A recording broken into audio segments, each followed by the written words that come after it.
PKA $6.99, just the boys this week. Taylor? This episode of PKA is brought to you by PharoahDistro.com, Lock and Load, and Blue Chew. 3 wonderful sponsors. We'll get more of them later. About 2 minutes ago, Kyle asked me one of the most baffling questions he's ever asked me to start a conversation, which was, did you see the picture of the bear with all the worms hanging out of its ass? Yeah. As if, like, the same way I'd be like, you catch the Braves score last night? If I did, I would be disappointed with myself. Like, I shy away from, like, baseball like you do when your mom leaves the door open after a shower or something. You're like, oh, nope. I know what's happening in there. Like you just don't want strictly bear butts in the Myers household. Yeah. What are you doing? What are you doing online? I mean, I go on Reddit, I click all, and then I flick my thumb until it hurts. And then I go about, my day. The bear anus was on Reddit. I assumed motherless after your recommendations. Of course it was on Reddit. Nobody was fucking the bear.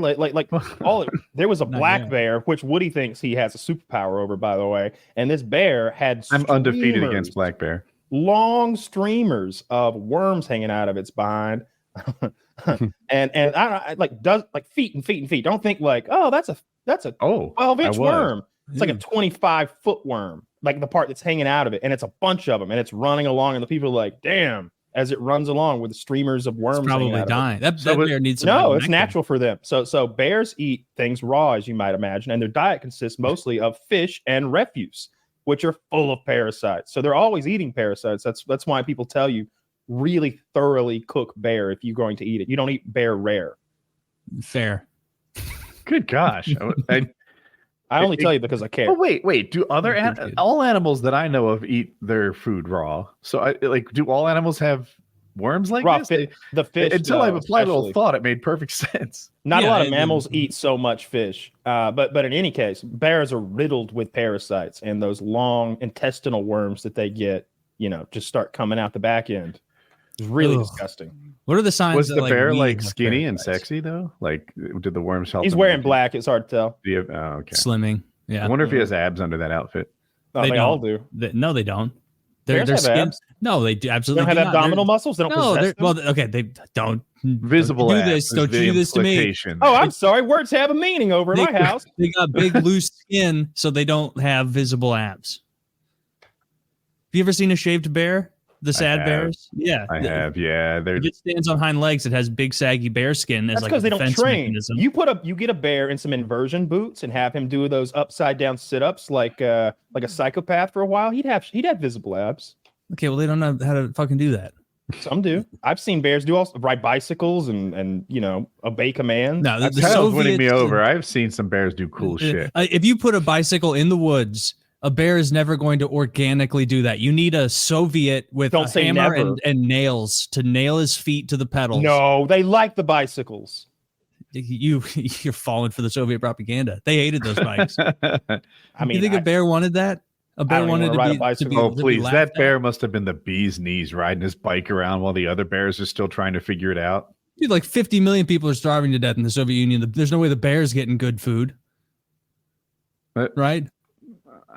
Actually, with a lot of people starving to death, that kind of solves itself, I guess. With the bear. Yeah, I don't think bears actually. No, it's been a big week for bear talk. I notice the whole internet's taken over by the bear versus man conversation, and all of the comebacks that a man with self-esteem might. Is that still going? That's been a whole week. That's like 10 months in internet. I told you it really took over the internet. I saw it all over TikTok, all over Reddit, all over YouTube. Lots of those discussion panel podcasts asking ladies, straight to their face, well, would you take the bear to the bear? It's been fun. It's been a good week. Do you guys want to pivot to Red Pill podcast and we just bring like whores on and we're like, why are you such a slut? I want that so much because I'll be the one who's like, don't listen to him. Don't listen to them. No, I was going to do that too.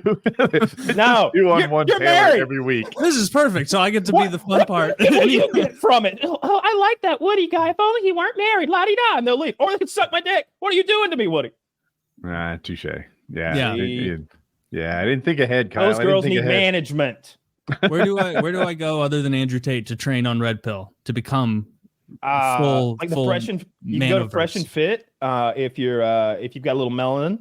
that would be the place to go. Or you could go over to like whatever. If you're kind of middle of the road fellow like yourself, I think you would find it pretty interesting. They have a lot of who's the dead black guy? Kevin Samuels? I'm close but not right. Kevin Samuels, if you want to go back in time or to the afterlife, you could watch him. No, his content's still up there and it's good stuff. All right. I remember you guys when you were going through that mini phase. You guys liked him. Never really Pearly Things. Woody, I know Woody caught on to Pearly Things a little bit. She's that redheaded girl who's like, women are trash. Really? Yeah, she wants because I remember you mentioned her. She's like, we shouldn't have the right to vote. All right. That one I'm not sure I heard, but yeah, she was always. Oh, you don't know that one? That's my favorite one. The voting one got past me. They don't deserve to vote. But there was all kinds of things like, you girls are getting ran through, your values getting lower, no guy wants to be with you, et cetera, et cetera. Like she's totally lined up with that. I've seen pictures of her online. She's a big bitch. Yeah, she's like not fat, tall. Like yeah, she looks tall. I don't know how tall she really is. Over 6 feet. Oh, is she over 6 feet? I'm almost positive. I thought she was 6'1". No wonder she wants to return to traditional values because she knows that her womb would breed a warlord, like a Baron Trump level. She does look like she'd do well on a dairy farm, right? She can muscle a cow around, milk that thing. She's not helpless. She's a big gal. Yeah. Some girls are so dainty. You're like, man, if the barn door ever hit her, that's it. Like a little puppy, right? Not her. If that fence needs repair, she's there. She's carrying a whole armful of fence posts out there to you. She's not, do you need this hammer? No, that's a claw hammer, you dumb bitch. Like you could really get along with her. What kind of hammer to use on fence repair? I'm also a dumb bitch. I want my ball peened hammer. I want to be able to wrap those twisty twos around that round ball at the end. Oh, the twisty twos. Now you're getting a real farmer vernacular. Yeah. I just made that word up. So it's, but so that's where I would go. I would learn from the big, tall, Irish warlord breeding lady. Yeah. Which is probably, if I were like a 6 foot tall woman, I'd be like, let me create a Baron Trump sized human to take over the country. For sure. Yeah. My standards would raise so much higher. Like I would want that 6'5" guy. Like we're aiming for that for sure. Oh yeah, for sure. I'd be one of those bitches. My wife's 5'7" and I'm 6 foot. And then our kid is like 6'2" or 3, something like that. I am clearly the weak link. I didn't realize what I signed up for, but my mom was the fucking weak link. She's 5'4". My mom's 5'4". I was towering over that little lady like in high school, and it's like, what the fuck happened? Why couldn't you be big? I could have played ball. This is Pearl Davis. Not true. You're a whale if you're over 200 pounds. I'm 6 foot, top 1% in height for females. If I'm not over 200, you shouldn't be either. All right. Well, if this is what she's saying online, then she's speaking truth to power. She's pretty deplatformed, though. Of course, she's on X still, but what she been banned from YouTube? Instagram. That would surprise me. I didn't know any of that. For her based beliefs. Well, she's hanging out with white supremacists like Nick Fuentes and having Andrew Tate on her show, and she just touching fire. Andrew Tate. I didn't think she got deplatformed or anything at all. I feel like I've watched half a dozen videos where she's like, "Please join my Patreon. I've been deplatformed. I'm demonetized, kicked off TikTok. I think deplatformed off that, demonetized maybe. Oh, shadow banned. Zach says, is that shadow banned a YouTube thing? I don't know. A guy named Fuentes is a white supremacist. That doesn't. Oh, you don't know Nick Fuentes? Doesn't pass. I know him. I'm not that overwhelmingly familiar, but it's not a close call. You would agree if you heard his stuff that he's straight up pro-Nazi. He changed his name to Fuentes. It used to be Nick White Power. Nick White Power. He thought it was a little on the nose. That would be. I mean, that would be a good name if those are your beliefs. Yeah. Middle name White, last name Power. Like Max Power, Homer Simpson's name. Yeah. So you don't have to come across all this horse shit if you just watch Age of Empires 2 stuff online. Like if you're getting no culture, you're getting no art, and you're getting no media. So you don't know what's going on. One of my favorite talking points is this. I mentioned the women shouldn't be able to vote thing, and the whole point is first of all, it was always tied to selective service. Like men. One of the things that men have to do. They talk about privileges and rights, and men can be forced to go over and fight. The draft can come back at any time. They can just start drafting us up and sending us over to fight in Ukraine or Palestine or whatever. But that's not true for women, and yet they have full voting rights to put in, say, a politician who would, tout that. There could be a politician who's like, we need to draft now. Women could vote for it. Be like, don't worry, ladies. Vote not at your risk. If you say that exact little soliloquy you just did and add like "you fat pig" at the end, we're already halfway there. The Red Pill podcast. Yeah. I was telling you on PKA how those ripe 16-year-olds are just prime time Charlie Brown, like ready to go. Yeah, I didn't like that. I tell you that. And yet someone's never read Laura Ingalls Wilder. I don't know. I absolutely read Laura Ingalls Wilder. He might have been talking about me. I don't know that fucking book. You never read the Little House on the Prairie? No, you read that book? Yeah. Of course. We're American children. We had to read that in school. I think like 2 different years we had to read that in school. Really? I read all of those books. Well, I read Dune, so that's cool. That's okay. It's probably a better book. I remember Laura Ingalls Wilder not being the kind of character I got excited for. No, it was a frontier's little girl who had frontier little girl problems. It wasn't like she went and fought the Comanches. Like she had a problem with spoiled buttermilk, or like one of the girls putting a pin in her chair in school or something. I wanted more of the book to be about what her dad was up to. Yeah, but you didn't really get much of a window into that, if I recall. I also probably lied to my teacher and didn't read the whole thing because I never minded reading, but I just don't like reading things I find boring.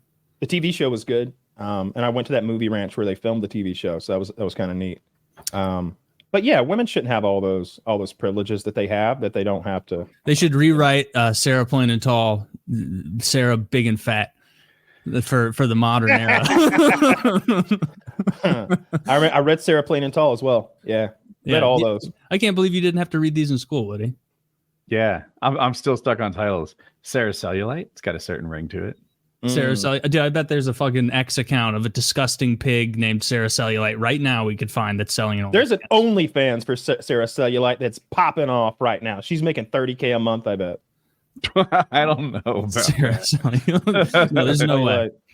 No, it's impressive how much money those ladies make from OnlyFans. That's another fun discussion that often comes up on those panel shows. It's that you're ruining your future, and you're not going and unless you're sticking away enough for the rest of your life, you're absolutely ruining your future and your family and everything, by doing this, by going into sex work.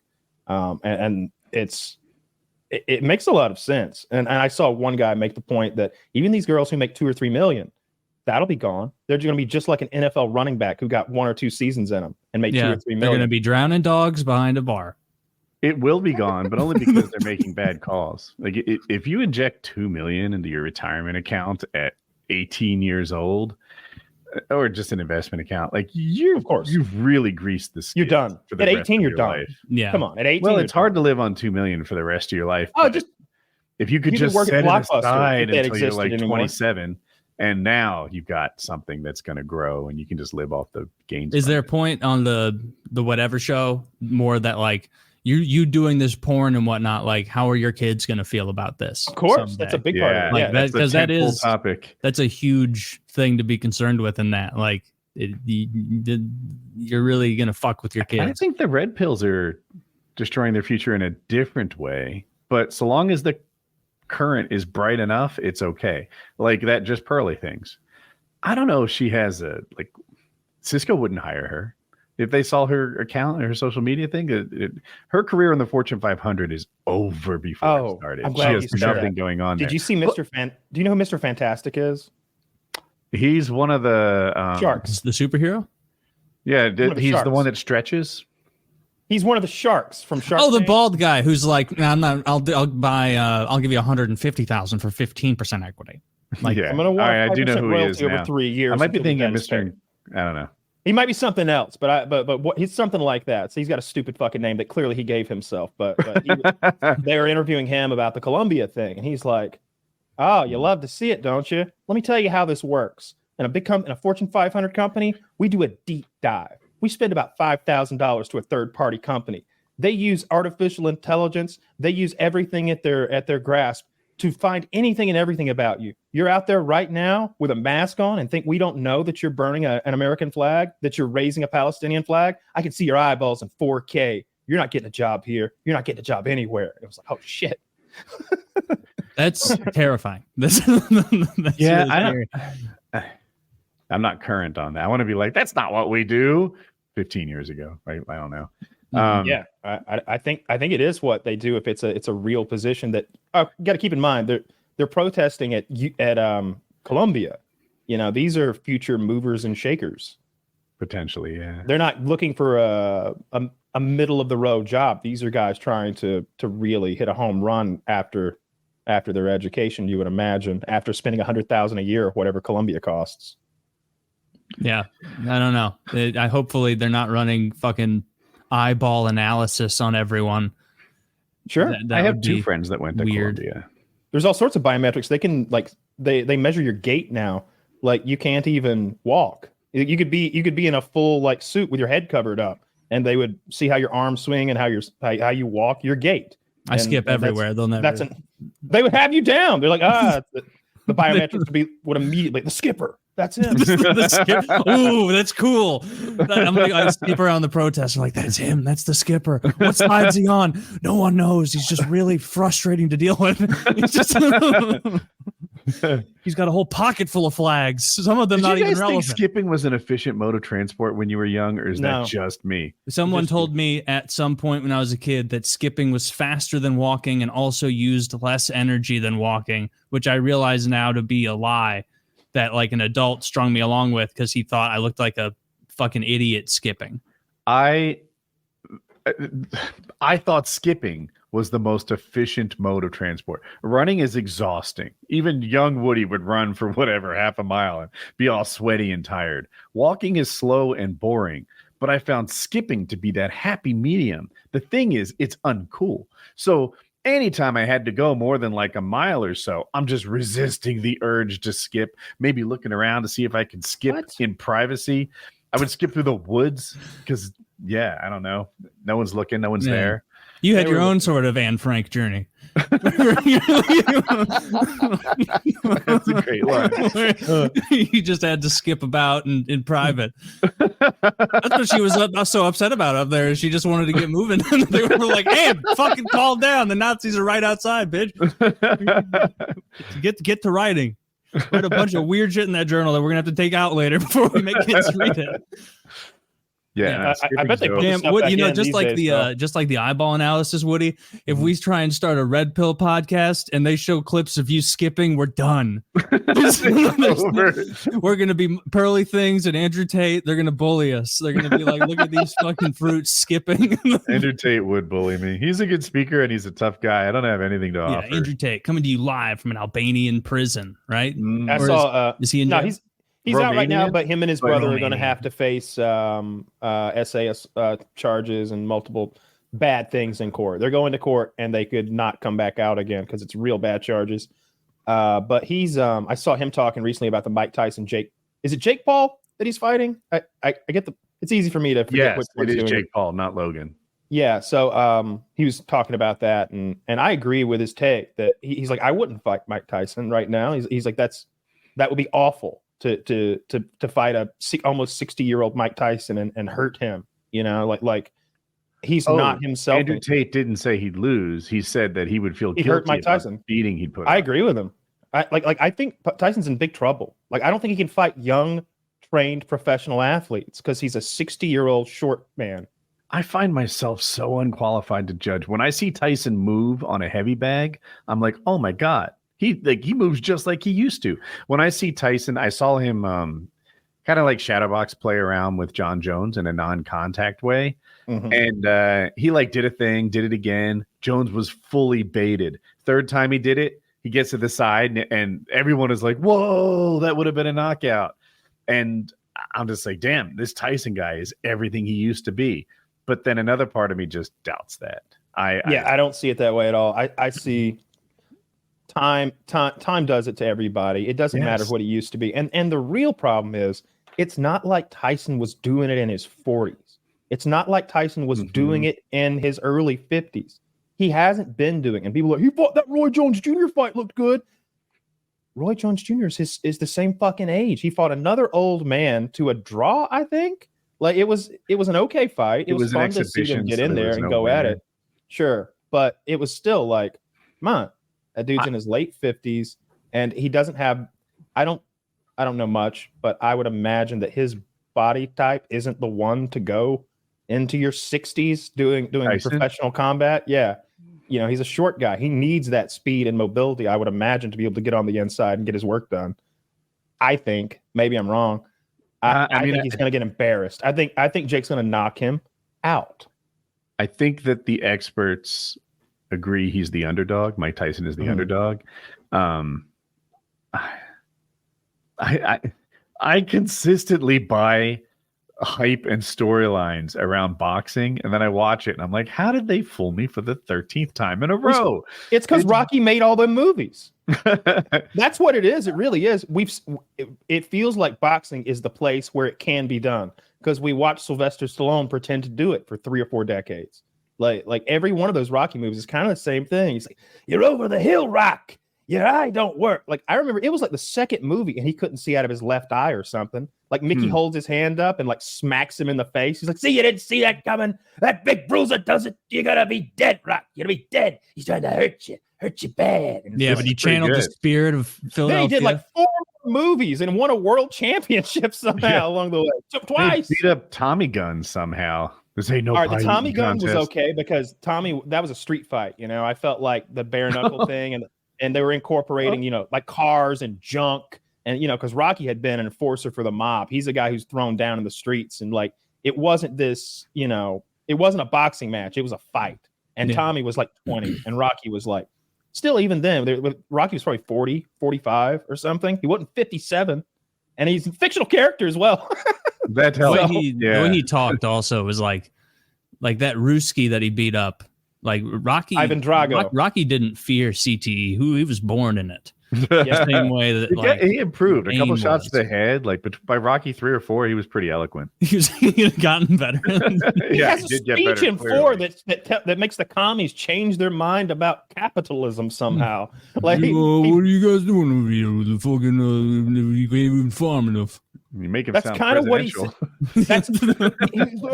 And his face is all a mess. I just believe that 2 people, 2 countries, and he like goes on this stupid fucking speech that he definitely wrote. Much either. He shoehorned his own little speech. Why can't we all just get along? You know, because he wrote Rocky 1.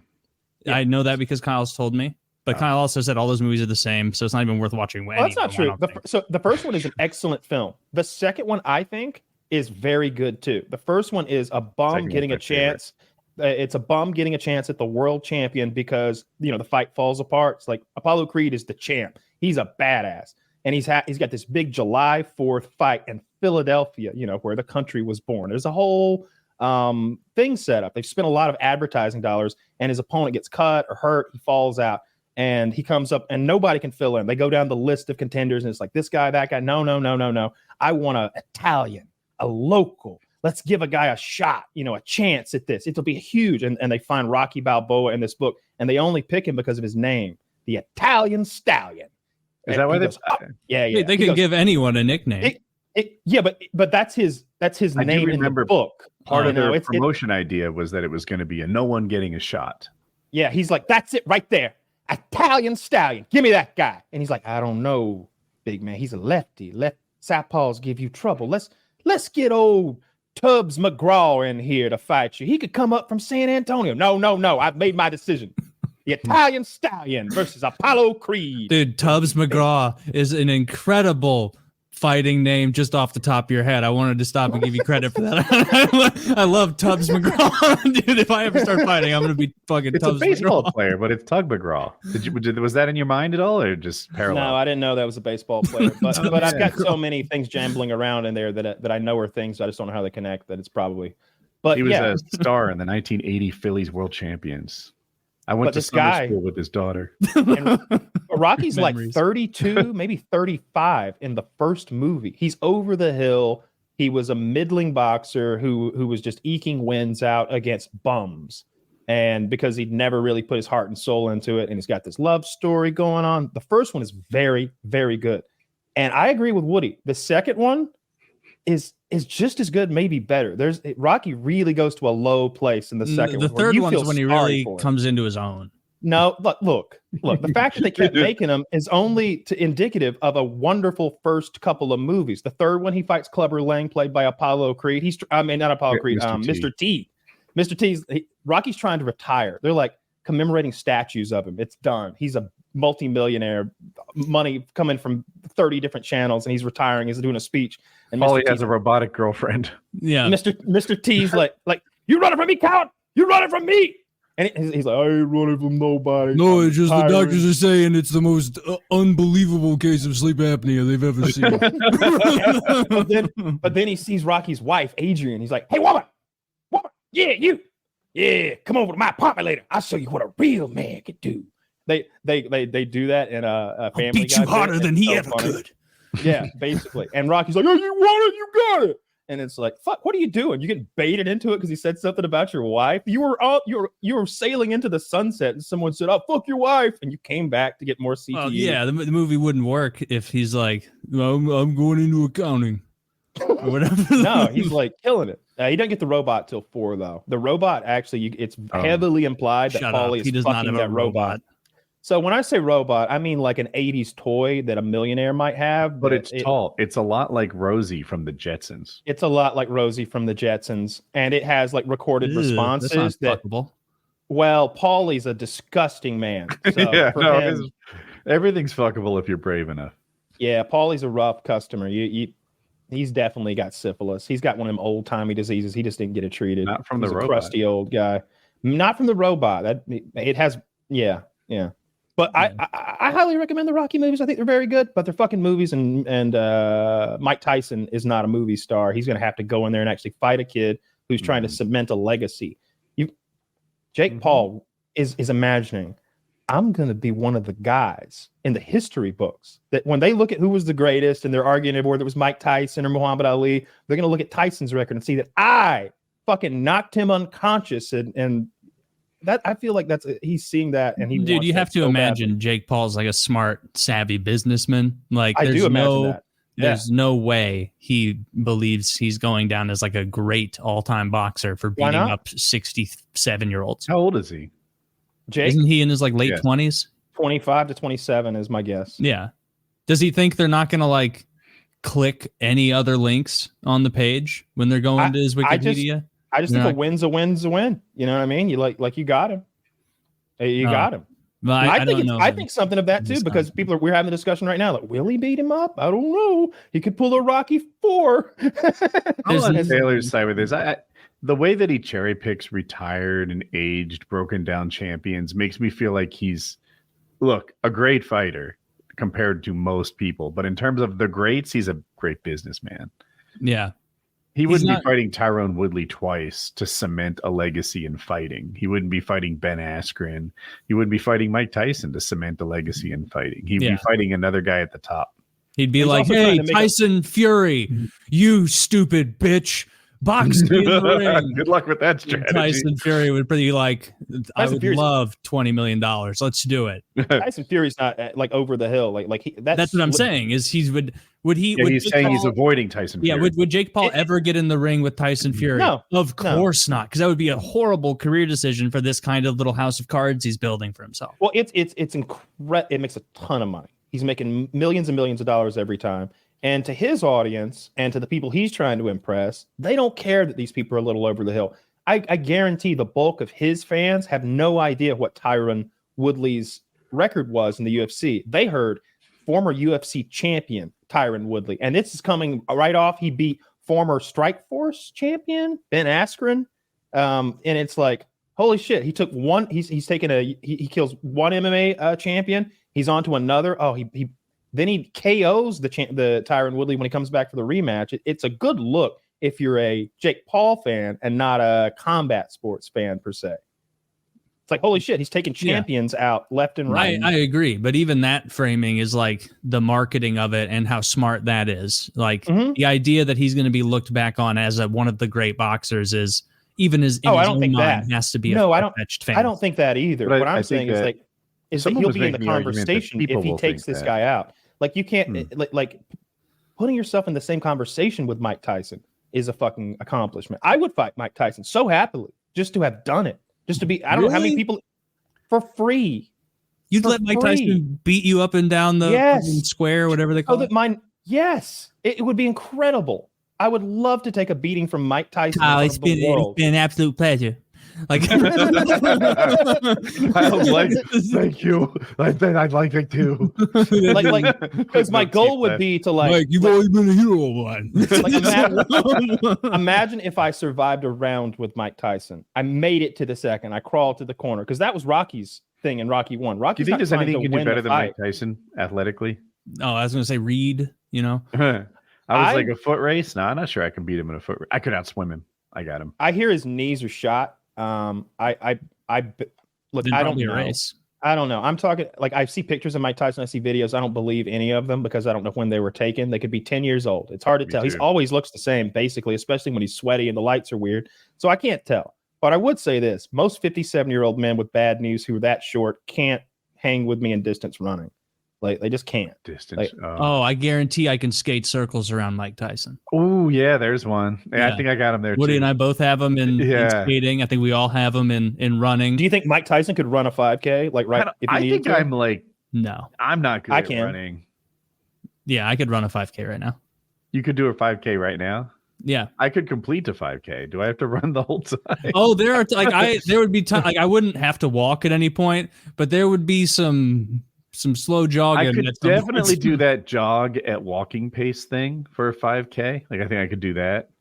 Like the more exhausting form of walking. Well, I don't think he had.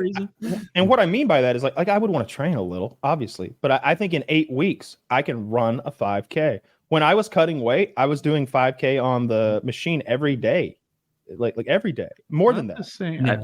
One time out of the blue, I did a 5K race. It was the Krispy Kreme race. Have you guys ever heard of this? Oh, you run 2.5K, eat 12 donuts, and then run back. There's vomit all over the road on the way back as everybody's throwing up. I didn't eat 12 donuts. I had like 3 hours of pussy. Wow. But some people did. And on the way back, God, it's like uphill and there's donuts in your belly. There's vomit on the ground. My limitations were exposed. How many miles is 5K? About 3.5. Does that sound right? I don't remember. Maybe, I don't know. I did 3 miles on my treadmill like 2 days ago, and it was not that hard. Do you know how long it took you? I was on an incline. It took me like 30 minutes to do incline 3 mile like running. So not impressive by any stretch. No, I think it is. Like I would I use an elliptical and I set it on. I dial it in to keep my heart rate where I want it. Basically, like I don't care how fast I'm actually going or how far or how strenuous in like how many watts I'm creating, in the machine, because it has that. That'd be a good way to measure. I don't care about any of that. I care about what my heart is having to do for what period of time. I think that's a mistake people make with their cardio and with working out in general. It's like, why are you doing that cardio? What is your goal? It's like, just trying to be in shape. Be more specific, cocksucker. What are you doing that cardio for? Like, do you want to fuck better? Like, is that it? That's a big part of cardio. You get more cardio. You can slam for 30 minutes, right? Like you don't have to slow down. You can get in weird fucking static positions, whatever. But what is you want heart health? Do you want to do you want more cardiovascular stamina to do the sport that you do? Like, do you want to burn fat? I was trying to burn fat. So it's just set your heart rate to 140 or whatever, and don't make it 145 and don't make it 135. Keep it in that sweet zone, even if that means you get to slow down for a little while. You know what I mean? Like, as long as the heart rate's going, that's all that matters. The heart rate my calves to look cool, and I want to last longer on a dirt bike because my friend doesn't seem to get tired as much as me. Those are my goals. What do you think it is? What position are you holding? Are you in sort of a springy sort of? It's a lot like riding a horse. You're kind of head forward near the handlebars, butt in the air, off the seat. And my thighs get tired. And sometimes I don't even recognize myself as exhausted, but I'm riding poorly. Like I'm crashing on obstacles that I would have had no trouble with earlier in the day or just struggling. And then my friend, He's so good at fucking everything. He's a world-class paragliding pilot, and he's been riding dirt bikes for like 3 years, and he gets first place in every fucking race he enters now. Oh, wow. I'm like, why are you so amazing? He's my age. He has visible abs, doesn't seem to care or try. Is he Asian? We found him. No, he's from Denmark. Oh, okay. Wow. So he's the whole time he's like, why is everyone else struggling so much? Yes, yeah. Oh, and he's so blunt and like honest with his language. He's like, you're a little bit fat and you're out of shape. And I'm like, this is the best I've been in years. Oh, see, the problem is you're an oaf. Big stinky oaf. it's like, oh, Sven, that's not good for my training. But we were racing to this infinite tumble. It's a paragliding trick, and I beat him to it. And it's one of my. I would love to hang my hat on that. He still can't do it. I'm years ahead of him now. I saw a girl paramotorer the other day on my YouTube Shorts.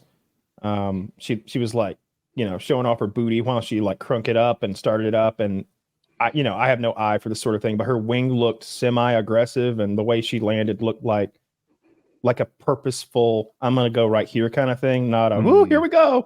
She knew what the fuck she was doing, I guess. And she was cute. Know her. Probably so. Yeah, there can't be too many cute girls who do paramotoring. My friend's wife does it, and she's attractive, but... She a YouTuber? Yes. It could have been her. Yeah. Okay. I bet there's a very high percentage of that hobby that's YouTube. Does she have like a very nice building she stores her paramotor in with all her other toys? And I don't mean toys in a dirty way. I mean like cool fucking like shit, like vehicles.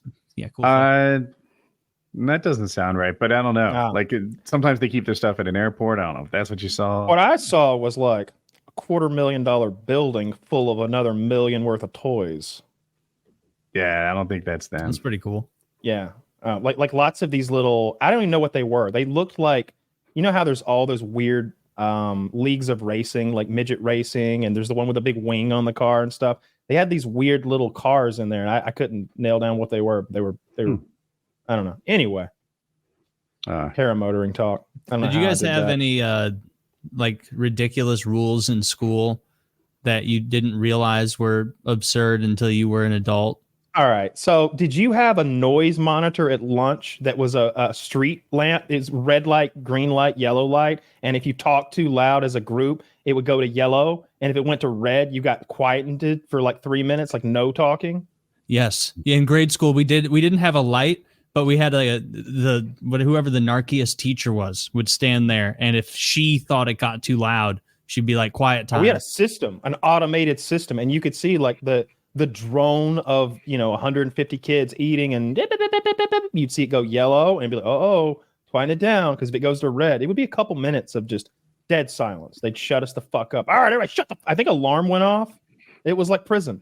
Damn, you had a more intense sound system in both my elementary schools, by the way, because I did kindergarten and a different one, and then moved and did the rest of my elementary school somewhere else, and both of them had that system exactly.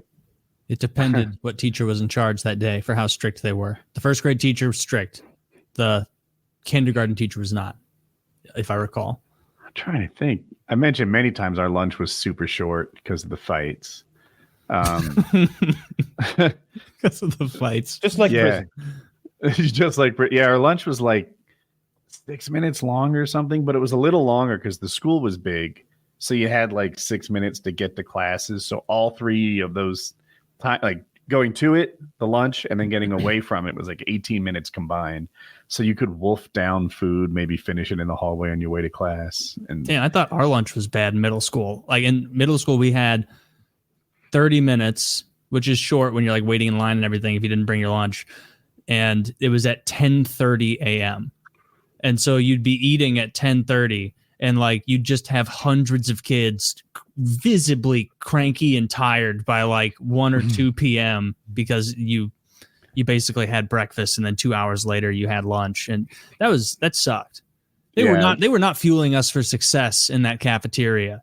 We had that too. Lunches went from like 10:30 to maybe 1:30 or something like that. But I gotta say, our educational system is kind of embarrassing, on a global scale. Like I wouldn't want someone from Denmark to come and look at our there's that whole thing about taking the Russian premier and showing him our grocery stores back in the Cold War and like him crying or whatever. However, how much of that was true, who knows? But I don't think I'd want to show like a guy from Scandinavia, an American elementary school. Like, you're gonna sit here with a kid all day. This is Tommy.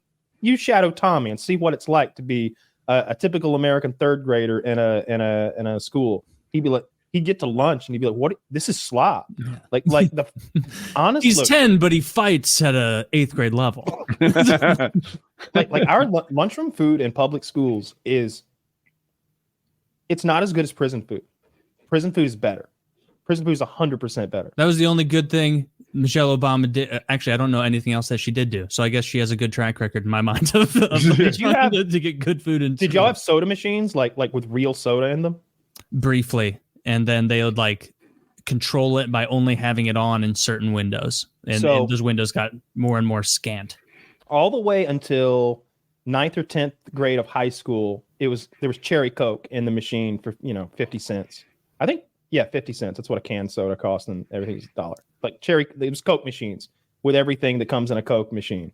And then in 9th or 10th grade, some politician decided the kids were too fat, and then we needed fruit juice instead at worst. And so, do you remember the drink Fruitopia? Oh, I remember Fruitopia. Yeah, Fruitopia is this juice drink. That's not even juice. That's like soda. It's like soda with bubbles. no carbonation. And it makes your mouth feel kind of weird when you drink one, like your teeth get gritty against each other. and so they replaced it with that. And it's like, what the fuck? All you did was take our delicious, I was drinking Diet Coke anyway, or Diet Pepsi. Now I got to drink this fucking thirsty drink. Pepsi in Georgia, that's sacrilege. The drier your mouth fucking gets. That's Fruitopia was awful. They did that with soda machines in my high school. Like, they always had like the normal soda machine too, but often it wasn't on. But I remember there being times where I'm like, you know what? I'm feeling a little health conscious today. I'm just going to get a nice 32-ounce blue Gatorade, which has like 3 times as much sugar as and just sodium Pepsi as well. Which you don't need. Michael Jordan assured me that's an athletic food. Oh yes, yeah, and it was not. It's like, yeah, nice mild sweat in gym, better replenish. Well, I did see. on TV yesterday, I saw Michael Jordan talking about how Mia Hamm was a bitch, and anything that she could do, he could do better. And I want to be more like Michael Jordan, less like Mia Hamm. Obviously, was it Larry Bird? Did they have that commercial? No, it was Michael Jordan and Mia Hamm running through like a savannah in Africa. And I always hated those commercials because sure? I'm pretty sure, because Michael Jordan would be like, they'd be saying that like, anything you can do, I can do better. Mm-hmm. I can do anything better than you. And I'd be like, Mia, what? You're crazy. Michael Jordan would beat your ass in any athletic. Give Michael 3 weeks with a soccer ball and you're in trouble. Like, because it's Michael Jordan, and this was like 2002 or something. 2000. I don't know. It's Jordan and Barkley and Larry Bird. That's what it is. It's Jordan and Larry Bird going back and forth, topping each other, and then at the end, Charles Barkley's like, "Can I play too?" That was the one where they're like shooting shots, right? Like off the scoreboard in the middle and shit. Yeah, there it is. Yeah, I knew there was a Mia Hamm one. I always wanted to do that video with Richard Ryan. I came up with that idea too late. They took my rights away, but I wanted to do the anything you could do, I could do better, and start off with like just regular skeet shooting or like target shooting would be the first thing, like very simple shooting, pop a balloon with a pistol kind of thing. But then at the end, we're going to be jumping out of airplanes and like stuff like that. How about that commercial, but with Jared Fogle and Harvey Weinstein? You can do anything better than me. Yes, you can. Yes, you can. They're sprinting after a school bus. Harvey Weinstein got off on some charges a lot of times. Is he like innocent and like out? I mean, is he absolved and free, or did they just make some of his charges out of so many more? The trouble is he's been found guilty in more than one state. So he would be out if it had only been in one state, but he's like, don't get me caught on the specifics, but I think he's serving California, and in New York he's out until he's proven guilty. But he's in because it's California, and there'll be a retrial. And I forget what it was. Maybe they allowed testimony that painted him in a bad light or something. And it's hard not to, I suppose. Redo it. That guy Zach says he's in the hospital currently. Yeah, he looked in poor health when he went in. He was they all do that though. Yeah, but his skin looked bad. I like, believe it wasn't the Bill Cosby one. He was already old. He had the walker that he probably didn't need, but man, like just to look like he was never a healthy man. But they completely fall apart as soon as the trials start. I'm gonna get a walker if I ever have legal trouble. Imagine the stress. Imagine the stress of like your every waking moment being and you're a public figure. I believe they push that walker aside as soon as there's no cameras around. We see presidents, and one of my favorite tales of the Bible is when Moses sees the burning bush after his hair is like white, and apparently I think that's a real thing that traumatic experiences can make your hair just. I don't know if it's real, but I heard it as a kid, and it was right there with like quicksand with my concerns about life. It's like sweating blood, like you can sweat. That is a thing that happens, like in intense times of like stress. I don't know how intense it'd have to be. No, he looked bad there. He did look bad. I only got half a second of it. You know what he looks like? He looks like the Baron in Dune 2. Like the evil Baron. I feel like they dress him up and make him seem like his health is worse than it really is. What did they do? Like ruffle his suit and make it look terrible? Yeah, and shave his hair. He looked better than that 3 weeks before the trial. Forgive me, Woody, but all right, so when was this picture taken? If this is a new photo, then this is all prison getting dressed and prison haircut. Yeah, and this is years of bad diet. Although, for all I know, 7 hours ago. Yeah, so his suit shows up in a bag or something, all ruffled up. They probably do it on purpose because they don't like him. He doesn't have a choice in that matter. That's someone being shitty to him. I guarantee. And then his hair, I remember the prison haircut system, and it was like, come in here, Whitey, let me straighten you up. And I was remembering back to you, and I was like, yeah, don't get squared up. It's a trap. I'm gonna wait till I get out. And he's like, I'm only 60 days in. You've heard. Yes, but to him, he gives me this weird fucking look. Like, you gonna be Samson or some shit? Like, what the fuck? Count of Monte Cristo looking motherfucker? Like it doesn't make any sense. Everybody's in there. Those are the kind of references they're throwing out in prison. They're well read. All you have is the library and sharpening your blade. But no, I didn't want a prison haircut, but it was weird to turn it down because I didn't want to be insulting. What I wanted to say is, dude, I don't want a fucking prison haircut. You know what I mean? But he doesn't know what I mean. He has no choice. He has a prison haircut on his head right now. Yeah, so he's trying to share the love with you. Yeah, he's like one of us, and I'm like, not yet. Not yet, but that's something. Oh, the stupid school rule. The reason I brought it up, I remember in grade school, we had a perfectly good soccer field back behind the school. There was a big blacktop parking lot between the school and this soccer field, and it was a slope downward, like a pretty steep slope parking lot, blacktop. And we played football every single day. So we're like 7-8-year-olds playing football, all the boys in class. And if we even like attempted to step to play football on the soccer field on the soft, safe grass, like they would whistle us and pull us off of it. And they'd be like, you cannot play football on the grass, play on the blacktop. And so we'd have to, and so there was like a real thing where it'd be like we'd have to switch sides every time, you had the ball and stuff like that. And it'd be like, fuck, they're coming downhill at us. This is going to be really hard. How are we going to stop them on the hill? And so like kids got hurt every single day. Every single day a kid would get hurt because all it takes is a robust shove on the blacktop. And then don't you love that there wasn't skidding across? You know how I know there's no male teachers there?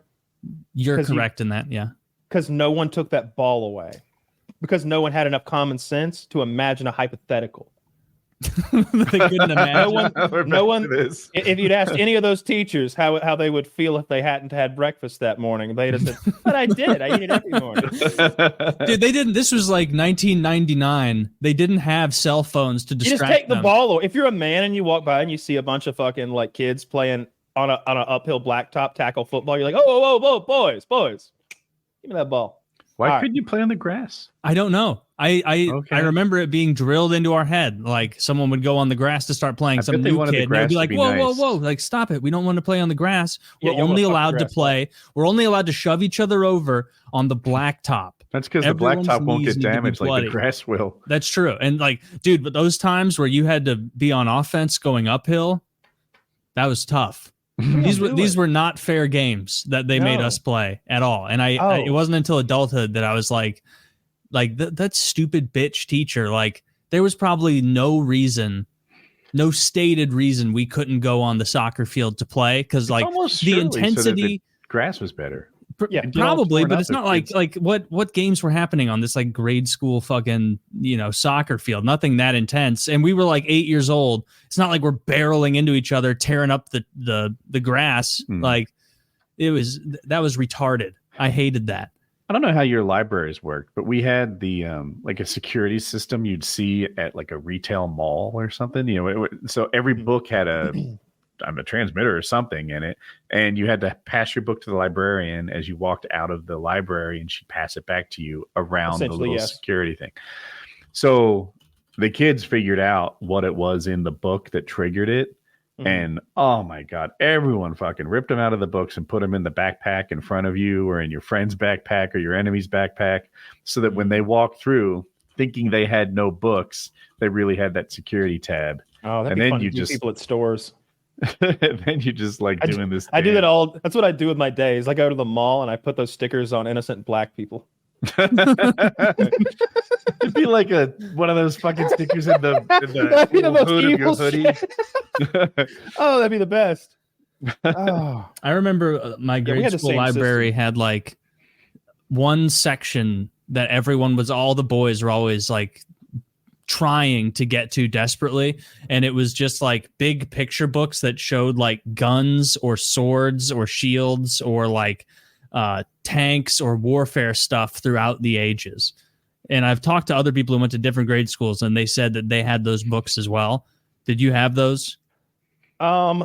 I don't remember exactly. I do remember that those are the ones I would buy at the Scholastic Book Fair. Do you remember the Scholastic fucking Book Fair and how it would be the most magical day of all? That was fun. Do you remember going out into the van, the bookmobile? We didn't have the bookmobile. Like, dude, they played up the bookmobile so hard. They must have been getting kickbacks. And then you'd go out there and it's just a stinky van with a dude in it. So the Scholastic Book Fair is this fucking pyramid scheme, I'm sure. But basically they show up and like the week before, and they hand out these pieces of paper, like multiple page pamphlet of the books that are coming at the book show. And you take them to your parents and you tell them the ones you want. And then you like attach a check to the bottom, and you show up to the book fair with this fucking piece of paper with a check at the bottom for the amount of the books that you want. And they basically turn the library into a bookstore, and the kids go and get all the books they want. Kyle's smart.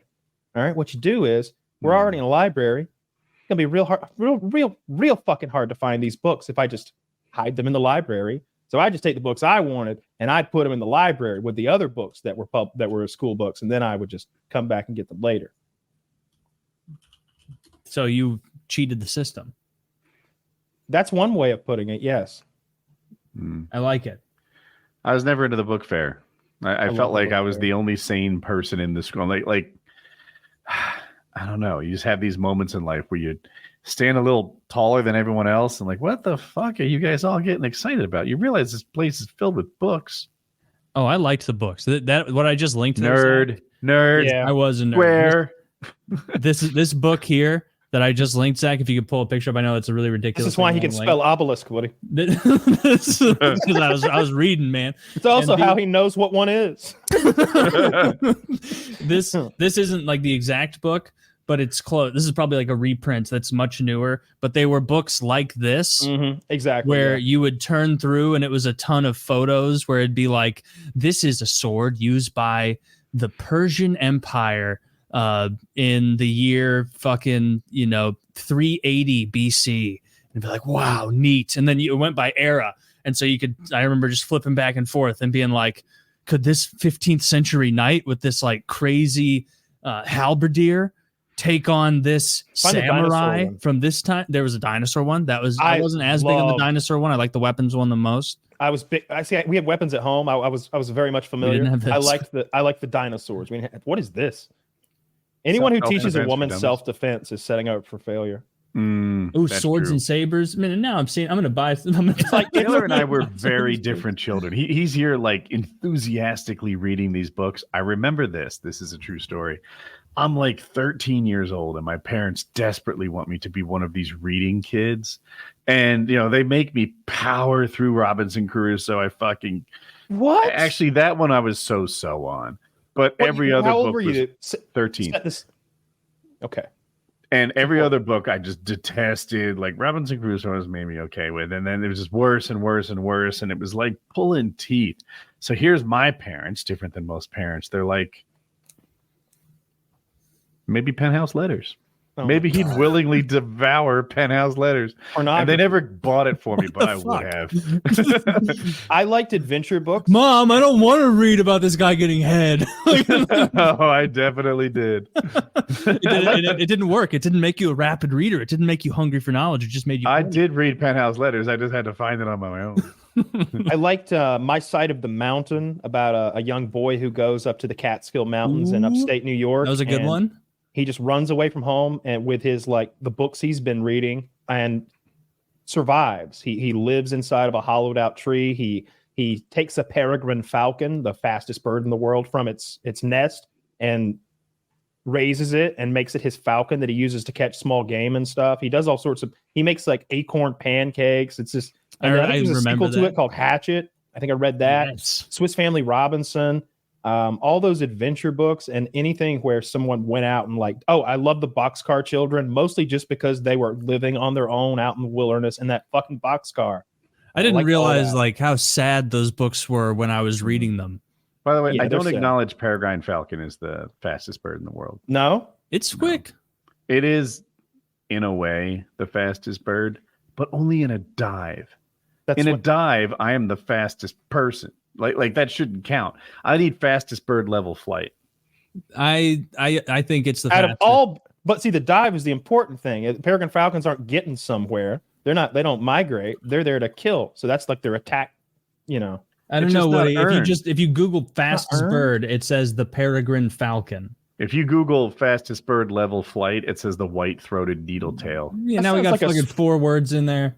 I'm gonna hang on to what I said as you definitely didn't mean to say you were wrong, only that I don't acknowledge falling with style as flight.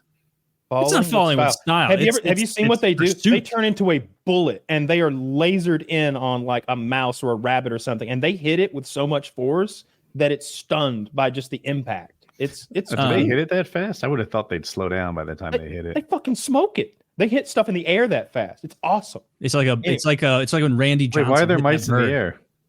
Well, they also kill birds. Yeah, they're smacking down the weak birds. If you have it, you can sick it on stuff. I've seen this black guy who rides around with his falcon, and if he sees a bird out, he sees a bird out the window, and he's like, "Shah!" And the bird it goes out there and takes out a dove and brings it back to him. And I was like, "Holy fucking shit, that was cool!" Like I kind of want to be a falconer now that you mentioned it. Thank you for the dove, my fine falcon. This will sustain me for the next. You should be a falcon guy. I watched On the Waterfront recently. Okay. And I finally got to see that movie. Could have been a contender. There were pigeon guys in that film. Everyone was a pigeon guy. Pigeon guy. Ooh, I'd much if I walk into a public place and there's a corner of people talking and they're pigeon people, and then there's a peregrine falcon group, I'm sidling up to the peregrine falcon group because I know they're already bullying the pigeon people behind their back. Yeah, to their face actually. But what are you gonna do, pigeon bitch? Yeah, right. You're gonna go tell on me with a message you carry miles from here? Good luck. Look at this. I can text, and I can also blind you from across the room. I don't think I could find a pigeon if I had to without going to an urban area. Do pigeons thrive in like woods? So I rarely would see them in the wild. I actually, during a dove hunt, shot a banded pigeon one time, meaning it's got a band on its leg because it's part of some program. Yeah, you got to quickly take it off, strap it onto another bird. You threw that motherfucker in the bushes. We felt like we had like fucking accidentally killed a person. It was like, we got to get rid of this thing. This is awful. Oh yeah, you thought Matthew McConaughey from season 1 True Detective was about to come ambling down your. Yeah, I thought Russ Cole was gonna. I think somebody killed a pigeon here. Somebody was going to come for That's us. 20 years. Although, like, there was one guy who actually shot a hawk on a different dove field many years later, and he claimed he didn't want to take ownership for shooting the hawk, and And so it's just laying there in the field, this big dead hawk. It's a federal crime. And everybody's yelling, just get it off the field. And finally, one guy mans up, gets on an ATV, goes and gets the hawk and disposes of it in the bushes. Not 5 minutes later, the law shows up, like fucking Game Warden shows up, the guy who will arrest you and take you to jail for that kind of shit. Game Wardens are scary if you're a hunter, because if you were to spotlight a deer, for example, you go out, put a spotlight on a deer, blind it, and its eyes light up, and you shoot it at night.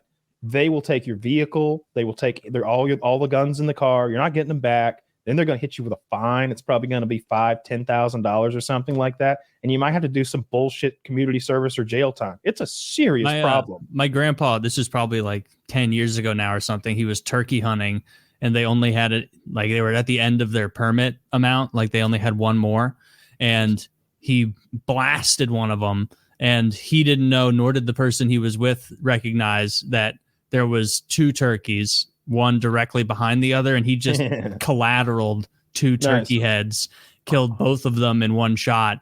And he was like, my grandpa, of course, is just like, man, that's fucking crazy. That's, I guess just throw it in the back then. It was an accident. And like, he's like, the person I was with was like, we have to hide this turkey body. We're going to get in trouble. And he's like, you will. I know Jeff, the warden around here, he'd understand. Oh, that's helpful. Yeah. Okay. So we had a situation where the guy's name was Pageant. I know his name because we saw him every day. He harassed us. Like looking back, it was 100% harassment. It wasn't just him doing his job. Like he would check our deer license every day.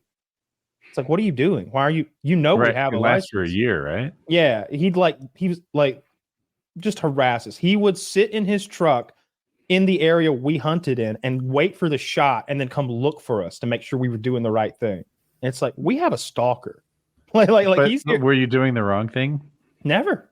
I thought. I would shoot more deer than I was supposed to, but yes. So then, sure.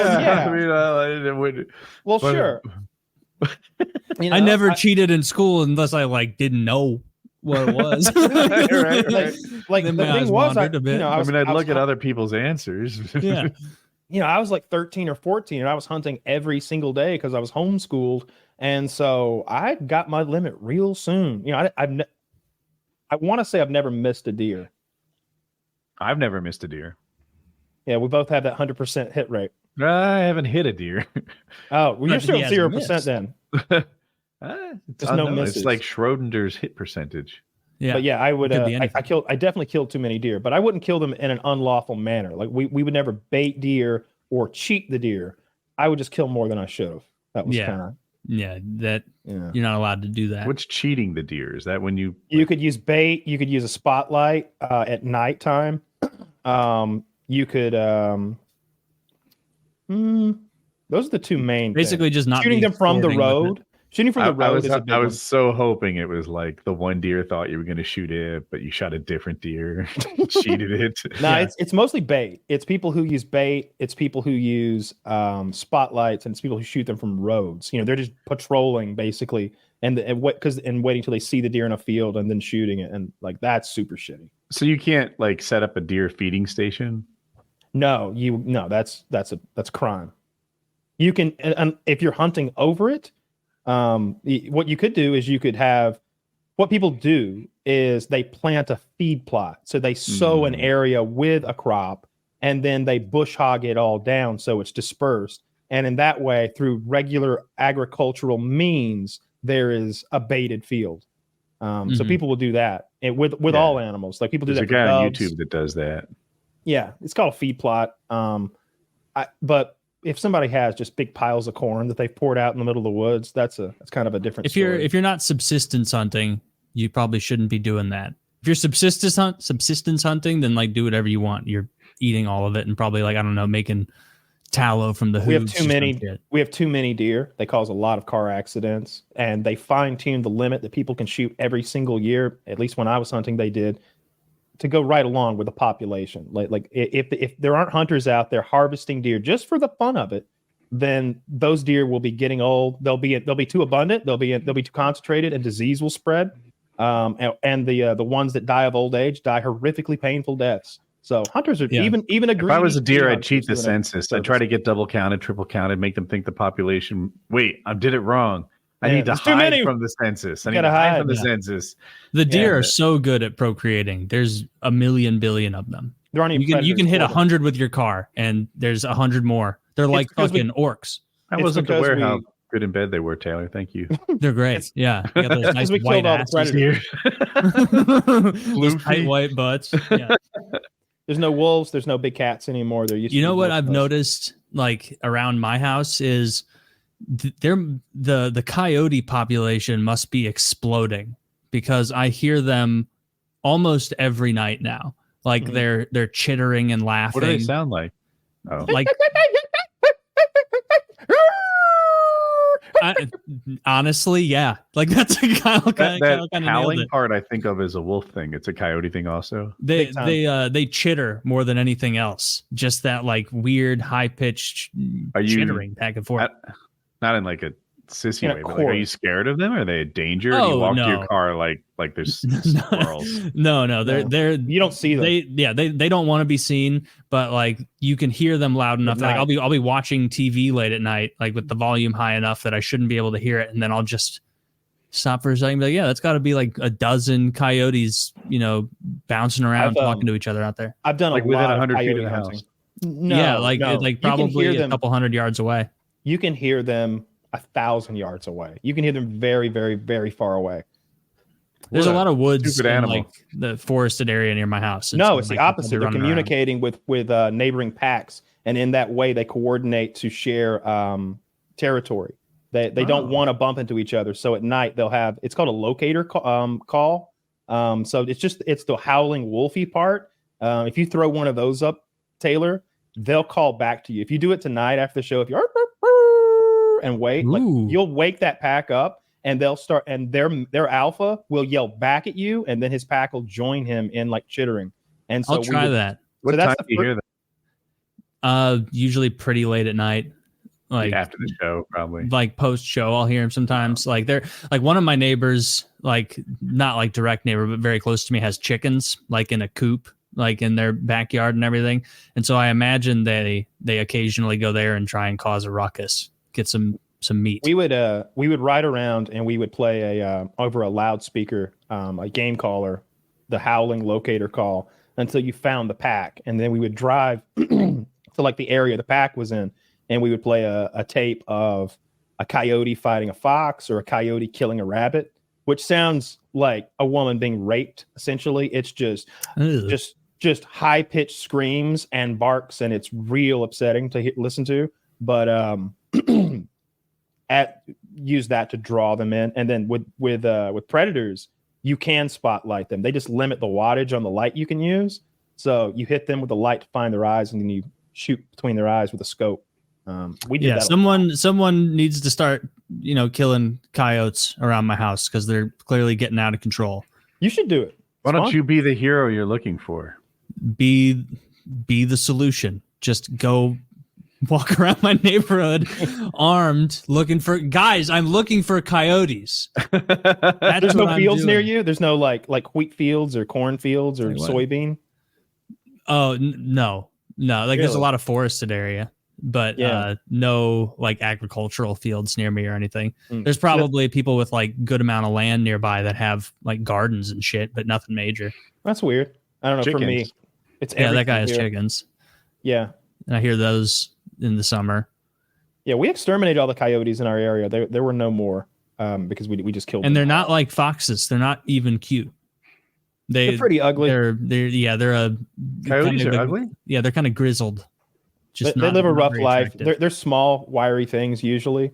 But the problem is they'll kill livestock. They'll show up in high enough numbers that they can drag down, especially a newborn calf and kill it.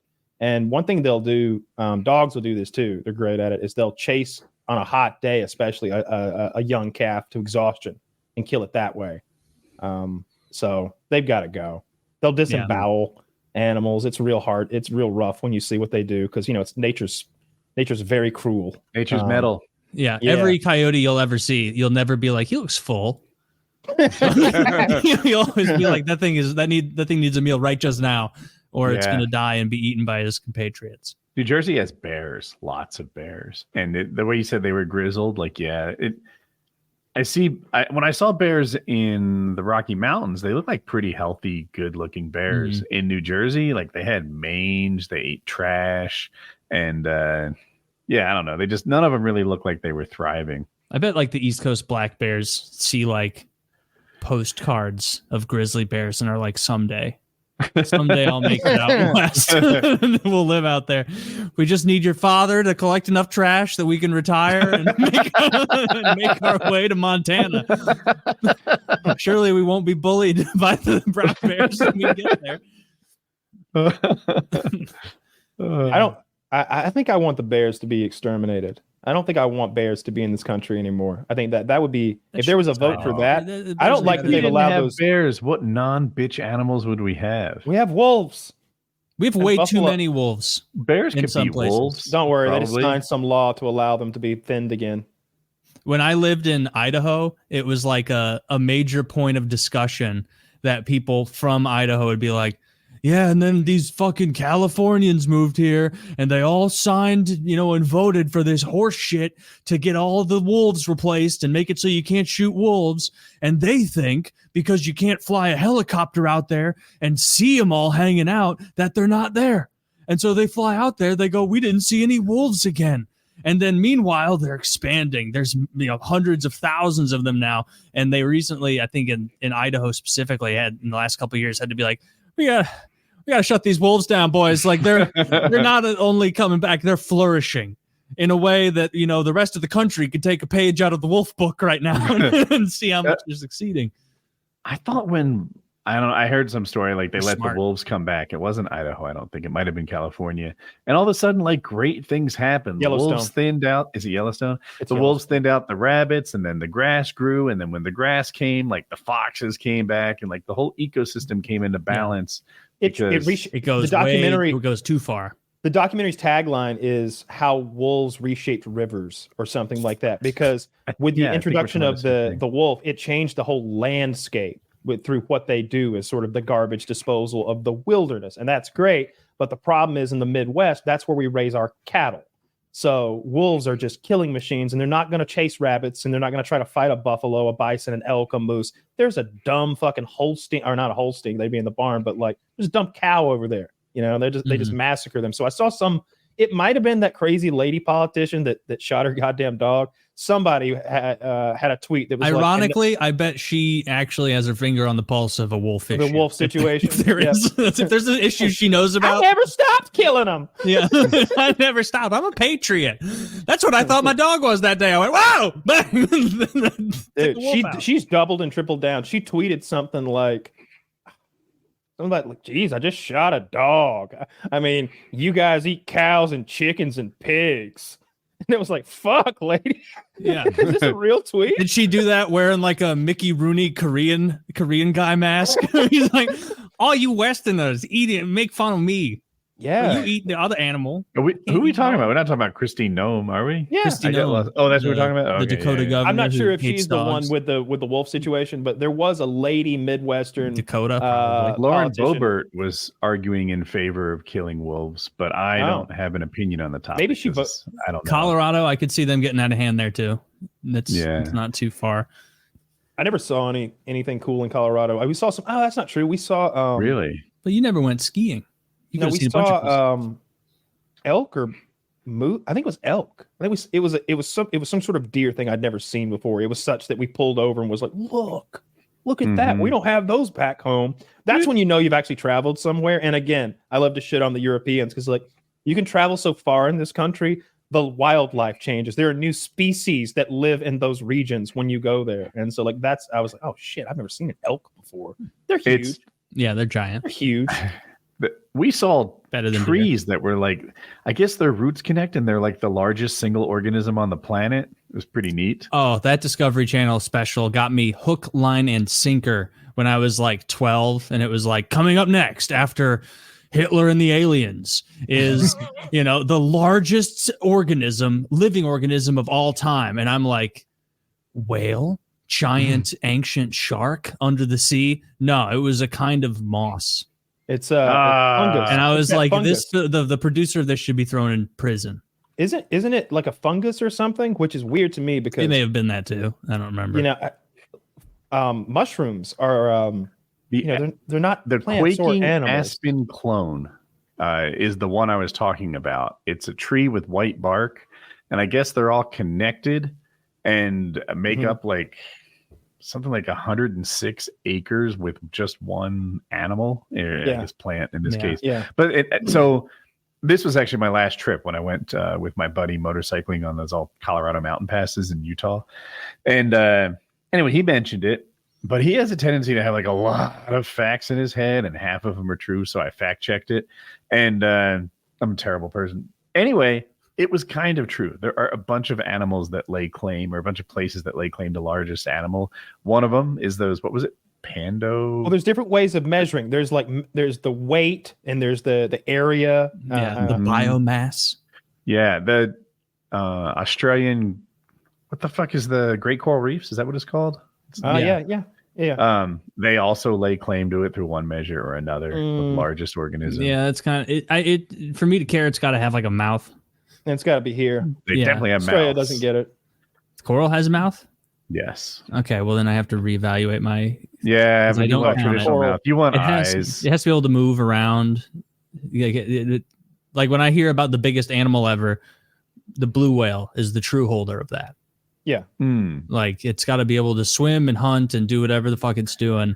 Blue whales can't just be dope moss. Because they rank really high. I think you guys might know more on the like Earth's largest animals of all time. It's like number one unless they found something in the last 3 years. So far, there could be something it's bigger. It's cool that we live at the same time as the largest animal to have ever inhabited this planet. I and the smartest. Think there's some other like what was the thing that ate the big thing at the end of Jurassic Park 4, the new one? Oh yeah, don't get me started. They're making new dinosaurs with gene splicing. So it's like they made up a dinosaur. They're fake newsing us with that. I do not want to see a dinosaur. I don't shit on your documentaries. I'd like the same respect in return. Chris Pratt taught me a lot. I literally saw that Jurassic Park where the T-Rex gets like fucked up at the end. And like this was probably 5 years ago, so I'm like in my late 20s, and I'm like, this bullshit. Couldn't take down a T-Rex. Like I'm like I have so much invested in the T-Rex as being the most badass thing of all time. Yeah, and that wasn't real, made up. Like it was like they just made like a super dinosaur. I really hate what they've done with that property. Oh, little shifting gears. Do you know that Peter Jackson is making more Lord of the Rings movies? I saw that he was making it's kind of like a spin-off from the Middle-earth world, right? It's like the hunt for Gollum. Gollum will be in it. So he's producing, and there's going to be more than one. They're doing another trilogy. He's producing, and Andy Serkis is directing. Andy Serkis is the guy who does Gollum. Yeah. The last movie, in case you didn't know, Taylor. I know. Look, I have a lot of he does a lot of characters. He's very Peter Jackson expressive. was the director, Taylor. Yes. Andy Serkis is the guy who crawls around by a green screen and is like, I'm just having fun, Kyle. I know you know. I know what you're doing. He's not a good director. His last movie was the Carnage sequel. Did you see the Carnage sequel? No, I didn't. I've never heard of this. He's a Spider-Man villain who got 2 movies, and Woody Harrelson's in the second one, and it's just sounds real bad. It was a shitty movie, so I'm worried about. I don't think of Andy Serkis as a fucking movie director. I think of him as the mocap guy who's really good at that. Wait a second. Yeah. So you're saying, I thought you were saying Peter Jackson was not a good director based on his recent stuff. Was it Andy Serkis who made Carnage? Andy Serkis made Carnage. Peter Jackson directed Lord of the Rings and did a spectacular job of it. And then we can all forgive him. He did so well in Lord of the Rings that I forgive him for The Hobbit. I'm not going to rewatch those ever again, but I forgive him. It's Water Under the Bridge, Pete. And I'm hoping. King Kong, maybe? He did King Kong with Jack Black, and that was kind of... Thumbs up or down? Tell me. I never rewatched it, and so I guess it wasn't worth rewatching. Yeah, okay. I didn't want to see that. I don't know why that movie. You know how like characters get so drilled in your head, like you were talking about Rocky. For you, because you've watched all the Rocky movies a bunch of times, like that's Stallone. Like that is who Rocky is. Like with a character like Aragorn, because I saw a little whisperings that Aragorn was going to be in this Lord of the Rings movie. Like Viggo Mortensen is Aragorn. I hear you. Is he too old to be Aragorn? Very much so. He's an old man. Well, isn't he like 60 something? Yeah. I don't know how old he's supposed to be in the show. It doesn't matter how old he's supposed to be. It's what he's supposed to look like. He's supposed to look like a Dunedain fucking Ranger King. Unless he's playing the end of his life, which is what, like 180 years old or something. We saw the end of his life. We've seen what he looks like the day he dies. They showed the future, him laying there. He's way too old to be that guy now. He's way too old to play the corpse of King Theoden. I know, you're right. Well, it wasn't King Theoden. It was Aragorn Elisar, you're but King Aragorn. Yes. Yeah. But like I'm gonna be so biased against whoever they pick for Aragorn just because Taylor, there's lots of people with bad teeth. Bradley Cooper. Bradley, dude, if you want to see me finally take to the street and protest something, it would be Bradley Cooper. He's the guy that sings with Lady Gaga, right? Dude, I don't even know if make Lord of the Rings 4 a musical. Boom. Solve your problem. Dude, I don't even know if I could say there are a lot of songs already. If they made Ryan Reynolds Aragorn, I don't think YouTube terms of service allows me to say what I would do. Who do you want to be Aragorn? All right, Taylor, it's time to change the world. It's time to change the world. Taylor, is there anyone? I don't know what this is. Screwing something. Yeah, I don't know. I think we're putting the final propane tank in my mechanism or whatever. I thought it was just screwed a grenade onto the launching. Yeah, I don't even know who I would like. I don't know who I would like because the only people from that movie who still look young enough to like, and the problem would be like Aragorn would be playing a version of himself younger than the version that was in Lord of the Rings. Yeah. Like Gollum, it's a prequel. Right. Yeah. So Gollum dies at the end of The Return of the King. And so he's not a part of it. This would be like Aragorn investigating Gollum, much, much earlier because Gandalf had a thought that, hey, this guy's pretty fucking shady. I hate that they're even that and it's so stupid what they're doing. We're not going to like these movies. These aren't going to be good movies. They're not going to be good movies. And here's why. The reason the first trilogy was so goddamn good, a big part of it is is that Peter Jackson had like 5 years of prep, not 1 or 2. They were that's why everybody's wearing a full set of fucking real armor in those scenes. Every character, when you look closely at their armor, you're like, oh my god, like this guy ties his knot a little differently. I bet somebody wrote some pages about why he ties that knot that way. Like everything looks so good. Even the Urukai, they all have the same basically like copy paste armor, but it's every set looks real. Because they're all like active, like it's prosthetics on there. There aren't a lot of rubber masks. There aren't, you put rubber masks on the guys in the third row for sure. Even in Lord of the Rings, I'm sure. But you don't notice it because they're way the fuck in the third row. The guys up close have prosthetics. They have like what do you call it? Not fixtures. That shit that they put on their face. So like add like a goblin nose shit or on like their face. Teeth or whatever. They've been sitting in a makeup chair with a professional working on them. They don't want to spend that money and put that in, I don't think. Another part of the way the trilogy got made is they tricked Weinstein, and at one point they're like, oh yeah, it's 1 movie and then it's 2 movies, and then he's like, actually I filmed 3 fucking movies. But he filmed like a little he filmed it in such a way that they had to give him 3 movies. I know Weinstein had a lot of weird opinions about how the trilogy or the Lord of the Rings should be brought to the screen, and he was going to ruin it. Well, thankfully rather. Yeah, that character's based on him on purpose. What character? Gothmoth or whatever. Oh, Gothmog.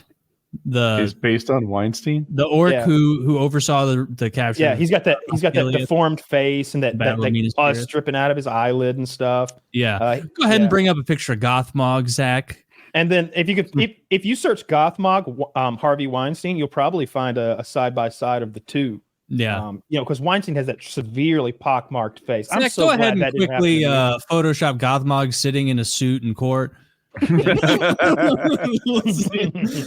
I am a victim of human lies. The Easterlings have heavy influence in these courts. The Easterlings.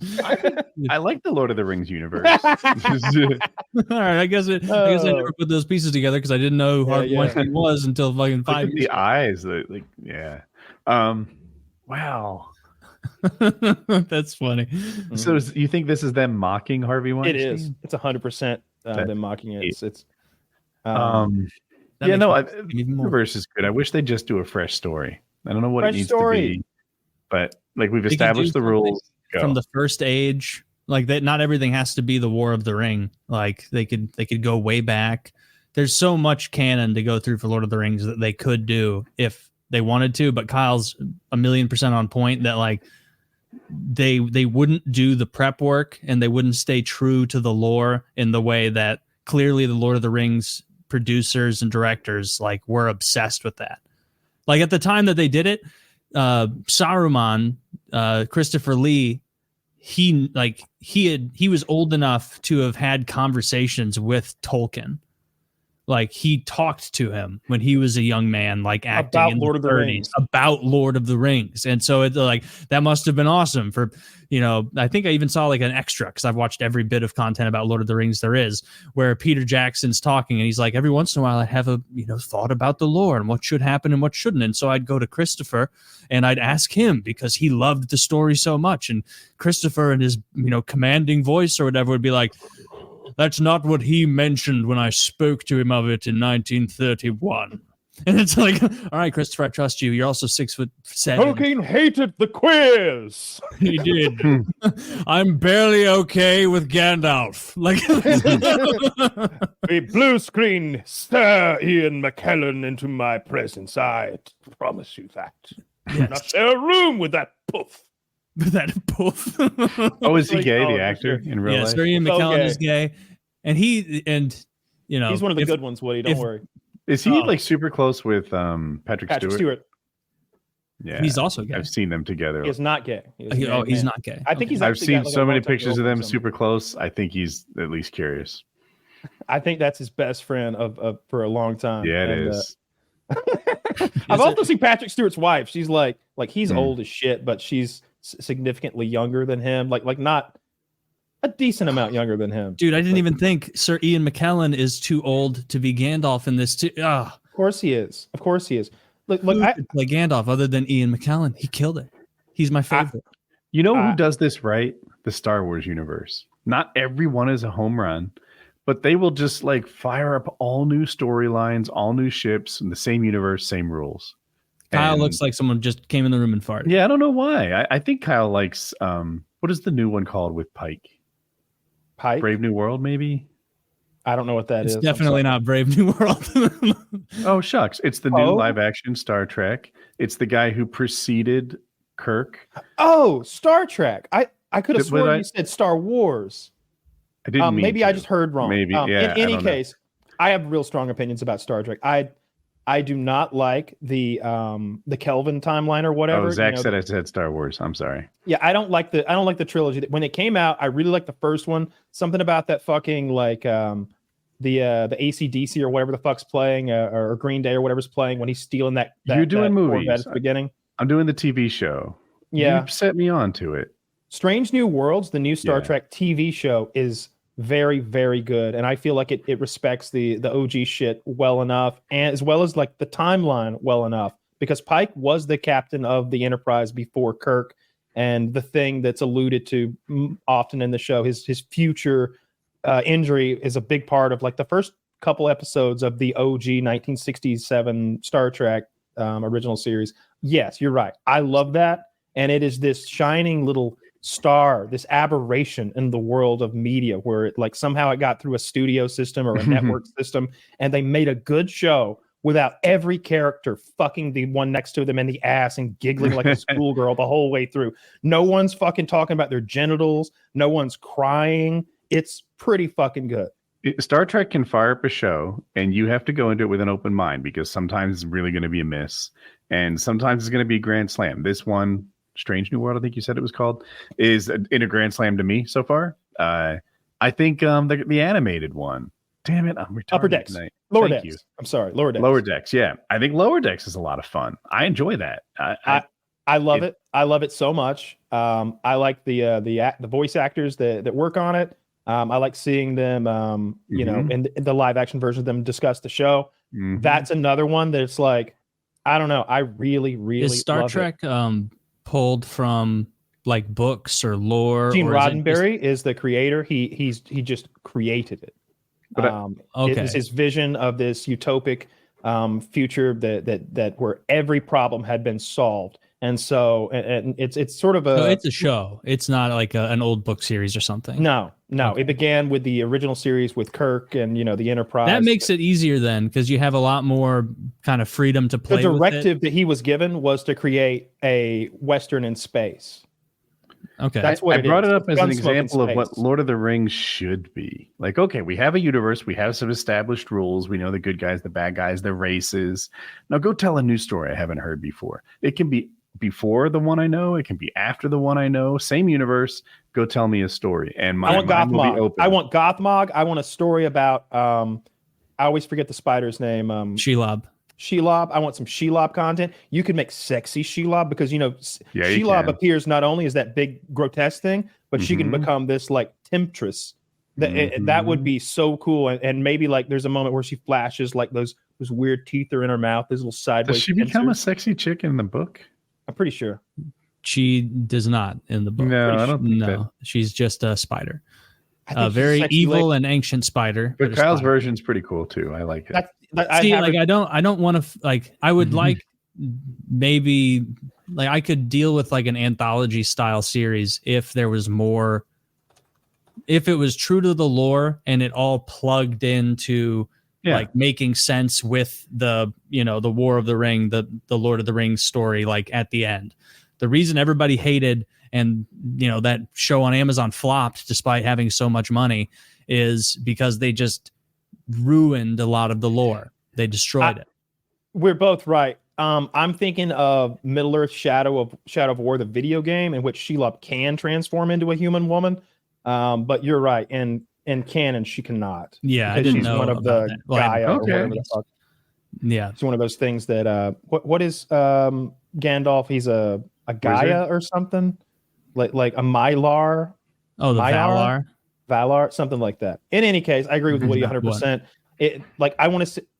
I would be okay with a smaller story set within the universe. You know, like everybody doesn't have to be Legolas or Gimli, or you don't need a power team. But what they should really do is make something fucking else. It's not going to be good. And they're not going to do I a hate true job prequels. to it.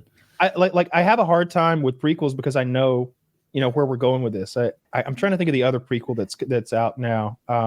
House of the Dragon. How close? Yeah. Yeah. House of Dragon. While I am into it, and I'm looking, it ended on a big cliffhanger. You probably remember where there was a dragon fight between the two young boys, and one of them didn't make it. I'm wanting to see what happens next. That first episode is going to be good. I'm looking forward to it. Yeah. But there's a little part of me that's always like, I know this is all for naught. Like I know how this ends. Too slow. Was that 2 years ago though? It's got to be at least that. That's what. So it seems to me that when you get your first season of a show, and then it's 2 years before you get season 2, but now they're on a roll because they got that like extra round of funding. That's going to be the case with Fallout. It's going to be 2 years before we get more Fallout, and then but in those 2 years, I wish you were wrong. They've got everything ball rolling now though, because they proved that how much money that thing can make. The video games are being advanced. There's going to be video game tie-ins. They're definitely moving the ball forward with everything Fallout. It's a big win. Yeah, I liked Fallout the TV show. The last episode I thought was a disappointment. Really? I thought it was. I thought it was fine. Like I won't rewatch it, but like it was fine. I did rewatch it. I watched the whole season twice. I'll agree that the final episode could have been bigger, more climactic. Maybe we learn a little bit more. You know, just or maybe you learned a little bit sooner. It was like the last 15 minutes they explained the whole season to you, in my memory. And I'm I wish there were clues more so. I liked that. I liked that where we're sitting at the dinner table, as it were, and everything comes out on all the cards come out on the table. I enjoyed that scene. I really liked the scene where the ghoul played by Walton Goggins has that whole speech. He's like, bet you feel like a big man in that suit. I know, because I used to wear one myself. And it's like goes on a little rant about how they've got a weak spot, and then he no look shoots the guy and kills him. I love that scene. I like everything with Walton Goggins in general. I've always really enjoyed that actor. He's good. I like his big toothy smile. Yeah, he's got a very big toothy smile. He's good in Justified if you want like a show that's all out and it's multiple seasons of a good TV show. I do not.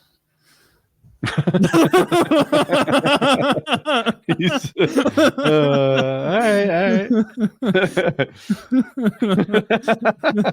right. No, what's it about? I'm kidding. I don't care.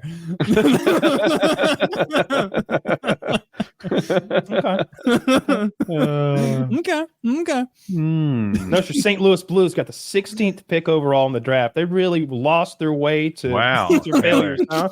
The worst case scenario. Like, you might barely make the playoffs next year or barely miss it. I bet you're excited to be there for the next 25 years. On the East Coast, what do they call it? The system or like the method or something? The process. Like, man, y'all the Blues the book are upside down when you read that? Absolute.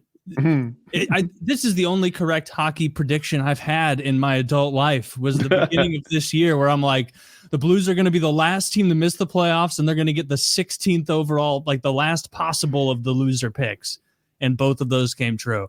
Fucking ridiculous! Like the Blackfeet getting the second overall pick again because it's a better run organization in the back office. They knew we got to tank, we got to suck. We're going to rain dance all over your pathetic. Do you think little organization. Hurricanes can come back? They're down 2 games in their series. I think they can. Yeah, I definitely think they can. Like they're a solid team. The Rangers are really good, but Carolina's also really good. So they can definitely come back and win. I hope they do. But that's also a series that, like, if it weren't for you, I wouldn't care either way. But I want my friends' teams to win when they're in. The same reason I pulled for the old Braves before Kyle became so jaded. I'm not dealing with these Brave fellas anymore. He's been spoiled by the University of Georgia. He's like, if you don't win the whole chip, you're terrible. That's how I've always felt when we were getting knocked out early by Florida every year. I felt like that. It's first or last when it's college football. I don't care about your fucking Sugar Bowl. Even in that movie, the remember when he's like, "But Dad, you told me if I'm not first, I'm last." Bobby, that's ridiculous. There's second place, third place, all sorts of places. Like auto racing. That's auto racing. Where that's I was drunk, Bobby. Like, it's true in football too. There's rankings. It's not true. Who cares schools. It impacts your recruiting class. Second, third, or fourth. Taylor and I are both excited that our teams finished with a rank. That might help us recruit. Who fucking cares? Mizzou finished with like a 9 next to their name. Everybody here was like, we're a fucking real deal team now. You're gonna be a problem this year. You're gonna be a real problem this year. Are you? They're contenders. Yes, like, Mizzou's good. Mizzou's gonna be a contender this year. They're gonna be a top 10 team this year. They're gonna upset when somebody. State finishes with a number. Who do you play? I would be interested in seeing who they play early. Mizzou is the kind of team that could upset like a big name team early in the year for sure. They're going to be a problem. Let's see. But it is first or last for me with sports like that because I don't understand how you can enjoy watching your team lose their way to a first round playoff exit. Like who fucking cares? What was the point? What was the point if they can't get in there and get the thing done at least once out every 5 years? This year, Mizzou's SEC opponents are there's 30 teams in like a pro sport. Yeah, and I want to be one of the good ones that wins every 5 years. That's what a good team does. All right, so I think Mizzou's going to definitely beat Vanderbilt. Texas A&M, I don't know if they're good. Auburn, Alabama, Oklahoma, South Carolina, this is a scary Arkansas. lineup. Well, the Alabama early is a real fucking. Auburn is always a question mark. They could beat or lose to anybody. I think of LSU that way also. Oklahoma is good also. Oklahoma's always a real team. That's a rough schedule. Yeah, it is. It's the kind of schedule though that if you win all your games, you'll get a. Yeah, you're not gonna get snubbed. You're not gonna get one. You're not gonna be like Washington or. But wait, isn't it 18 or Hawaii? It is. That's why we're playing Oklahoma in the SEC because now Oklahoma and Texas are SEC teams, and then the playoffs are expanded, right?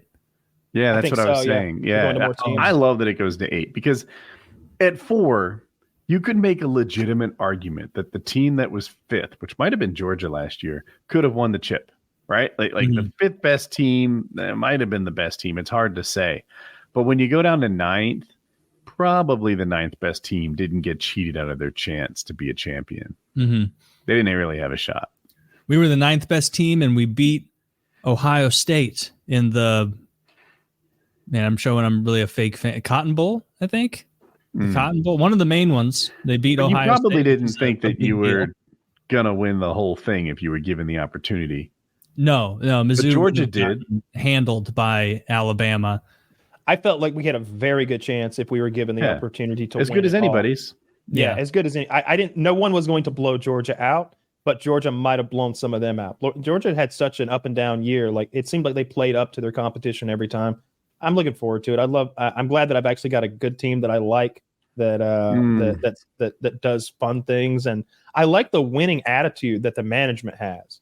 I like when coaches like 2 years ago when he would 1, 2, fucking 3. We're gonna win 3 in a row, and we didn't win the third one obviously, but it was cool that he went into it with that attitude that like we're not settling for 2 championships in a row. I want a fucking third. And then I heard him speaking recently about being hungry and being aggressive and attacking and being on offense, like not, as a mindset. I really like that. It's Kirby I like Smart, that he's his name. Yeah, I like that he's a GOAT. Before him, we had I want to say Mark Richt, but that's probably wrong. It's been a while. Some pretty boy. My mom was like, oh, he's so good looking. And I'm just like, he can't win a fucking game. He can't win a fucking game. Tim Tebow's running all over our asses, and we can't. Dude, I have hatred in my heart for Tim Tebow to this day. Woody's like, I want good things for Chris Pratt. I want bad fucking shit to happen to Tim Tebow. I hope his kids have one leg too short. Get beamed in the baseball minor league. Ram shot over my fucking team for a generation, for all of his career. It's all of his career. Yeah. Well, Georgia will be good again. He's got the longest putt in like PGA history or some shit. Really? Tim Tebow does? Yeah. Good for him. He's pretty good at sports. It was like 150-foot putt. It was ridiculous. It was a great video. How do you even putt from that? How big is the green? It was really big. Don't you like chip it from 150 feet? It was sort of a downhill and curvy type thing. It's like it's a really cool video. Tim Tebow, longest putt ever. It's great. The crowd goes wild. So fucking hard. You can fool yourself into thinking that putting is easy when you're mini golfing, but you don't realize like, oh, it's all 100% flat here. Like at the mini golf place, that's why you can spend all your focus on the fucking windmill. And then you go to a regular putting green and it's like, oh, there's a million. I forgot. This is still the earth. There's a million little like tiny grooves and sounds like you suck at golf, Taylor. Just aim for the PVC pipe and it guides your ball right to the hole. Duh. I am. Yeah, that's.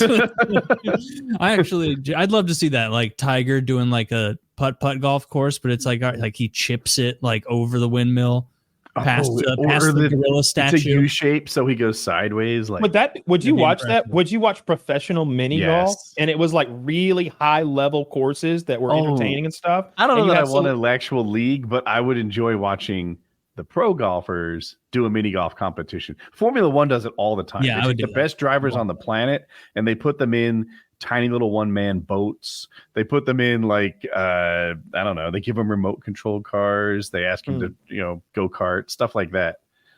I would definitely watch professional golfers it would have to be like a really, really challenging. No, you do doubles. It's very challenging, but you do doubles and you have a celebrity paired with a pro. So you have like John Daly, but he's paired with fucking Jack Black. And you have like Tiger Woods, but he's paired with who's a really racist celebrity? James Woods. I don't know him. That's okay. He's from, actually don't know any movies he's in, but he's a cameo in some Family Guy episodes. That's hard to name a really racist James celebrity. Yeah. Like James if Woods. they're really racist, Anthony Cumia. They usually get Anthony Cumia and Tiger Woods. That's the pairing. That's perfect. Wow, they're both the best in their game. That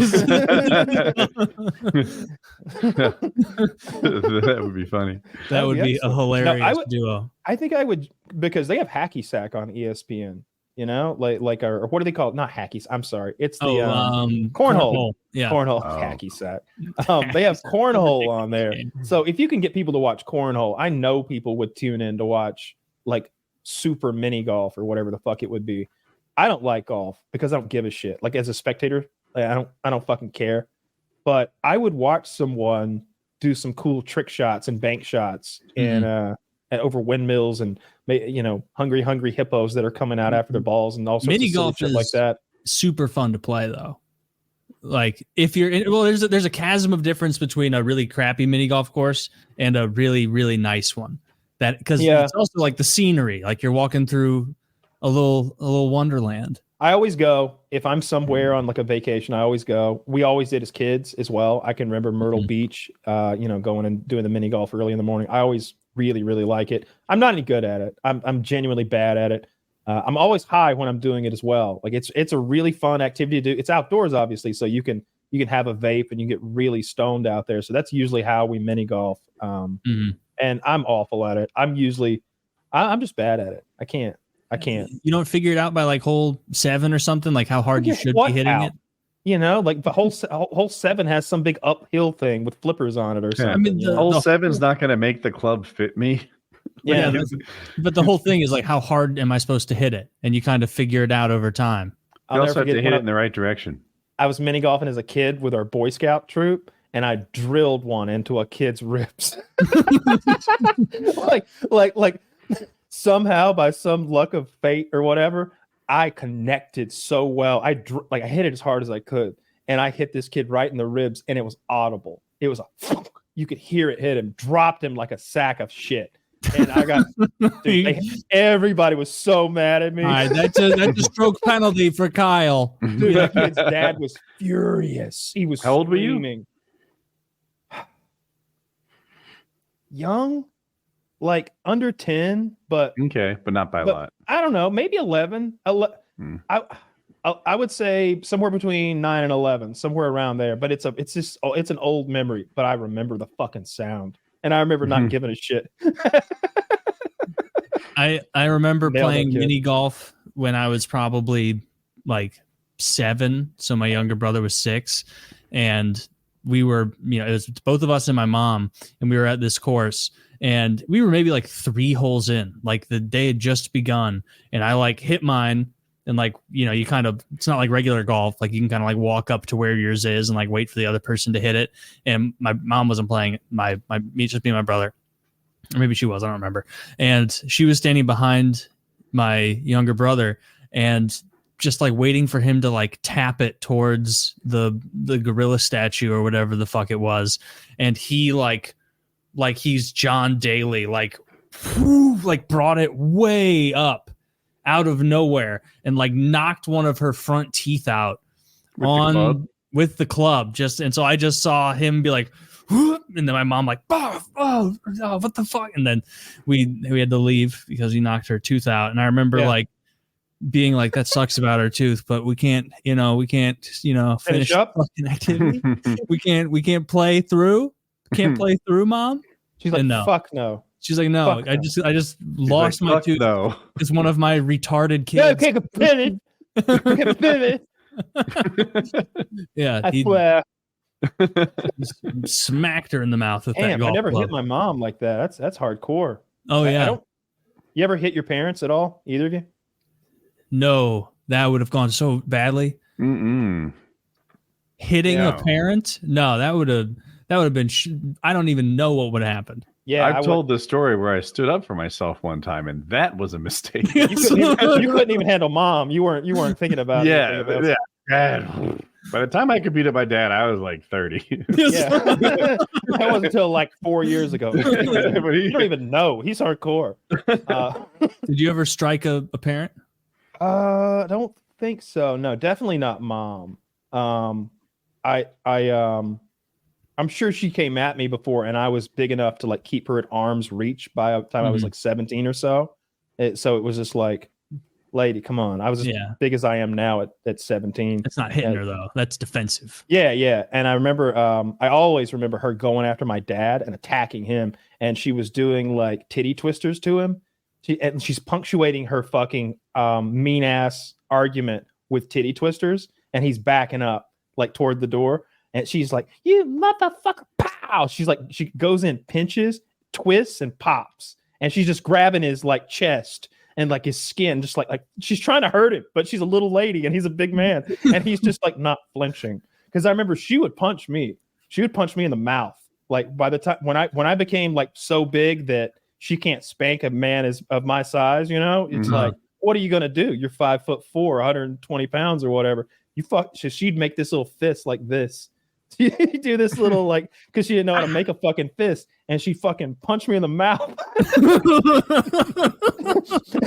Like she popped me right in the mouth before I knew what had happened. It was fuck. Shit.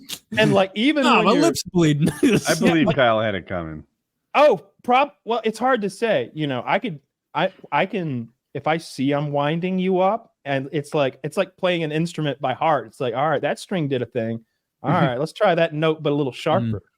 Yeah. So I'm good at that. And I can remember watching her get mad and thinking it was funny and wanting more, because she would get just ferocious and she would scream. And when she gets really mad, her eyes cross. That's true. And I thought that was funny too. But yeah, I'd let her get too close, just like Mike Tyson, and she popped me right in the mouth. Right, and then it wasn't funny anymore. It's like, oh, she got me. Like I gotta be careful. I can remember fleeing to my cousin's house with like a bloody lip. Like, what happened? Mama beat me up. Like I drove there. I'm gonna go pick up a 6-pack of beer that I can legally buy. My mom just punched me right in the mouth. Yeah. But I probably had it coming. And honestly, like how else is she gonna discipline me? Because there's nothing she can say because I've got a car and I can just leave. And she can't hurt me without like grabbing a fucking weapon or something like that. I'm just too big and she's too little. So I support the punch in the mouth. Honestly, I'm sure she felt bad about it. Falling out of favor. Yeah, unfortunately, and look at the youth, Woody. The youth that's never been punched in the mouth. I think everybody should be punched in the mouth at least once and know, like because it sucks. Who should do it? The gym teacher? I just think it should happen in life. Like when you mess up, like you should get punched. And then you're like, holy shit, I shouldn't do that. Like clearly that was a fucking mistake. I don't want this anymore. Like that should happen occasionally. Peer group, rival at school, pop you in the mouth. Absolutely. Teachers should. I said some shit I shouldn't have said one time, and I got my nose broken for it. And I learned. Don't say that. What'd you say? I said something mean. I don't even want to repeat it. It was mean. I said a mean cutting thing because I wanted person hurt my feelings, so I hurt them back. And I went too far. That's fair. Sometimes when you're at a young age, you don't realize when you're going really hard in the paint. You're just, I'm hurting, and I want to make you hurt too. Yeah, I said the meanest thing I could think of. And then when I wasn't looking, that kid punched me in the nose. And I was like, he hits way harder than mom. He did. He hit way harder than mom. He broke my fucking nose. And I learned from the moment. I learned you can't just say whatever you want to people. Unless it's over the internet. Everyone should have like a borderline abusive sports coach at some time in their life. So then you can appreciate, good structured discipline. My dad would punch me in the arm sometimes, like especially if we were in the car and he's driving, I'm in the passenger side, and I gave the wrong answer, he might give me a punch in the arm. But it was hard enough to like throw me into the door. I did that to my younger brother once. So hard. I don't remember what I was mad about, but we were yelling at each other, and I was driving home from school, and I just dead armed him as hard as I could as 16-year-old me, and he was like crying. Like I hit him so hard. Immediately he pivoted. I was like, "Don't tell mom and dad about that." Well, I mean, like I'm 16, he's 15, so like we're close. Were your coaches good, Taylor? Did you like them? There was it depended on the team I was playing. Oh, no, I don't really think I ever got like man advice from coaches, but like there was, and like, it's the same way that like you realize sometimes at a young age that you're smarter than your teacher is.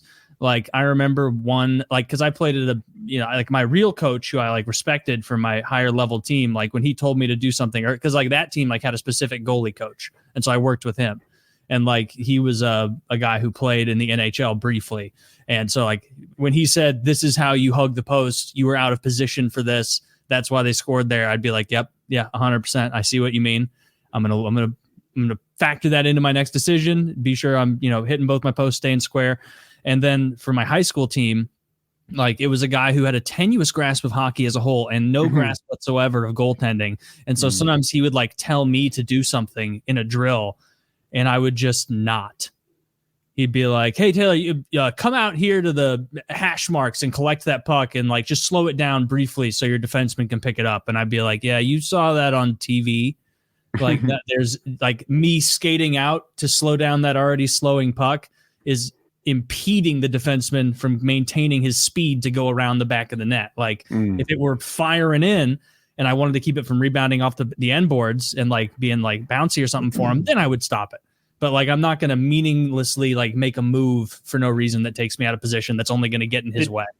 Did you have that experience at all, Woody? Like a coach who gave like good advice, maybe for life or beyond the sport or something? No, I thirsted for it. My high school coach, I can remember there was a girl and car. There's a guy, server. Like he was like father figures to these people.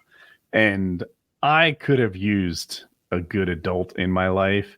And he just didn't seem to be on my side. You might consider being on the top relay team like being a starter. And in basketball, football, whatever, the coach picks the starters and he might use all kinds of different factors in his judgment. But in swimming, it's fair because there's a fucking clock. And if you're one of the fastest guys, then you get on the fastest relay team. That's it. There's nothing to it. He tried to talk me out of my spot. It's like, Woody, it'd be nice if Lyle had it. This is last year. He's a senior. I'm like, I'm a senior too. Like, yeah, but why don't you give Lyle your spot? Like, because I'm faster. I've been faster than him all season. And what happens is at the end of the season, you do a race. See who's faster right now, right? Which one of you guys is the man? And I beat him. Like, I beat him in every fucking race. And he still tried to talk me into giving out my spot that I earned because I'm faster. And it's just like, you are playing favorites and I am not your favorite. That is very clear. And I could have used him. Like, I wish he liked me. Yeah, that's shitty. That's shitty. That's just bad coaching. Like, are you trying to win or not? Yeah, this was for states, by the way. We got 5th in the state. This is a team that mattered. And I mean, it's New Jersey. You had the 5th best swimming team in New Jersey. That's pretty. Yeah, but he wanted to put the slower. And by the way, I was not the slowest guy on the relay team. Like, that's the other thing. That's what I was going to ask. Like, take Mark's spot if you want us to lose. I was first or second because on a relay it's a little hard to measure because the first guy starts off the block and then everyone else gets like a flying start, which lowers their time. Sure. And the rule is your feet have to be on the block while he touches the wall. So you're like, 2 yards into your swim in midair with just your tippy toes on the block when he's touching the wall. That's the goal. Thing, so it makes you faster. So it's hard to compare all the times, but I was the fastest or second fastest guy on that relay team. And he wanted to bump me off it to put the 5th fastest guy on there. He's like fucking that kid's mom or something. Because you liked him more. And everyone else on the team. How do you as a grown man, how do you like a teenager more to the point where you want to change the I think this guy got kind of bullied. When he was like a freshman and sophomore from the older boys. And then when it was his chance to be a senior, suddenly this surfer walks in off the street and is faster than he is. Like that's Lyle's maybe side of the story. But I'm like, well, I was faster because I trained hard and I was faster. And nobody like that wouldn't help Lyle in the long run with his teammates anyway, because everyone would be like, we really need Woody in there to get the points or however it's structured. Like no one's going to be like, great job, Lyle. You lost us the race single-handedly. Like, right. So that coach is even putting him in an uncomfortable position where he's like, hey, so I talked to Woody and Woody said he might give his spot up. Would you be comfortable doing the 4-man relay? That guy's probably like, what? So the rest of the guys can like bully me for ruining our chances at this? Like that. Yeah. That's just a shitty coach. Like you need to do sometimes like if you need a win, you need to put the right person in. I remember on my high school team, like I'm not that checked in, didn't care that much, but there was one game in particular that we were playing a team that wasn't very good. And my backup, Jake, like before the game, and I like went in, like I think I'd already played a game like 2 hours earlier for my other team. And so I was like, Jake, you stepping up? You playing tonight, bud? And he was like, honestly, Taylor, I think we need a win here. And I was like, okay, I'll play the whole game then. And it was and we did get the win, probably largely because of that. But like, I had a football coach. Nobody would have been happy with him if he would have let in 3 squeakers and then we lose, 5-4 or something. I had a football coach who had a traumatic brain injury like the year or two before, and no one had quite yet realized that he was retarded. No. He was hit in the head with a baseball bat. He was assaulted. Baseball guy. Oh, assaulted. More of a street fighter. And he was genuinely somewhat retarded. Yeah. This grown man who was coaching our football team. Over his head gambling. like there was an assistant poker coach in garages. But we were pretty young, so like it was, you don't really notice as a kid, but I remember hearing my parents talk about it. And so the next time we had like a pizza party at his house after the game, the coach's house, and I was like, man, that lady just wiped coach's mouth. Like that guy he was at his wife's house, like he had been a regular guy, but he had been damaged, and he was coaching us. Does your wife not take her nurse outfit off after work?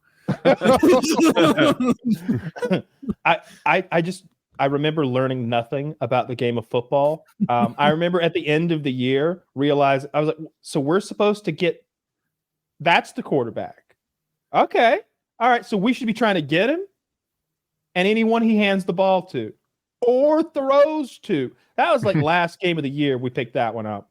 And so you don't think it helped your development? You could have played in the bigs. I just remember that being the worst experience of my childhood, that stupid football team. It was just awful. We travel around and get beat up.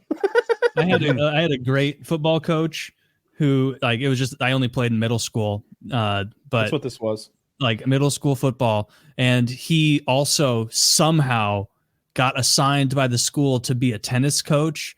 And this guy not only didn't know tennis, but from his body language had an active animosity towards it as a sport. And so like he'd take you out there and he wouldn't even go on the tennis courts. He'd be like, all right, everybody, hit it around. And then hit it around. And so we just would kind of structure our own games out there. And he would sit up on the stairs out back the gym, kind of overlooking us. And this is like late high school age. So like the first iPhones that could actually go online kind of, were out. And so he would sit up there and look at his phone and smoke cigarettes. And that was it. If you like, not one person ever asked him like, hey coach, am I serving this correctly? Cause he would just be like, looks fine to me, Brett.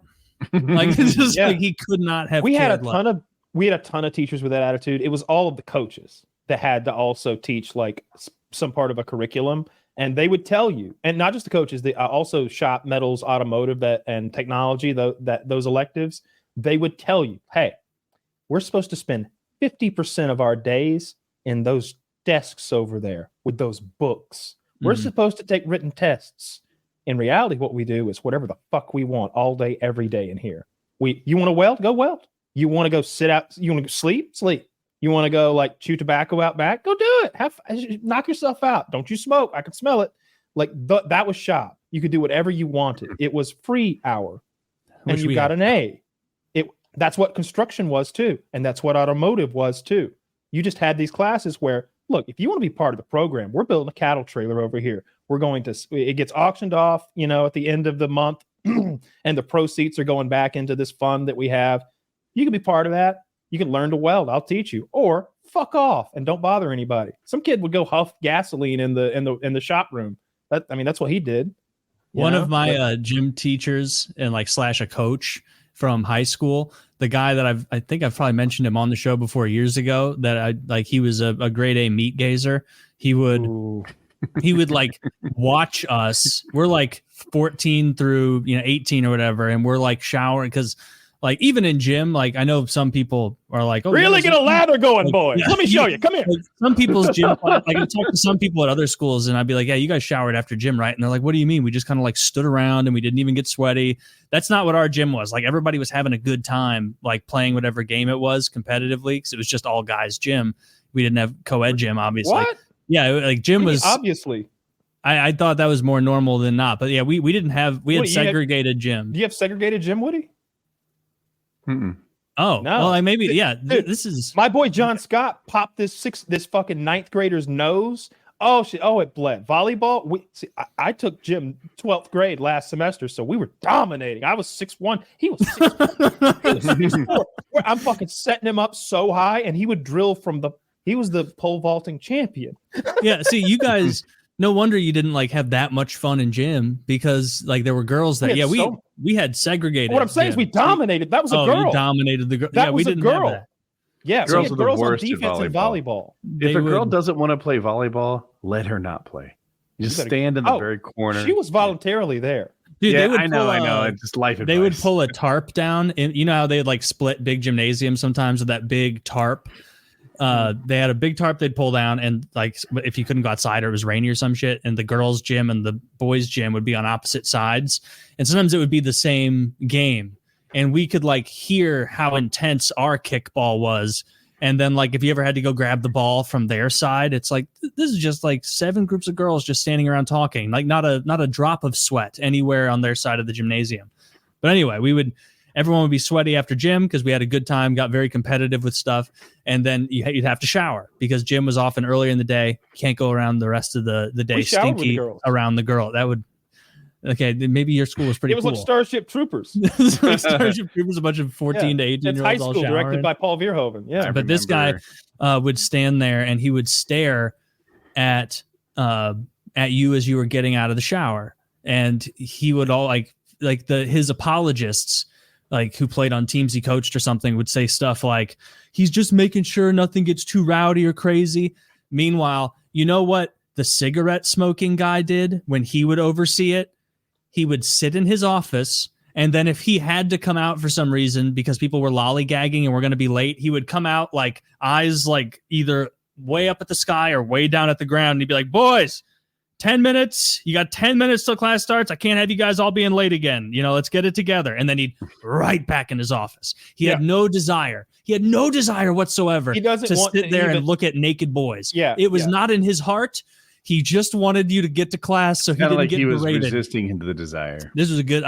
Shout out that coach. For I like this non-descended testicles and hernias. Yes. You know, we had that in my school. I don't think they do that anymore. Dude, he walked around like he was trying to. He walked around like he was trying to like avoid like gore in a slaughterhouse, like even seeing anything. Like he didn't want to see a thing. This other guy though would lean up against the wall, exactly where the towels were hung up. And then he would watch as you got out and dried off, and then he'd stand there and watch everyone. And sometimes he'd even poke his head around into the shower, and like he was a meat gazer. And I remember even at the time, me and my buddies, almost all of us, being like, "This is fucking weird. Why is Coach always watching us shower and like all this? It's just bizarre. We're 16 or whatever." That. No, he didn't. And then some people would be like, later on became a Subway spokesman. He later on he gained a lot of weight and then he lost it. Coach Vogel is a weirdo. He eventually got in trouble and lost his job for like suspicions of impropriety of that nature. And even now, me and like all my friend group of guys from high school I'm still buddies with will like, there's one in our group who's like Kyle with Michael Jackson, where this one guy will be like, "Nothing was ever proven, not one bit of it, not one iota of proof. You guys are just haters." And all the rest of us are like, "Dude, he watched us shower for years, years, unnecessary." Like, compliment your pube, bro. Just compliment. Taylor, you've always been top of the class on pubes. You're doing so great. Well. You're becoming quite a man. No, he would use like sanitized language. That would make it. That makes it much. Taylor, you're developing into such a Coach, fine, fine please young leave man. The shower. It's just us in here.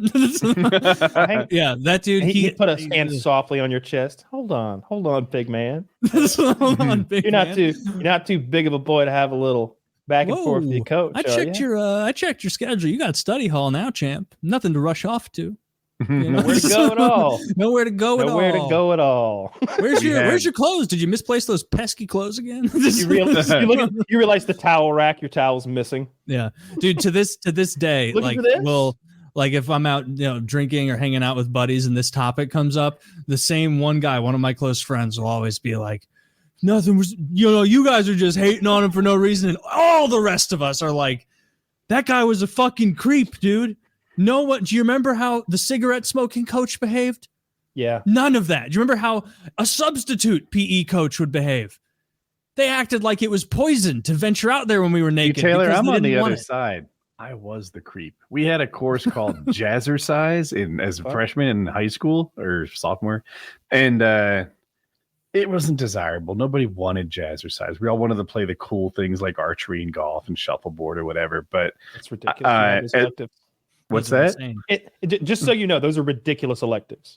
They're super cool. Polo. I know they are. Like I'm jelly. Like we had none of these things. But as a freshman, you just run. As a sophomore, you get last choice, and I got Jazzercise. And people hated it because at the end you had to be the leader. That was like the final exam, and you're the guy up there jumping jacks and doing dances and whatever. Mm-hmm. But for 99% of the class, you're just muff gazing the whole goddamn time. There's like you're on all fours, you're doing that like dog lifting his leg thing. Yeah. That was my sophomore year. A little brain blast that this came back to me this very second. Is that same coach would sometimes have us do like yoga exercises. Downward facing dog. Literally, yes. Like yoga stuff, and he'd like walk behind us while we were okay. I was already sold on my theory. Taylor, you might want to look this guy up. Let's look this guy up. Like that, I feel like we need to go down that Facebook rabbit hole and see. I have looked him up, and I've found him because a buddy of mine who agrees with me on this is like sent this like when this like many years ago when he got fired for supposed impropriety of some, I don't know what it was, and he sent it to me, and he's like, look. I think we were more on point than we realized. Joking at the lunch nurse now. I fucking hope not. I hope he's not working at any schools. But that guy was a creepy dude. Was there anything suspicious about his post school activity? Like, did you find something out? Sells ice cream now or something. I could see him, making a lateral move into the ice cream biz. That seems like a serial killer, diddler adjacent kind of thing. Those things go hand in hand. Once you diddle, like, what do you do with the kid now? And I also remember this one English teacher in 8th grade would like give the girls back massages in like the middle of class sometimes, and just having a feeling in my head like this is wrong. This shouldn't be happening. Yeah. Why is he touching? Why is this 35-year-old How old were they? Well, how old are you in 8th grade? 14?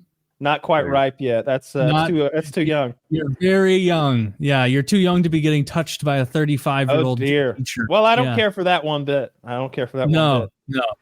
Man, this is really. I'm honestly getting a little skeeved out. Like, just the boy thing was bothering me, and now that like I'm a little upset like for these stories. I genuinely am, because it's like the worst thing, right? Dude, you would catch this guy looking at your penis. Like, we didn't make up Meat Gazer because it was funny. He was looking at our dicks. See, we didn't shower. Nobody got naked. I had co-ed gym, co-ed weightlifting, co-ed advanced weightlifting, like all that shit. You'd mixed everybody together. There were no classes where it was only girls and only guys. That didn't happen.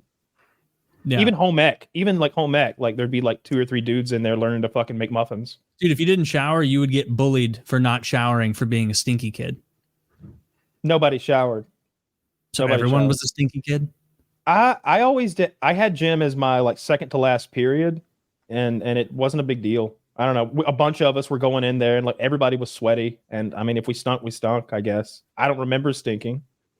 Yeah, but that's an age where a lot of kids don't recognize they stink. I don't yet. But even now, like, I have to work out so hard to beat deodorant. In my most difficult workouts, when I have sweated through my shirt twice in the last 2 hours or whatever, yeah, I'll start stinking because I've just sweated through deodorant. But just a little 45-minute gym thing in school, because we had AC in the gym. It wasn't that bad. You didn't get drenched with sweat. We always did outdoor stuff if we had the weather for it. Yes, we should. A couple of wonderful, wonderful sponsors. This episode of PKA is brought to you by Distro.com. PKA fans, have you been interested in THC, but you aren't sure where to start? Look no further than Distro.com, your premium source for THCA, flowers, dabs, edibles, and other smoking accessories. THCA, not your cup of tea? Then check out our expansive assortment of Delta products, including edibles, vapes, and disposables. That's right, folks. Pharoah Distro is your go-to destination for all things THC related. Get ready to elevate your experience with Pharoah Distro's exclusive Pharoah Exotic THCA buds. These buds are so premium, they practically come with their own red carpet. Crafted for all cannabis lovers, these USA indoor-grown beauties are the epitome of luxury. And for all the dabbing aficionados out there, get ready to savor the richness of our THCA diamond sauce. It's very, very potent. Trust me, once you try it, you'll wonder how you ever dabbed without it. These are the perfect pairing with DabX products like the DabX Go and the DabX Rocket, our premium dabbing equipment. And let's not forget about our mouthwatering assortment of high-quality edibles, perfect for anyone looking to elevate their edible game. From Delta 8, 9, and even 10, we have an incredible assortment of edibles and many delicious designs. If you're looking to add a touch of wellness to your routine, explore Pharoah Distro's range of CBD products and therapeutic mushrooms, because self-care never tasted so good. PKA fans, use code PKA20 for 20% off your whole order. You heard us, 20% off your whole order for listening to the show. That just use PKA20 at checkout. So what are you waiting for? Head on over to PharoahDistro.com to discover a world of premium THC products that cater to your every whim. Elevate your 2024 experience with Pharoah Distro and make this year your best. PharoahDistro.com, PKA20 for 20% off. Check out the edibles. Check out the disposables.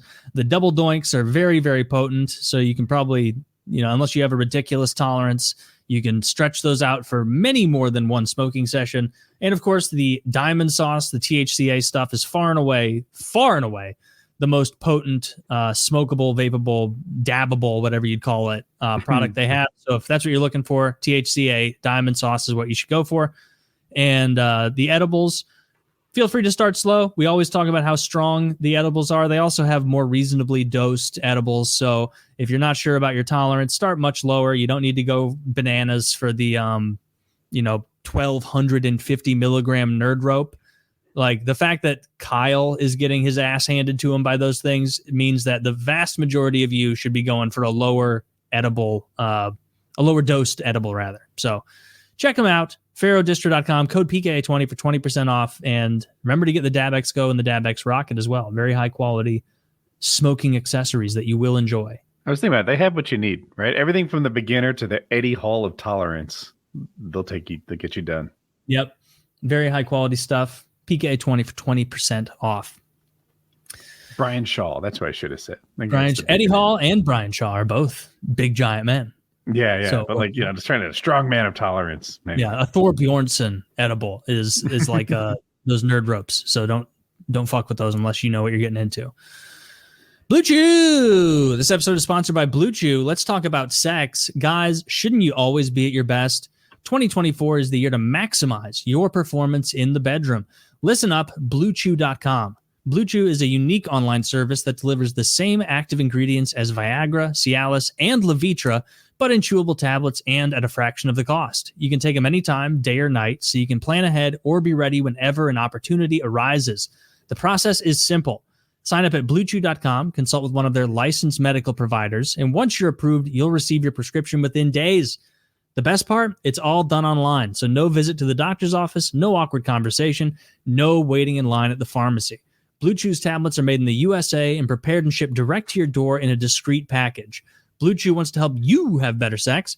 Discover your options at BlueChew.com. Chew it and do it. And we got a special deal for our listeners, folks. You can't find this everywhere else. Special deal for our listeners. Try Blue Chew free. Try it for free when you use promo code PKA at checkout. Just pay the $5 in shipping. That's BlueChew.com. Promo code PKA to receive your first month free. Visit BlueChew.com for more details and important safety information. Big thanks to Blue Chew for sponsoring the show. Again, that is BlueChew.com, BlueChew.com, PKA at checkout. Just pay the $5 in shipping and trust Kyle's recommendation of the Tadalafil. He's the only one of the three of us who's tried anything other than Tadalafil because there was no reason for Woody and I ever to look back on it. It was the right move. He is an expert. He's coughing, but he's an expert on penis. I inject my penis with caffeine. Done everything. Oh, we have the lock and load to go. And lock and load, the premium ejaculation increasing supplement taking the world by storm. code PKA or code Jizz, you can get 10% off. I talked to someone over at Gorilla Mind this week, and we should be getting these back in stock soon. You guys just keep buying them so quickly. So by the time this goes up, hopefully they're back in stock. But even if not, get yourself some energy drinks, some protein supplements, some dream supplements, anything and everything you need that could possibly be efficaciously dosed is efficaciously dosed over there by Derek and his scientists. So check it out. You want to see what giant cums look like. You want to see it from your own dick. Check it out. You want to baffle and mesmerize your sexual partners. Paint him or her white. Mm-hmm. I don't know if you guys noticed, but it may be the only instance of this happening in internet history, but recently there was a big problem with the game Helldivers 2, which is a contender for Game of the Year. It's incredibly popular.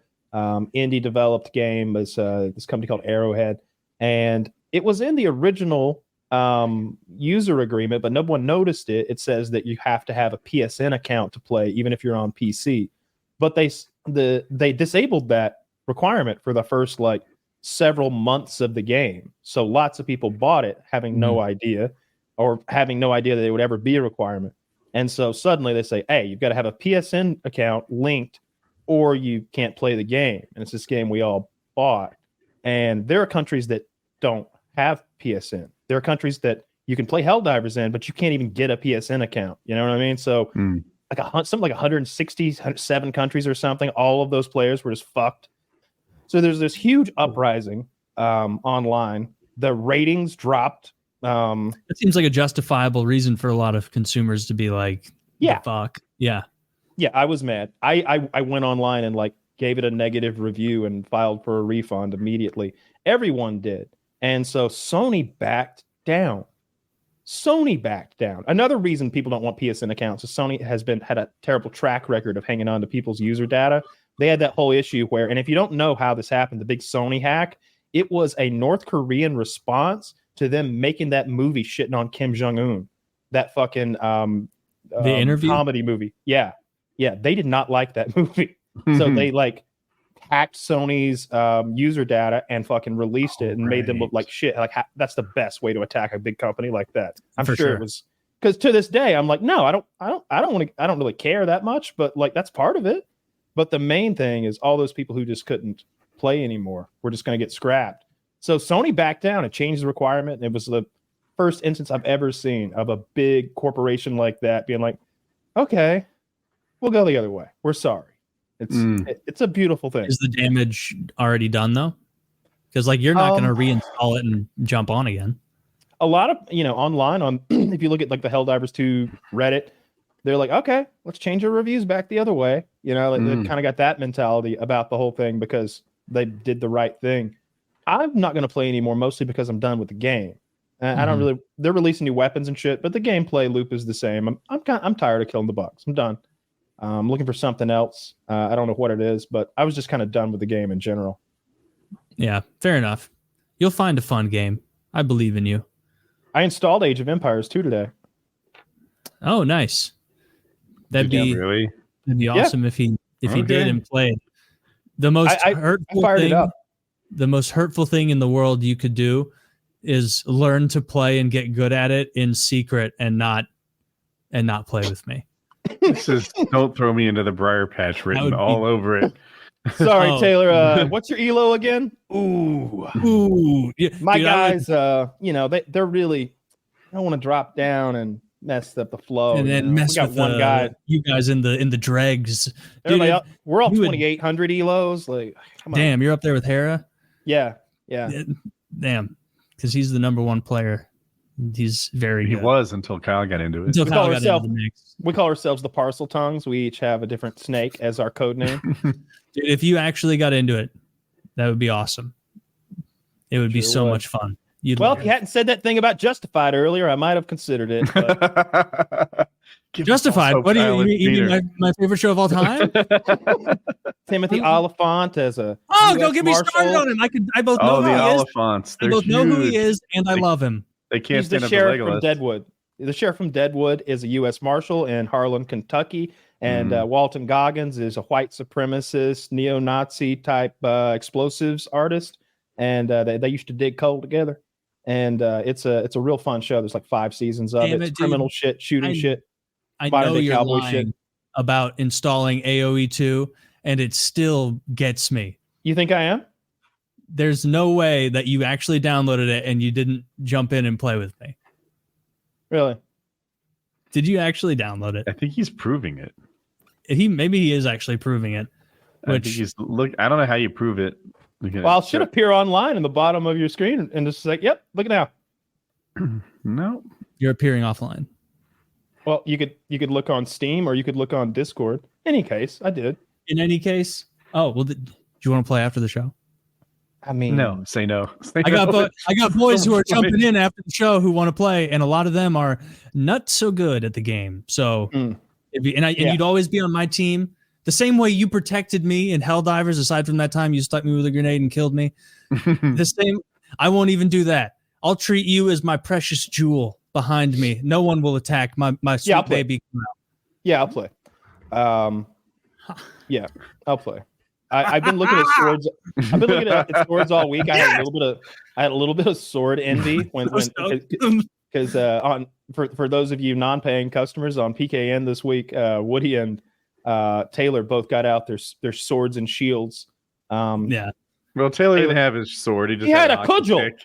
I had a hockey stick, and you really had to put me on blast for not having a sword there. Wow. That's a fucking. You know what I saw last night? A real deal Gandalf staff made out of heavy hardwood and painted to look like it. It was on the same like sword website. See, I keep going down the rabbit hole of buying this sword. I've done it like almost every night for weeks, and I'll pick the sword and I'll go through it, and then it'll be like, oh, it's 1080 steel.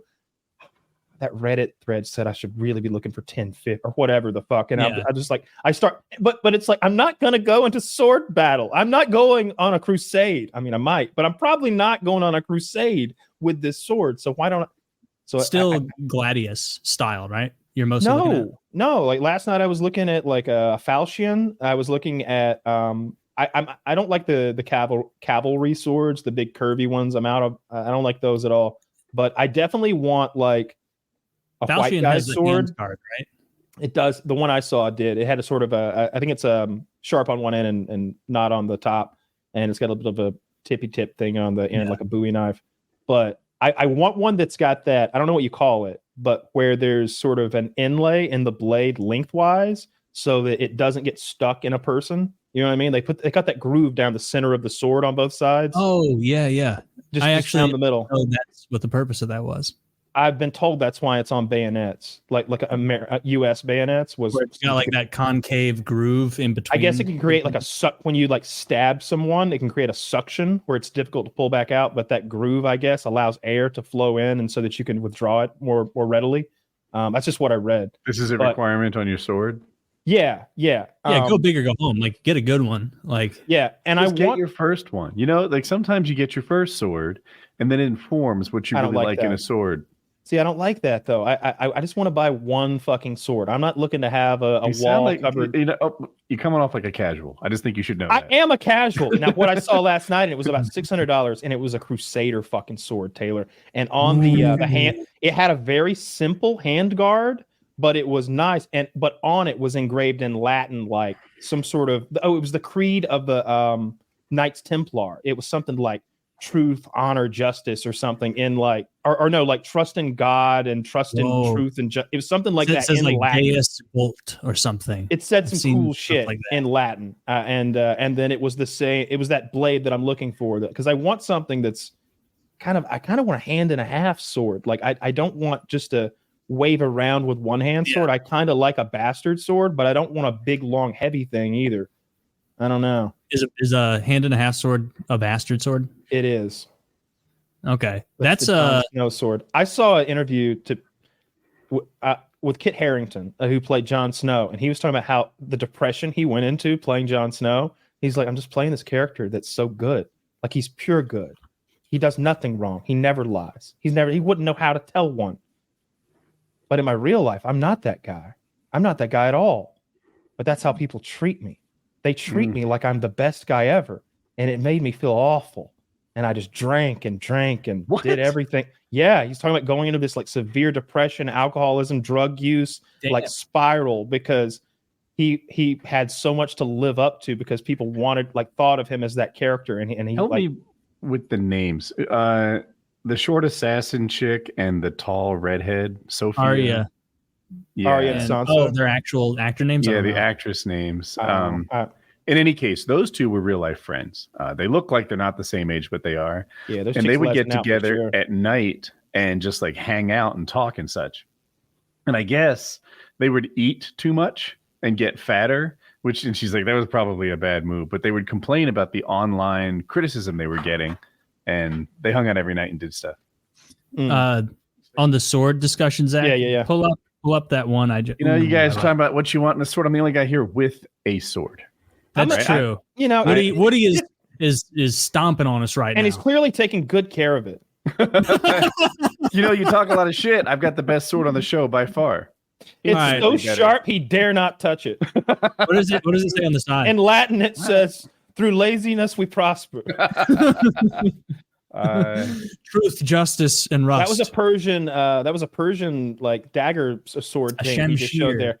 Yeah, it's got the pommel with an elephant on the head.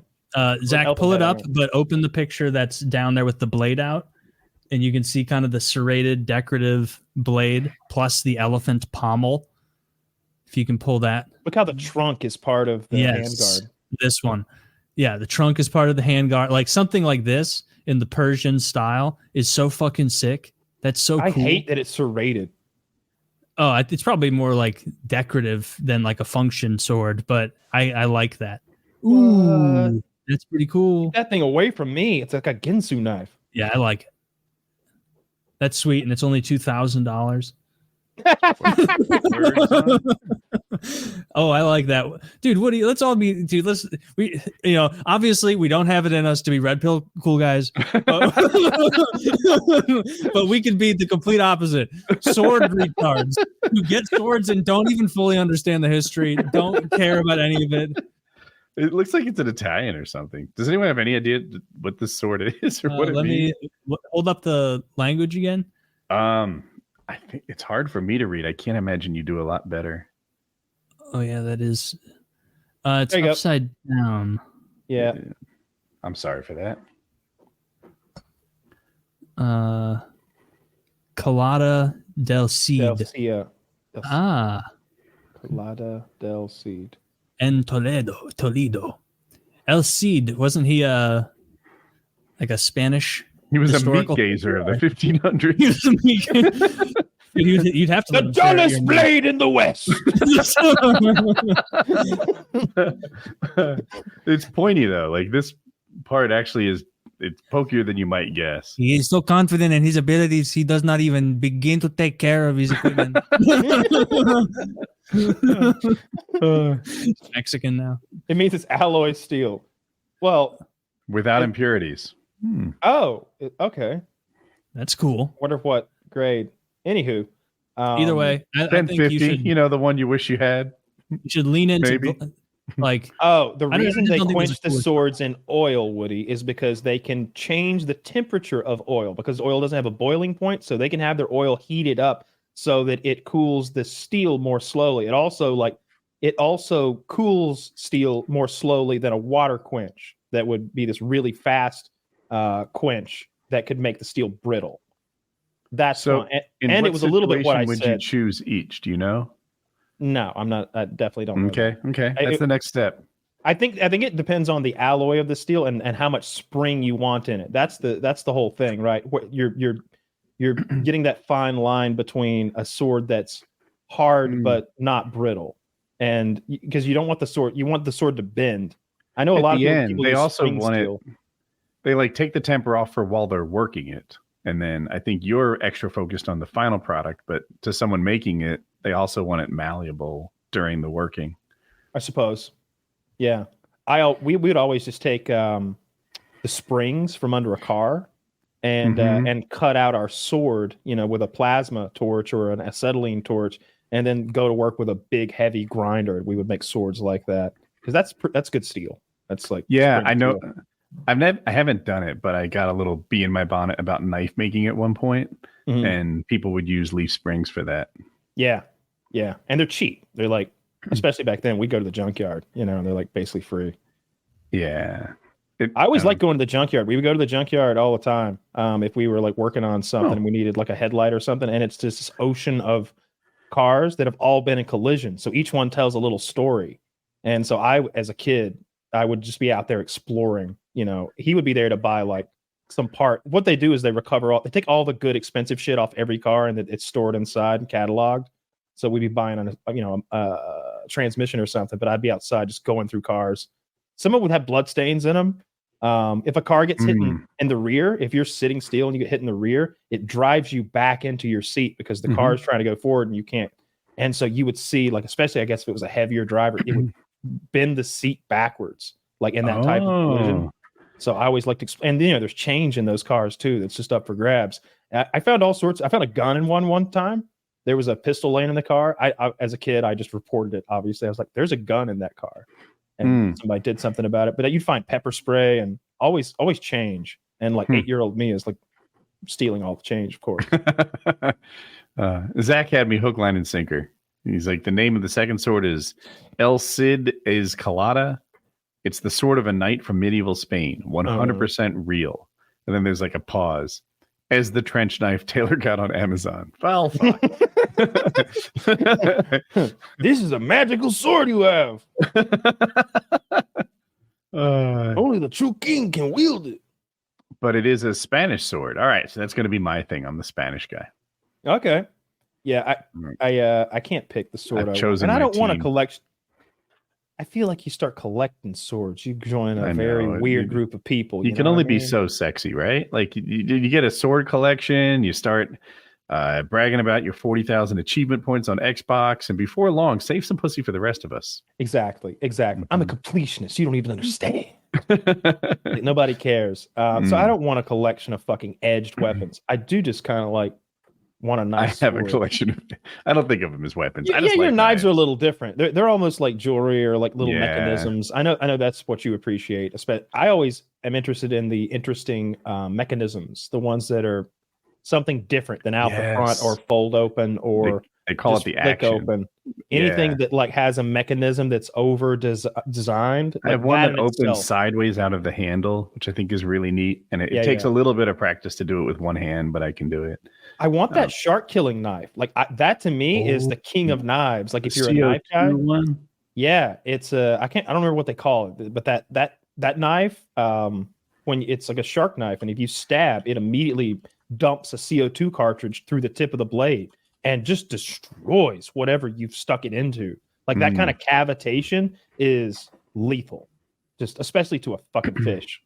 What are you watching on YouTube lately? I'm curious. Well, I've watched a bunch of movies this week. I haven't been watching as much YouTube. I watched Shadow of the Vampire last night. That's a movie about the making of the old movie Nosferatu. It's the one with the Dracula's like in the shadows with the long fingernails.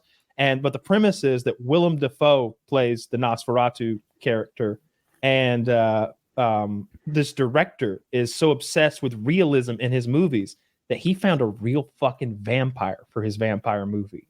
And so none of the cast and crew know. They're all just like, "Oh, that guy." That is a method, and he explains that he's a method actor. He will only film at night. How do you stay so cold? Address him as Count Orlo, but there's one scene where they're halfway through the movie, and two of the cast are sitting there drinking this big bottle of whiskey at night, and here comes Count Orloff over, and he's fucking creepy. He is a vampire in that full scary makeup, and they all think it's makeup because he doesn't spend a lot of time around them outside the scenes. And he sits down and they're asking him because they know he's in character. They're asking for background. He's, I do not remember how I was made. I do not remember how to make more. I am too old. And then a bat flitters by. And he goes.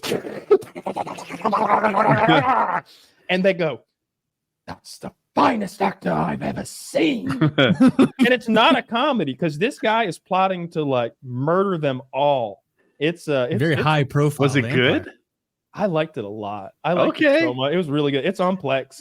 And I also watched Godzilla Minus One, which is currently only available on Prime in Japan or on our Plex. Shout out Plex guy. Yeah, so Plex guy got on the waterfront for me. I mentioned I watched it, but I told you weeks ago, but when he I just got around to it. I remember. Oh yeah, I feel you. He immediately got around to it. There's also a form so we can request him online. I'll link it to you later. I know he'd rather us do that, but anyway, the Godzilla Minus One, I really fucking liked. It's obviously a Japanese movie. It's like right after World War II. It's disgraced kamikaze pilot. He was too scared to blow himself up, and then he like failed, and then he fails again. Like he keeps cowardice is a problem. He keeps being scared, and he gets back to Tokyo, and like Tokyo's been firebombed, so everything's gone. Like his whole family's gone, and that's what the human story. It's him and his sort of giving himself permission to live because he's so ashamed of his failures. Because he has this ready-made orphan family. Just all he has to do is say, "Marry me," and this beautiful woman would marry him. And all he has to do is say, "Be my child," and this orphan child would be his child. But he doesn't want to give himself sort of permission to live a life again because he's living with all of this shame. And then here comes Godzilla, this opportunity for him to like come through in the pinch. And so it's right after World War II. So they've got like battleships and stuff to fight Godzilla with. But Godzilla has a healing factor. So they'll fuck him up and he'll heal like Wolverine before their eyes. And then he'll hit him with the laser breath. And when he hits you with the heat ray, an atomic bomb goes off in the distance, basically. Like he causes a nuclear fission reaction in whatever he hits, I guess. Because he shoots that blue laser shit. Is it old? It's brand new. It won Oscar for effects this year. Shucks. So yeah, it's even new. I've seen stuff about this movie. Yeah, it's brand new. The only reason it's not over here is because Lionsgate, the United States company, makes Godzilla movies here.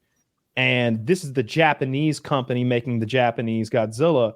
And so it's completely different Godzilla. We're back in World War II with a totally different monster. Is it all closed captions? Yes, it is all closed captions. And that's probably the weakest part of it. You know, my biggest complaint is I felt like sometimes I had a hard time connecting with the characters because of that, for whatever reason. I couldn't tell if like the character's meant to be funny or silly or he's just a bad actor. At a couple times, and not the main character. He was good. There's a moment where he like loses it all and he's just and it's raining black rain from the bombs, and it's like, damn, this is a good movie. This isn't just a monster movie. It was fun. I liked it a lot. Biggest issue with closed captions is sometimes I get the information at the wrong time. It can be late. More commonly, it's too early. That can be a thing. Yeah, poor timing's a problem. I would watch the Godzilla one. That sounds pretty fun.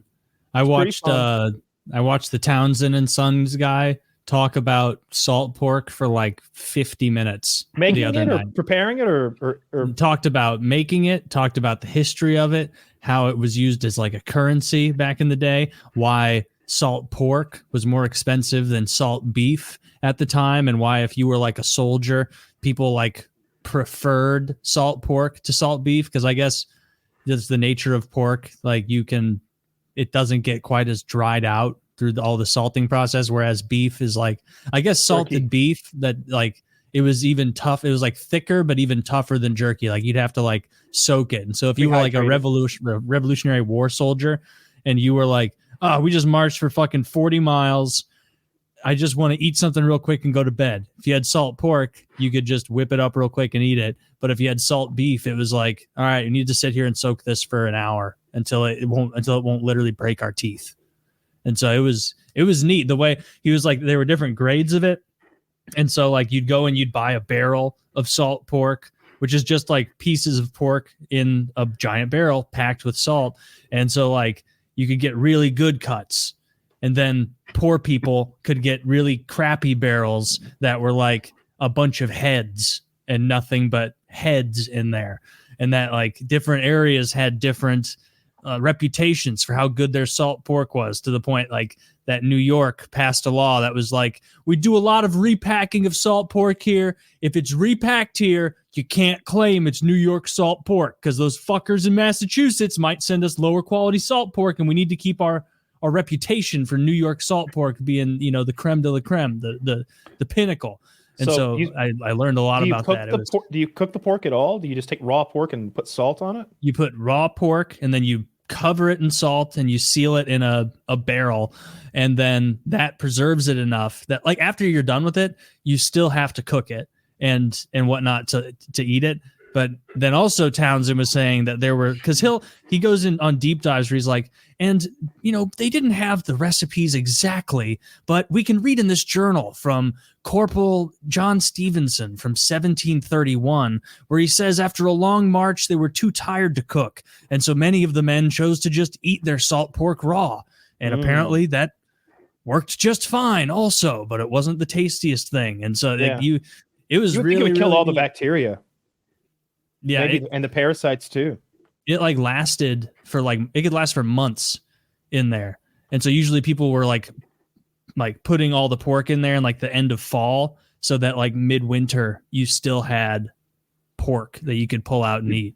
YouTube's algorithm is amazing. I love like YouTube rabbit holes that you get into. I've been going down sailing for a couple months now.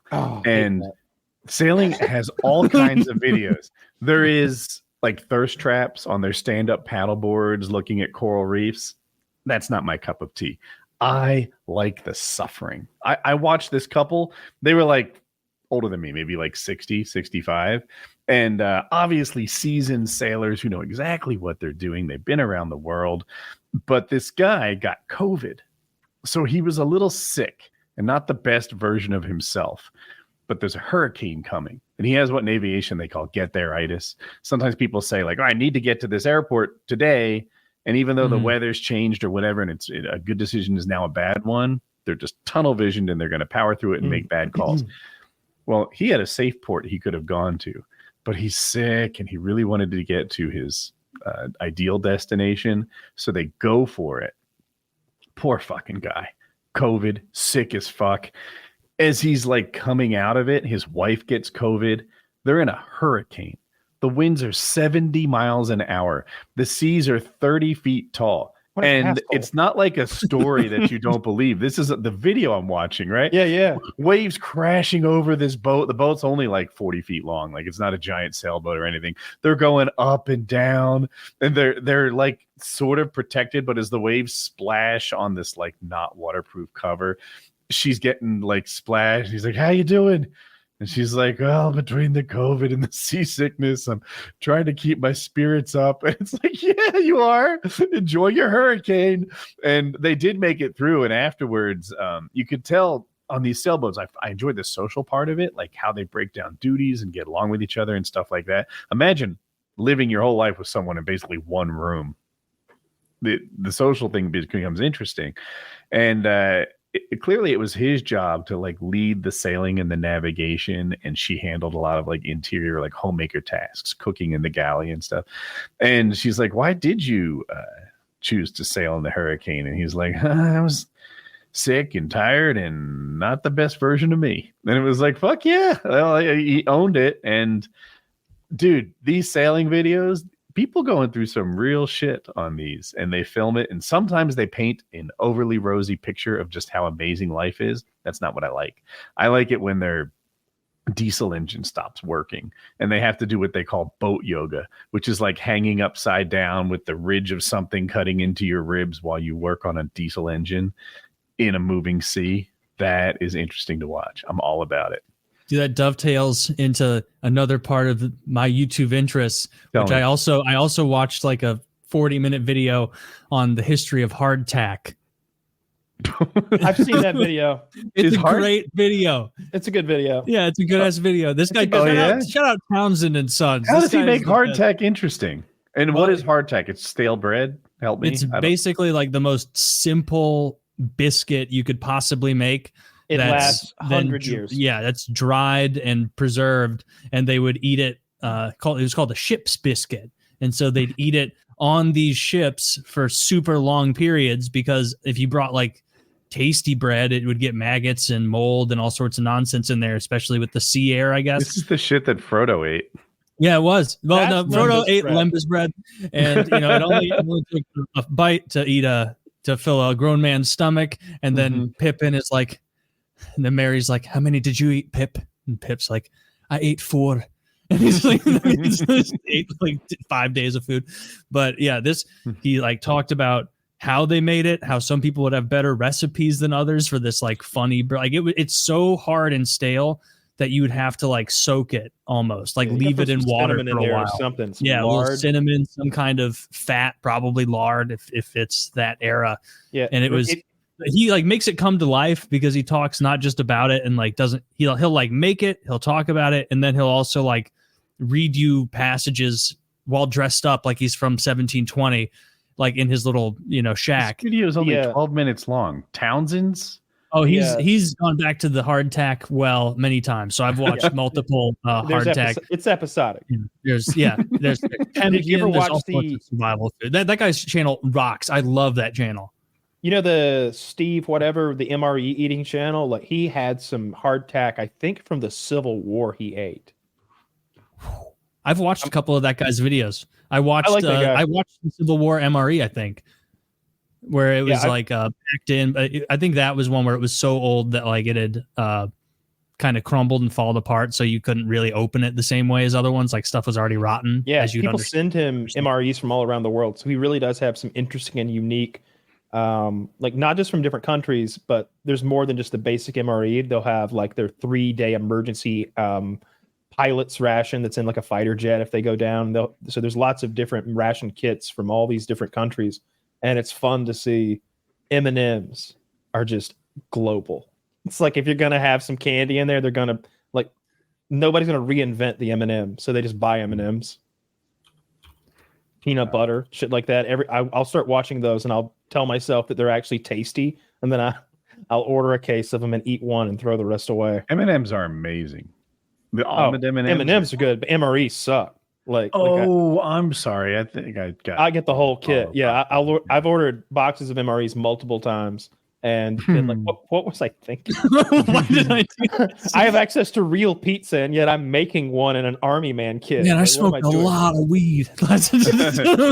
Every so often, someone will bring MREs on like our motorcycle adventure, and you'd think it's good, but it's like, bro, there are better options at REI. This guy's got shitty MREs that I guess their claim to fame is lasting 600 years, and then we're breaking out like, I don't know, blueberry crumb desserts and shit. Yeah, why don't you just bring some ravioli, like some Chef Boyardee or something? Like, whatever you want. Sounds heavy, but something that always cracks me up with like, because this guy, the recipes he makes are from like cookbooks from like 1710. And so he'll be like, this recipe comes from Mary Baker's The Art of Cookery in 1708. And like, they don't do recipes the way we do now, which is like you add flour and then you add sugar in these exact amounts. And then you add this exact amount of water. And then you put it in the oven at this exact temperature for this exact duration. And this should be your result. Like he'll read the recipe book and it'll be like, Mary said to add 2 palms of bay leaves and to cook until well ready. And like, and so it's just like on an open hearth. Literally, yes.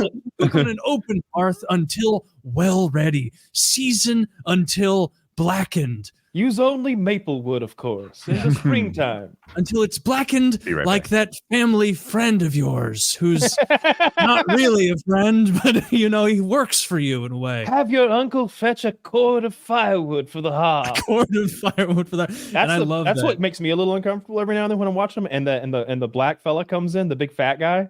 Yeah, but he's just another flavor of this autism. He loves it. And there's a big fat guy who does it too. He's dressed like a slave, though.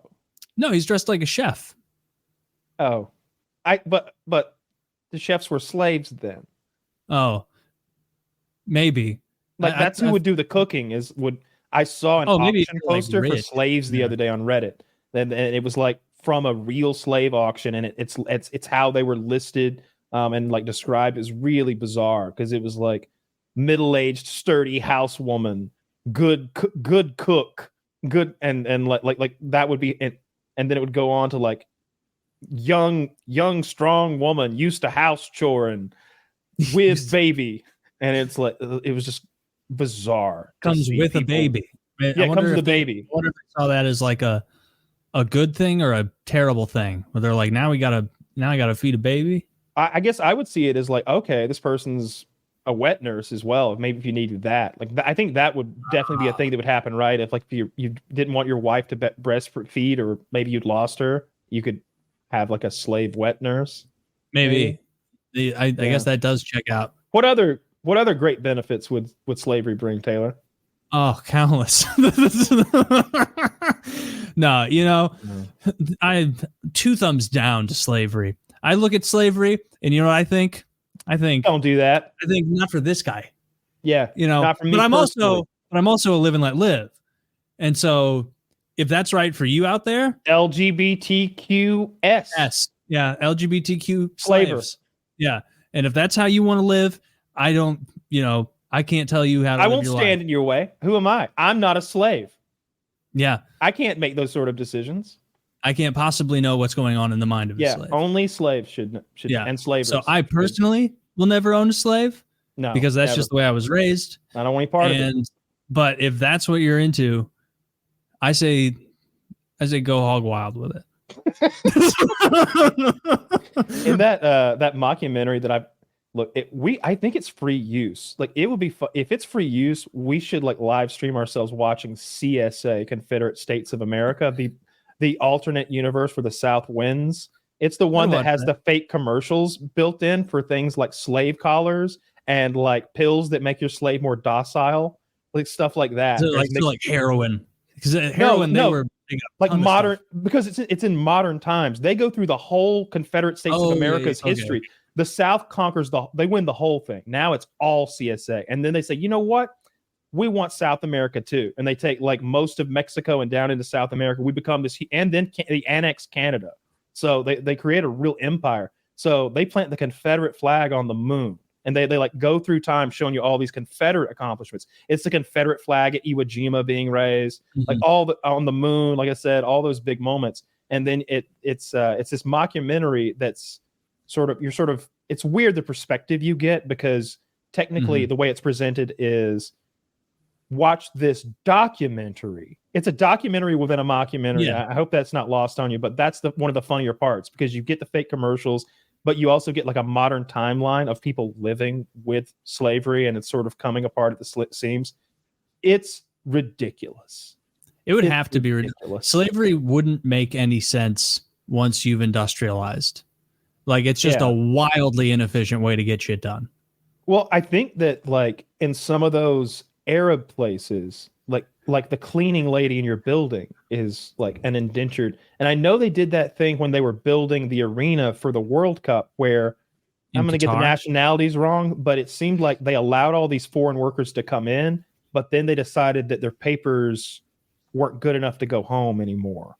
And so you're just stuck. It's like, where are you going to go? I remember hearing about this. They essentially enslaved all of those. Which country? Qatar, right? Qatar. Oh, this is current. When they were building the thing for the World Cup. That's the way I remember. This is like 6, 7, 8 years ago when these stories were coming out. I heard they took their paperwork so they couldn't quit the job. I might be wrong. Yeah, that's what I heard. Yeah. By some means, they made it so they couldn't leave. Once they had already come there's lots of good parts about Qatar too that the media won't tell us. Let's look up. I just saw Jackie.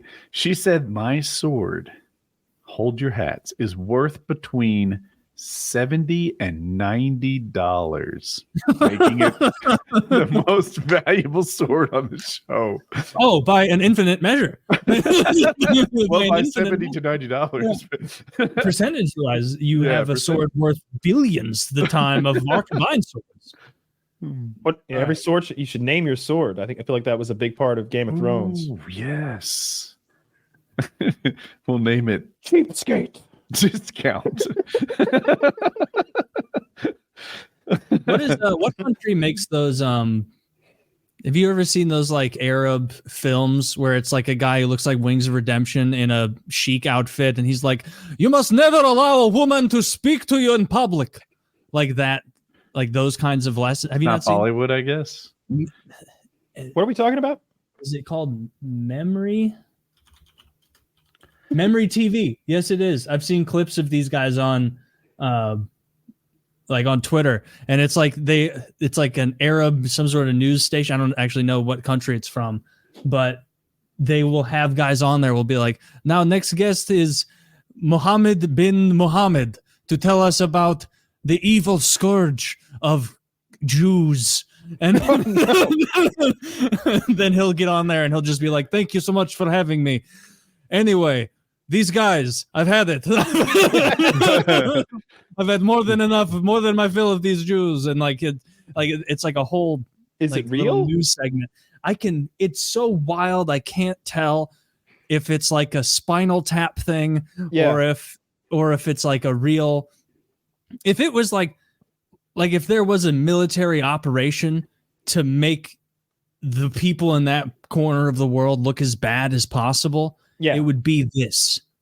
It's like the way Sacha Baron Cohen went after Kazakhstan to the point where they had to do like a $30 million ad campaign to prove that they weren't the awful thing that he was saying they were. You know, he did a fake thing where he pretended to like blow their president, and they had to like tell their people that was not the president, that guy in that suit. That was because they shot it at an angle and they announced the president was there, and then Borat got on his knees to apologize and started kissing the president's crotch. Like that's a Kazaki apology. You kissed their crotch. So he's just kissing the front of his pants profusely. And then it's aired in Kazakhstan, and they're like, was that really the fucking president? Did Borat just kiss his? And they have this big campaign like that did not happen. Like that was not real. President did not get kissed on the crotch by Borat. They were so embarrassed by that because he made fun of them in ridiculous ways, but he really wasn't that far off. Like one of their, not their national drink, but a drink they drink there, surely in the rural areas, is fermented goat milk. But he said it was goat piss. And it's like, it's so close that like when you hear the truth, you're like, that's still pretty weird. Yeah. Fermented milk. It's wild. So then when they defend themselves, we do not drink goat piss. We drink fermented goat milk. Well, that's still weird. Like you have a hard time defending yourself. It's way better than the piss. But it's way better than the piss. It's because it is a drinkable fluid. Dude, that Memri thing I just was saying. Look at the Wikipedia link I just posted for that Memri TV. I'm so glad I thought of this randomly. It stands for Middle East Media Research Institute. Oh dear. Is an American nonprofit press monitoring and analysis organization that was co-founded by Israeli ex-intelligence officer Yigal Karman and Israeli-American political scientist Meirav Wormser in 1997. Critics describe Memri as a strongly pro-Israel advocacy group that, in spite of describing itself as being independent and nonpartisan in nature, aims to portray the Arab world and the Muslim world in a negative light by producing and disseminating incomplete or inaccurate translations of the original versions of the media reports that it republishes. This is propaganda. This is literally propaganda. You can't trust Israeli ex-intelligence officers. Who can you trust? They don't present themselves that way. They present themselves as like Arabs with Arab takes, and then I'm sure they sucker other Arabs in, and then like amplify what they mean. And you know how it is. If everyone's laughing, you might like, you know what? Let's burn them all. Not just the bad ones, but the women and the children, and the whole room is like, fuck yeah, somebody, and you're like, yeah, they love me. Like, I feel like that's what that is. Because that's like, literally the only clips I've ever seen of this organization is shit of like an Arab guy sitting there. And it's always like a 1 minute clip saying things like, women are merely property. They are nothing to us. Go about your day. And if they give you lip, you remove the attitude. Like, just like shit like that. And so, wow, this is a literal propaganda organization. Well, you hate to see it. I'm glad we found that out. So, you watching on YouTube or like TikTok? I've seen clips of it on Twitter where there's literally a big fat guy who does look a ton like Wings of Redemption. I bet I can find him. I bet I can find the big fat Memri TV guy. Show me Terror Wings. I'm gonna find it. Zach, pull up Wings of Redemption Memri TV Arab. Can't be the first person to make this observation. Make the link. There's no way, because it just was on Wikipedia in 2 seconds. Jesus Christ. Memri TV. Come on, I have to find the fucking Wings of Redemption Arab. Well, see, I don't like that because I feel like my prejudices against Arabs are well founded and have no holes in them. But when you throw something like this at me, it seems like our great friend Israel may have deceived us in this one instance. And I'm sure they didn't mean it in a bad way. They were just trying. Maybe it was a mistake. just a long, drawn out mistake. Yeah, they're going into Rafah right now, and Biden's delaying their weapon shipment. Ooh, it's tough stance, Biden. Do they go into Rafah, or they're? My understanding was they were rolling tanks into Rafah. I thought that had been ongoing. I'm not at all trying to say you're wrong. I only heard the Biden take on it, which was like, if you roll in there full scale, whatever that means, then the American weapons stop. I get clips of their like, you never know which show you're watching. It's an Arab TV show, but I can't scale it with like, is this the Bill Maher of and it's not Arab, it's Israeli. I don't know if this is the Bill Maher of Israel. I don't know if this is like the Jimmy Kimmel of them, or I don't know if this is just some guy who showed up tonight as a guest. But here this lady is, oh, you don't want to give us the laser guided bombs? We'll use the non-guided bombs. We'll blow up 10 neighborhoods instead of one, 10 neighborhoods instead of one, 10 schools instead of one. Let's use the dumb bombs. Sure, we have plenty of those. And it's just like, damn, I wonder who this. I hope that's not the feelings at higher levels. That doesn't sound good. I don't know. I heard it and I thought, oh, I guess Genocide Joe doesn't like his nickname, so he's like pulling support to some extent. I don't know. Honestly, how confident are you in the Joe Biden victory as we sit here today? I feel like it's good to every now and then take the temperature in the room, because there was a moment a few weeks ago where I felt like it was swinging back his way. Polls aside, I felt like there was a little bit of like, man, it's all there's a lot of Trump negative stuff, and and Biden is clear. Someone on his team or him, maybe it's his directive, like, hey, find me some good things for the news. And when you open the paper, you should hear about something the president's done for the people today. That's what it's felt like the last few months. Like every week, there's a new good thing that he's done. I don't know, some free school lunches or getting lead out of the pipes. They're doing that. It's like, fuck yeah, let's get that lead out of the pipes.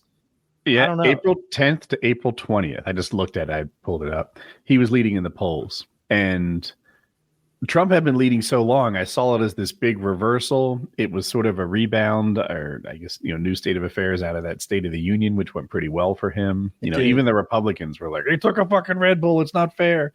And it's like, well, if that's your comeback, then we all admit he did a good job, right? Yep. And that seems to have passed. Now I see Trump leading in the polls. And it's close, but it's always close. It wasn't like Biden was leading by a lot. And I'm sorry. I just want to say the Republicans don't know how to spin. They don't know how to spin. Like they did exactly what you said. They said, clearly he's on so much caffeine. Why is he so loud, boisterous, and getting his points across so strongly? That's not my kind of president. It's like, that was literally the Republicans are so retarded. What you should have said is like, I think I've seen this before somewhere. And then we throw up that image of Hitler rocking at the fucking Olympics. And then we look into Biden's entire background. Everybody that works the White, we find a doctor. We find any medical doctor in there who could maybe prescribe these. And then you just say, I'm just asking questions. Dr. Phillips here.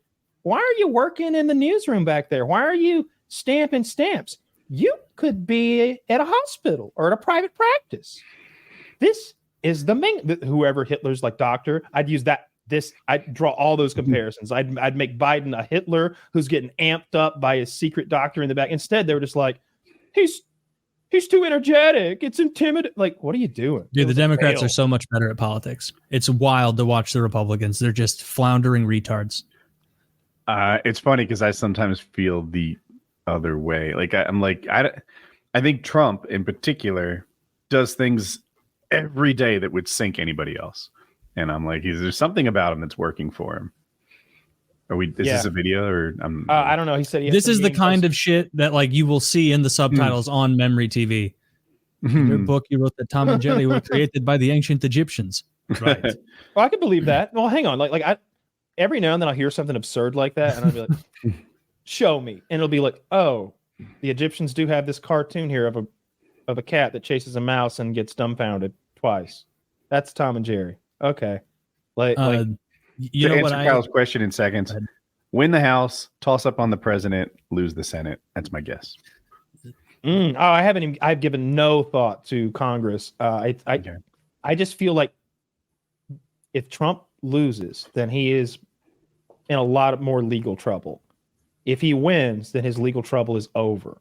Like that's the way I see that, because he'll be whoever his VP is can pardon him if need be, But he can just pardon himself probably of what he's done. The attorney general is going to be busy attacking the Bidens as well. Like, he's going to direct his attorney general to weaponize the judicial system and go after anybody on the Biden side, because he hates what's happening right now.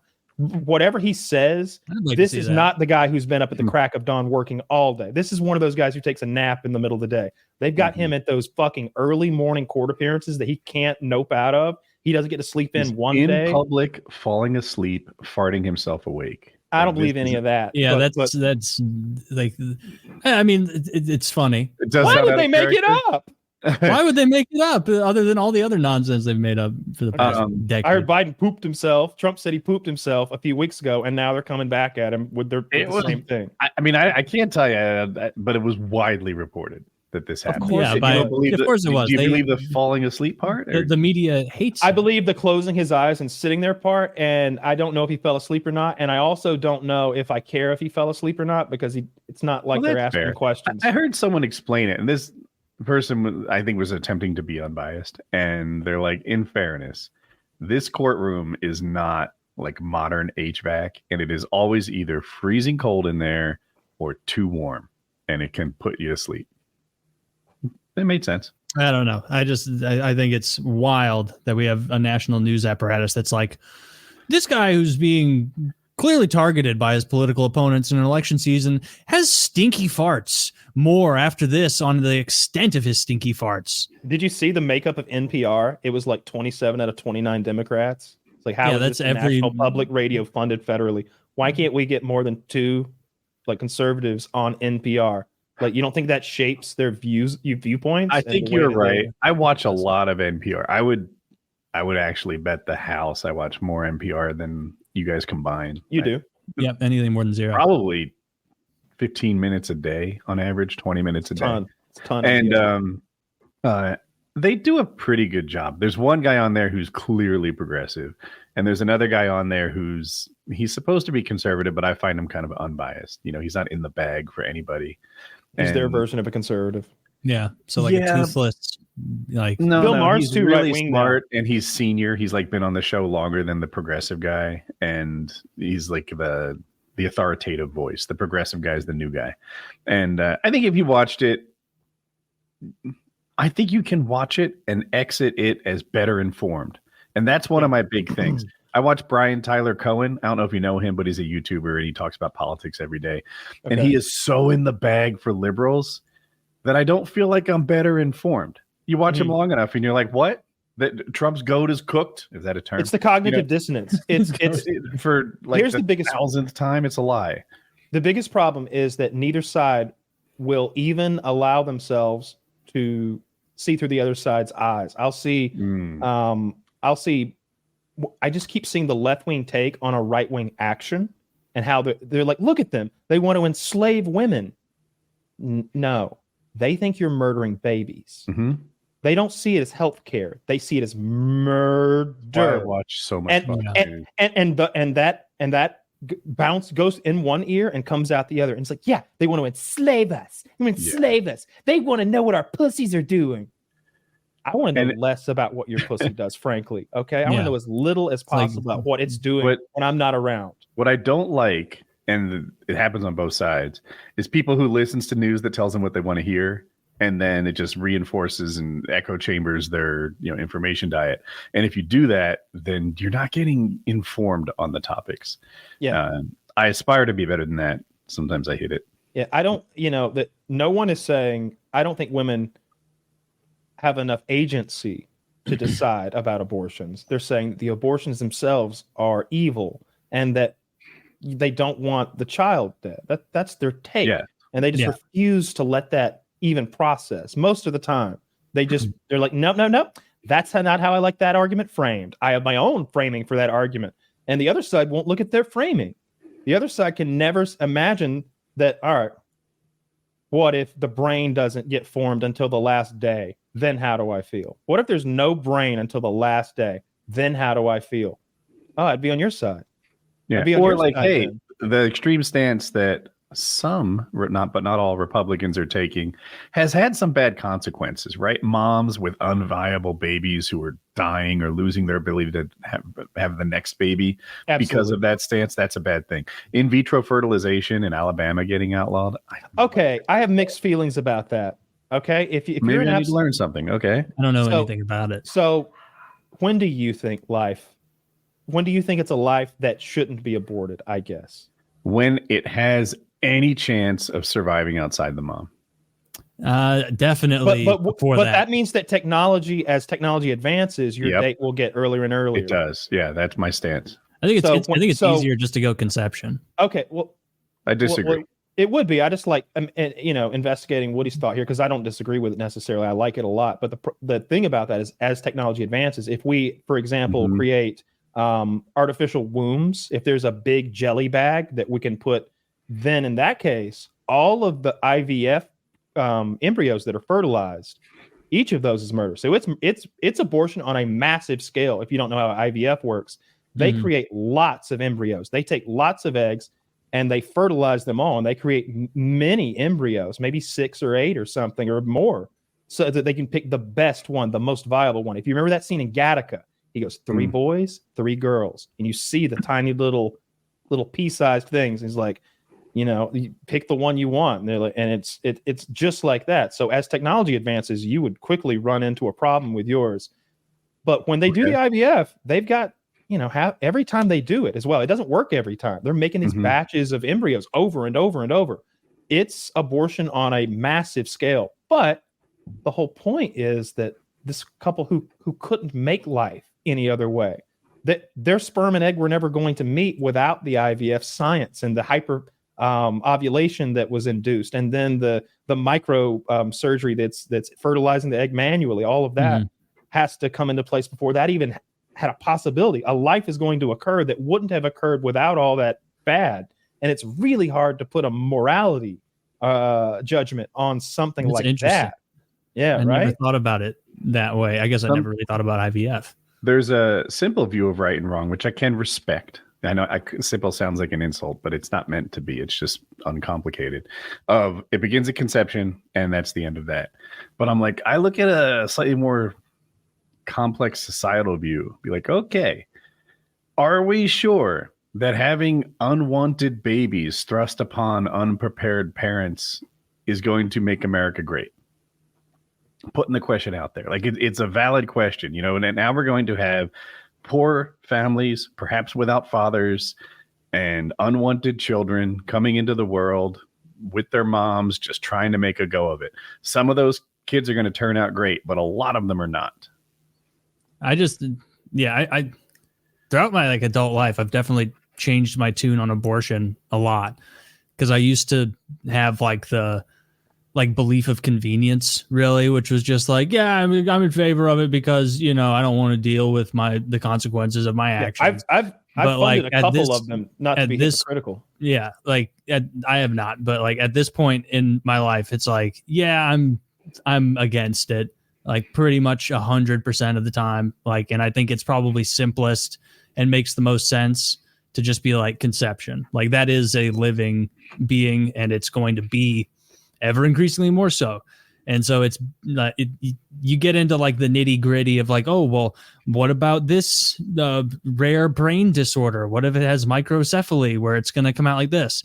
And it's okay, that's definitely disturbing. But the 99.999% of the time that it isn't happening, it's someone killing the baby out of convenience. So what's your stance then? I think you made up your stats, but so we're gonna go rape. Well, then we're gonna go rape woman's mother's life and severe birth defects. Do we do visual birth aesthetic birth defects, or do we do health birth defects, or all of the above? Yes. I think we should apply the standard Kyle would apply to his own life. You lose half a pinky, fucking remove. Hey, I'm not giving birth to the penguin here. We're not going to make it on DC Universe where we got Two-Face over here and the penguin over there wobbling around. No, thank you. I don't know the best answer for every situation, but I know abortion is killing a baby. It's wrong. It's fun though. No. Okay. No, I like the stances. So Woody's when it's viable. Outside the mother, I kind of like that. I think it should be more like 6 weeks, because I think the mother should be able to get some notice that it's go Can time. I interrupt? Do you know how short 6 weeks is though? Like 42 days, I believe. The problem is it's not. This is why I say that. It's so the timer starts at the period, right? So the timer doesn't even start at conception. It starts 2 weeks before conception. And then it's not until 2 weeks after conception that you're even expecting a period. So now you're 4 weeks into this thing before you're even like, huh. At 4 weeks. I know that. I'm not saying that you late. have 6 weeks notice. So let me say, because I think maybe somebody listening doesn't know everything you do. And so now, shit, it's 4 weeks before your even suspicions are arised. And women go a week late all the time. Everyone here knows that. So like it's not until 5 weeks that you're even like, oh shit, I should get a pregnancy test. And now you've got like 7 days to get in the operating room. And oftentimes that's not possible. Not about your convenience. It's about their schedule. Yeah. I mean, I do think I agree with Bill Clinton on this one. Abortion should be legal and rare. I think that we need more people. There's just people that'll, I don't understand why adoption isn't an option. Every time I hear about the receiving end of adoption, they're like, can't get one, can't get a normal baby. All I can get is Penguin or Two-Face over there. Unless I want a Chinese baby, and Jesus Christ. Whoa. Right? They're going to embarrass you. Some kid called Monty with cheeky eyes. No, thank you. Yeah. I went the compliment, right? And you want a rare baby, you know, Mongolian. and the Chinese, there's too many of them. Get a Samoan. Yeah, so I don't know. I still like the 6 weeks thing. And I'll tell you this, if I was a sexually active woman who was taking loads, I would keep a real tight fucking scoped out look on my uterus, and I would be making sure that like I wasn't pregnant. And I don't know. Yeah. Again, I try to know as little about vaginas as possible. Outside the core. That's just safer. Yeah. The core stuff. But it would seem to me that there, are you telling me that the pregnancy test would not be effective until after she's missed a period? I feel like Zach is going to know this. When does... So here's my problem. Since I've given a shit about pregnancy tests, they've gotten better. So I'm out of date. I would also want to know how much they cost, because I'm like, if they cost what condoms cost, then I would have one. I would just pee on one every day. I really would. Yeah. If I was like that sexually active, a fucking 20-pack. Yeah, if you're like, I would be peeing on one every day. I'd want to know. Zach says $6, and they can tell you 5 days before your missed period. So this Google says the day of your missed period, the first day of your missed period. So maybe they're not all the same, but just somewhere about 4 weeks into the pregnancy, as they phrase it. I'm not trying to create a commercial. I just don't think it should be a thing with 6 weeks is a little close, either. Man. I love the loopholes, because that's the health of the mother. That's the rape baby. Sure. That's the those are unviable fetus. Yeah, but then like you run into the crux of the debate, which is like you have people saying this is killing a baby, and then you have people saying yes, but look at this teeny tiny percentage of abortions. What about these? And it's like, well, we should probably argue on the 99 point whatever. Do you know what the racial demographics are on abortion? I would imagine like more black. Yeah, it's way more black. And so like, want to talk about most people are using it more as like a fail-safe birth control than they are, it's going to have a wild disease or something like that. And so then you have people talking past each other. Flippers. I'm trying to figure, because I know you're guessing at your stats. Yeah. And I'd love to know the actual ones. And God damn it, CDC, I want it as a percentage. Don't tell me like 622,000. What does that even tell me? But I just don't know that I like the argument that only women should make decisions about this, because that again is ignoring the entire viewpoint of half of the rest of humanity. In that you're killing a person, and that's the part they care about. I don't care about policing women's pussies. Yeah, I don't care what you do with your pussy. I'm again free. I think freedom should extend until they encroach upon yours. You know what I mean? And there's some things that don't quite fit that mold. I don't know how I feel about homeowners associations. You hate them until somebody next to you has like a fucking burnt out car that's collecting hornet nests. It's almost a necessary evil if like you're living next to a real like piece of shit. But hopefully you don't live next to it. That's well phrased. Yeah. I mean, HOAs are opt-in. I love them.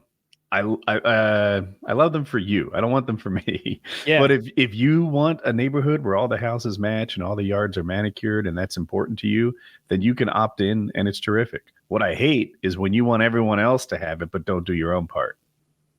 That's when 360,000 black babies are aborted every year.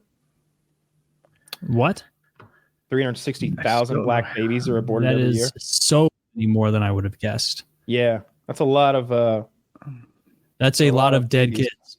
But it's a lot of dead kids. Looks like it's half of them.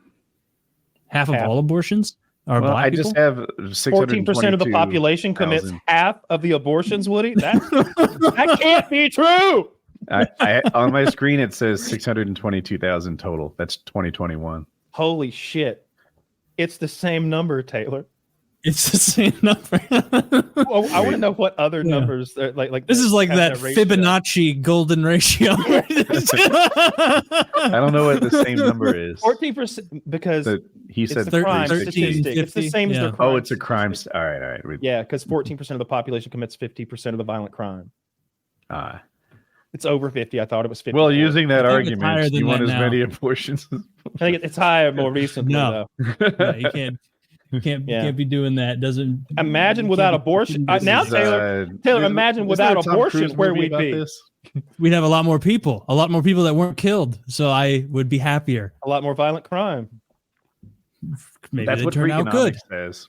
I've mentioned this in one of the other shows. I don't know if PKA or A, but he looked at that massive decline in crime rates that happened where somewhere starting in the 80s or so. Is that where it peaked? And said legalized abortion, not bringing in these unwanted babies into unprepared families is the actual reason that the crime rate dropped. Is it true? I don't know. It's in a book. Yeah. No, I have no idea. It was that or the paint chips. Paint chips. It was that pesky lead paint get them so riled up. Such a retarded argument. There are levels to the debate game. He 1v3'd us with paint chips, and I still think he won. Yeah, I think we were more just being polite. Like, oh, it's an interesting take. Yeah. I mean, they talk about cognitive dissonance. Like, it can't be that, no matter what. Wait, it can't be that, no matter what. That doesn't seem like a fair debate.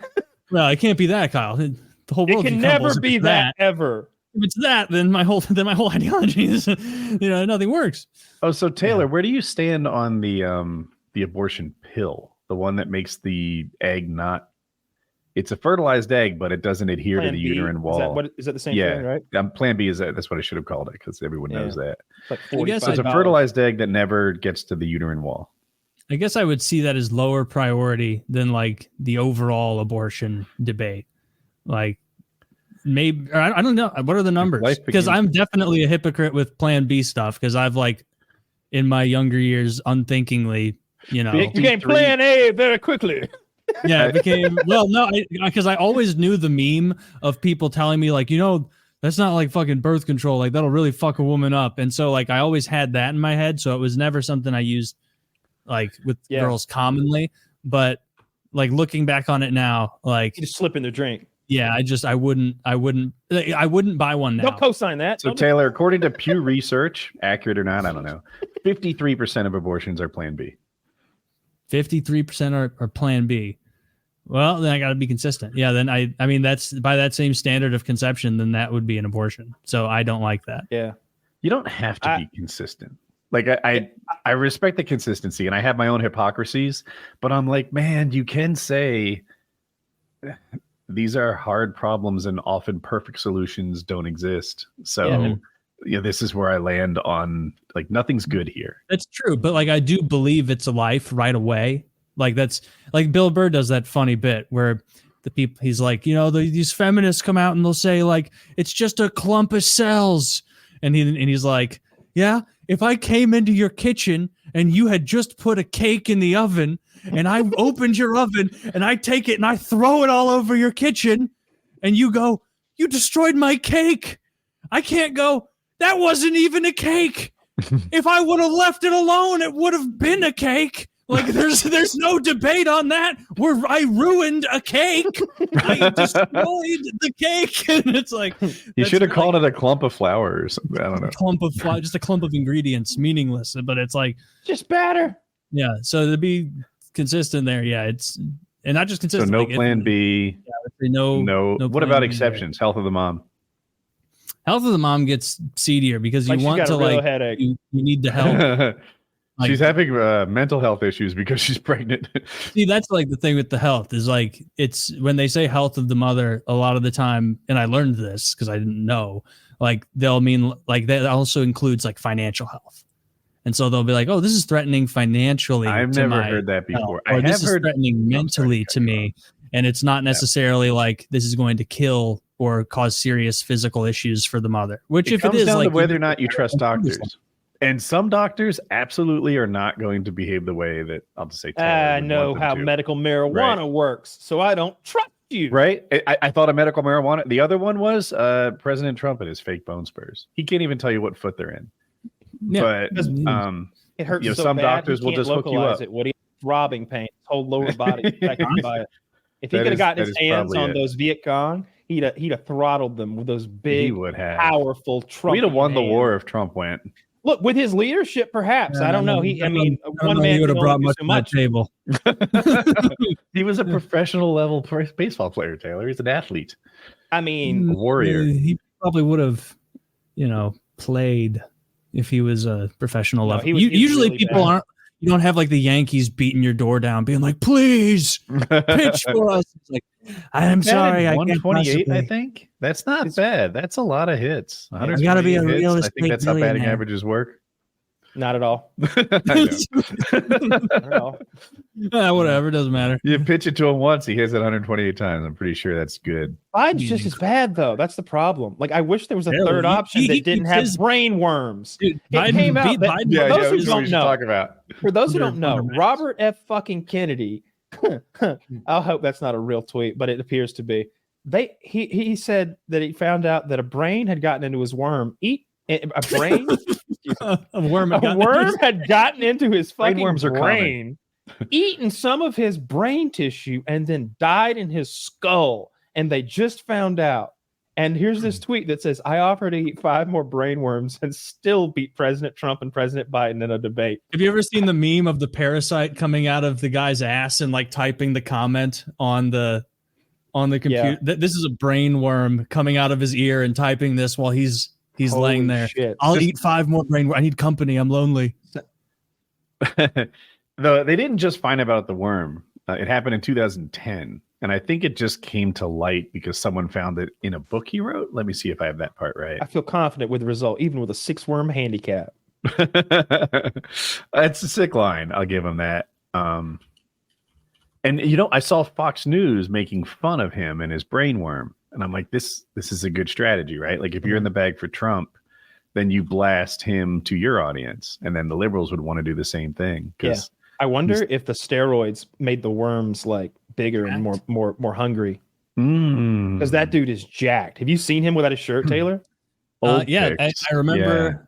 Yeah. But like when he was just coming onto the scene, like he was lifting weights, and it wasn't like crazy amount of weight, but for his age, it's like that's. But can you show us jacked RFK Jr.? Yeah, he's legit jacked. Yeah, he's fit. Good for him. He's he's like elite for his age. Yeah. For what is he, 70? I don't know when this picture was taken. Like that looks really good. But look at it. I mean, the shirts. Look at the hat. It's recently during his campaign. Kennedy 2024 on Colt. Is that Colby? Who is that? Yeah, Jesus Christ, he looks good. He's 70 years old. Yeah, dude's pretty yoked. He's got the T levels of an 18-year-old somehow. Yeah. Look at those traps. He's got a worm stealing all the bad bits of his diet. With his traps. He looks like a man with either a nipple fetish or a lot of androgens. Dude, I'd be ripped if I had a worm eating my fat. Working out in jeans. Well, it was eating his brain matter, though, Woody. I'd forget things. Yeah. The brain does burn a lot of calories. Mm-hmm. If anything, this would be This would make him fatter. It makes his accomplishments all the more impressive. I'm sold. Your brain burns a lot of calories every day. He's like a big gun grabber, so I don't like that. Oh. I don't like that either. I don't like that. I heard Schwarzenegger talk about him, and I wish I could repeat it as eloquently as he did. Wait, what? I think I missed the thing. Did I say Schwarzenegger wrong? Almost. The wax was beginning to drip off your wings. Schwarzenegger. I don't know. That's how I've always said it. Call him Schwartzy. I've heard Arnold talk about JFK and some of his like more out there conspiracy theories. And he's like, look, I will never give this guy a hard time about these conspiracy theories. Somebody killed his uncle and somebody killed his dad and, the CIA and this and that. And I can't lay it out as well as he did, but it's like, given his lived experience, you'd be on alert for fucking monsters in your closet too. And it's like, yeah, that makes sense actually. So yeah, that's fair. That's where he's coming from. We're all a product of our environment.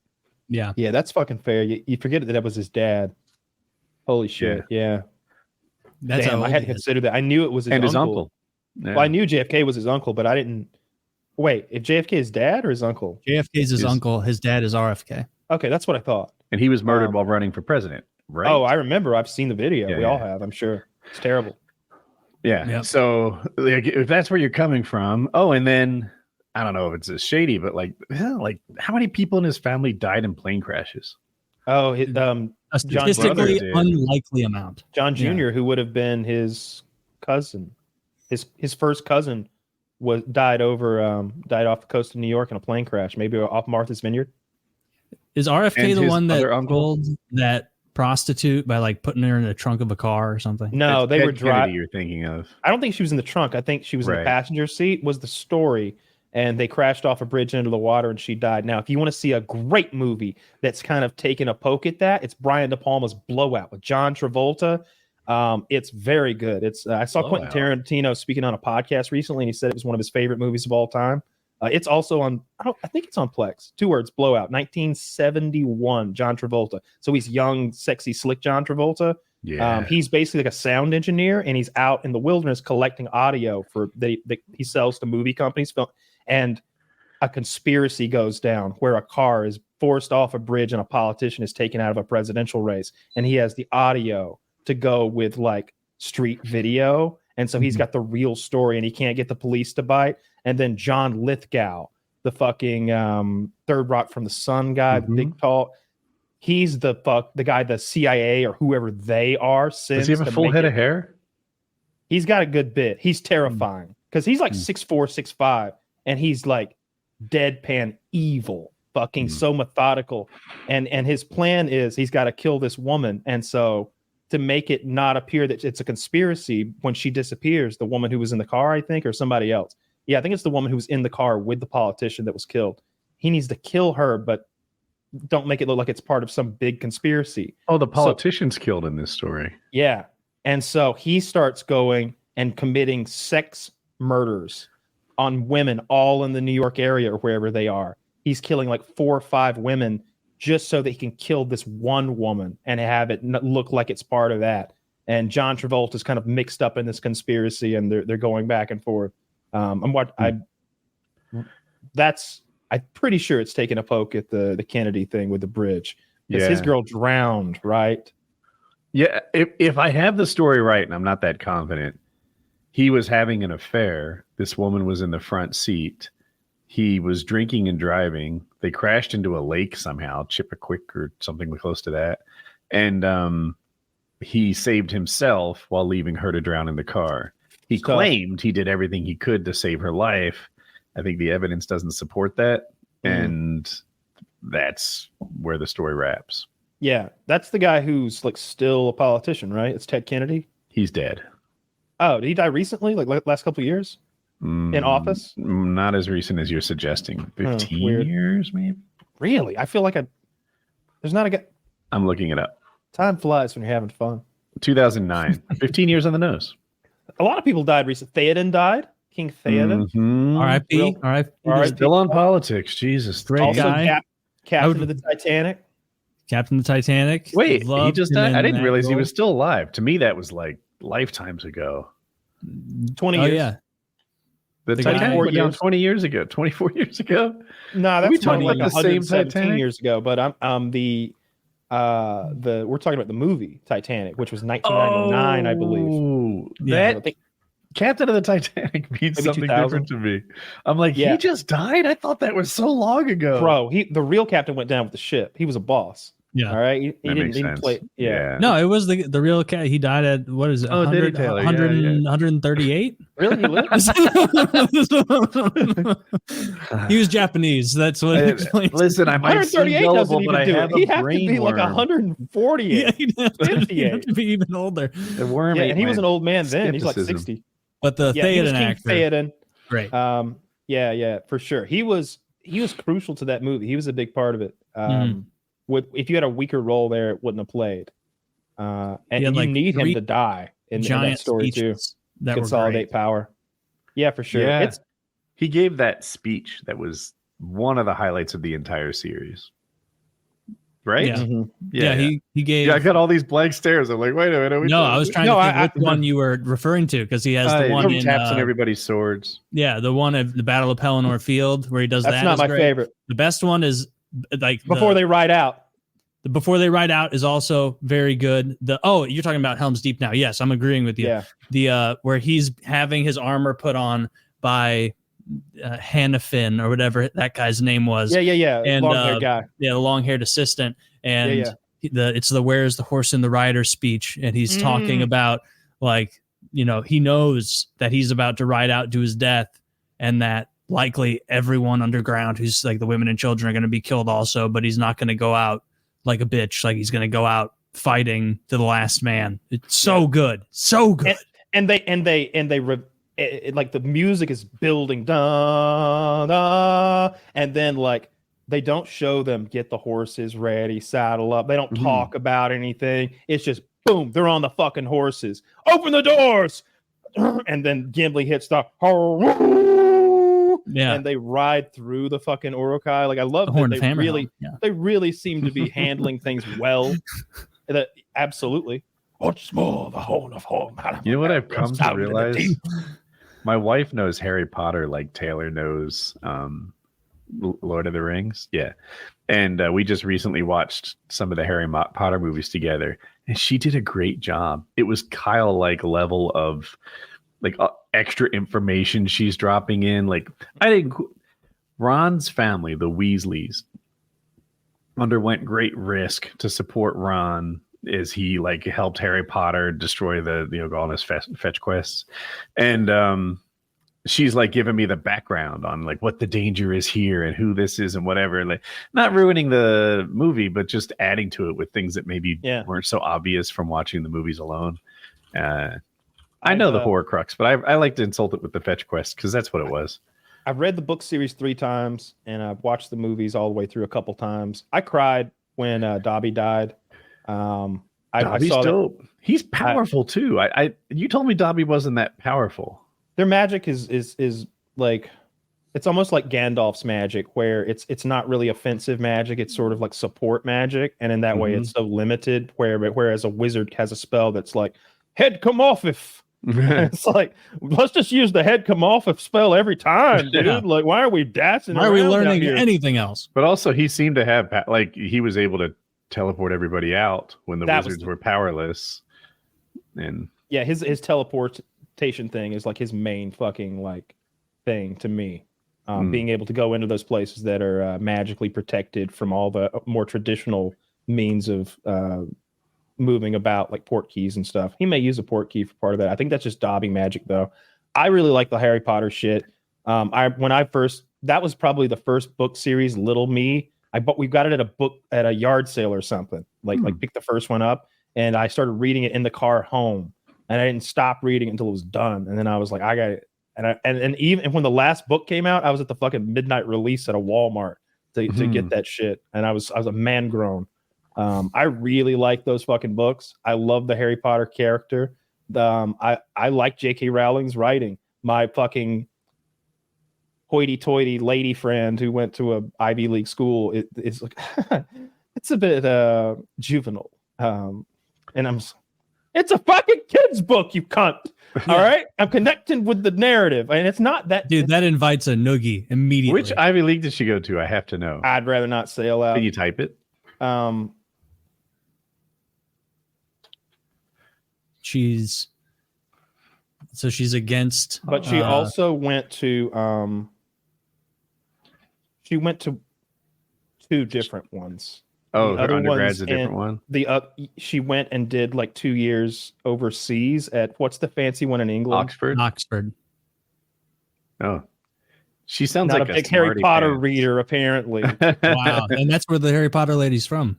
England. My wife has an English degree from a state school, and she thinks Harry Potter's just fine. I'm with you, Jackie. All right, I think it's the fucking bees, knees, his cat, all right. Look, I've cried. I love Harry Potter's character. I love how selfless he is, how brave he is. I love that without the teamwork of his buddies, he couldn't have ever made it all the way through. I like that he's not the best or the brightest. He's none of those things. I thought he was. I think I misunderstood that. He ruined the style of glasses I wore at that age, and I got bullied. He has all of his points are in like loyalty, broomstick, and agility. Yeah, so the flying thing is one of his like superpowers. He can fly that broom like just naturally good at that. And he's good at defense against the dark arts magic. They tell us that's his best subject. It's like mixed in with history of the dark arts and all the other nonsense made up things. But potions and such, he's awful at potions. He's failing potions until he cheats. And, you know, but defense against the dark arts, fighting, that's what he's good at. What he wants to do is he wants to be law enforcement. He wants to be an Auror, which is like the wizard FBI, basically. That's his goal in life, to do that. He decides that maybe his second year when he finds out what they are and what they do. And then he realizes his life is going to be about fighting evil, whether he likes it or not. He figures he might as well get into the profession that fights evil. And he meets Mad Eye Moody, this like retired Auror who's got just scars all over. He's been blown apart by evil wizards. He's missing an eye, so he's got a magic eye that spins 360 degrees. Probably and can even better. see through his body. So he's just got like radar around him all the time, and that becomes his mentor. And then suddenly he realizes he's been betrayed. That wasn't his mentor. That was a guy using polyjuice potion. The real Mad-Eyed Moody's been fucking tied up in a trunk the whole fucking year, living on God knows what. And he just got warped into a graveyard where they're going to cut him open and do blood magic to bring back fucking Satan. And then he's going to have to fight to the death again before he can go back. And then his best buddy Cedric gets fucking murdered in front of his eyes. And he shows back up and it's just him and a dead boy. And everybody's like, what the fuck happened? And they have to either choose to believe that the Dark Lord has returned, which no one wants to believe. It'd be like telling you Hitler's back. You'd be like, bullshit, I choose not to believe that. It would be too evil to happen. Hitler's even older than the Titanic, Captain. And they're like, what'd you do to this boy? Why Cedric Diggory, this bright young boy who was the most handsome, he was the guy whose stats are maxed out. He was the guy who's the big, strong, badass, genius, well-read, lovable guy. He's dead in front of this fucking Potter boy's feet. Death is following him around every year, and then all of a sudden his, in the public eye, Harry's this pariah for a while. I love the Harry Potter books. It's really good. I liked it too. I didn't really give it a chance. I think what actually happened is it came out at a time in my life when I was really busy doing work and school at the same time. So I turned my nose up at it. It was a Fox and the Grapes thing, like that. If you don't know the story, grapes are too high. Fox keeps jumping, says, those grapes are probably sour anyway. I didn't have time to enjoy Harry Potter. So I acted like I didn't want to. Yeah, it's good shit. I really enjoy that story. I look forward to them remaking it and doing the TV show. I hope that's good. I hope because it's such a long, dense story, and like fleshing it out over all those years. It's such a huge production they did. All those different directors, all those different ideas about what that universe should look like. That's why the books are so much better. You don't have 4 or 5. Chris Columbus, I think, did the first one, and then like who's the creepy Johnny Depp director? Tim Burton. Tim Burton did like 1 or 2 of them, and then it was inconsistent, sort of the feel of the movies. Toward the end, they definitely captured that darkness. The last 2 or 3 movies are adult oriented, and like it's clear everybody's getting laid. I just watched.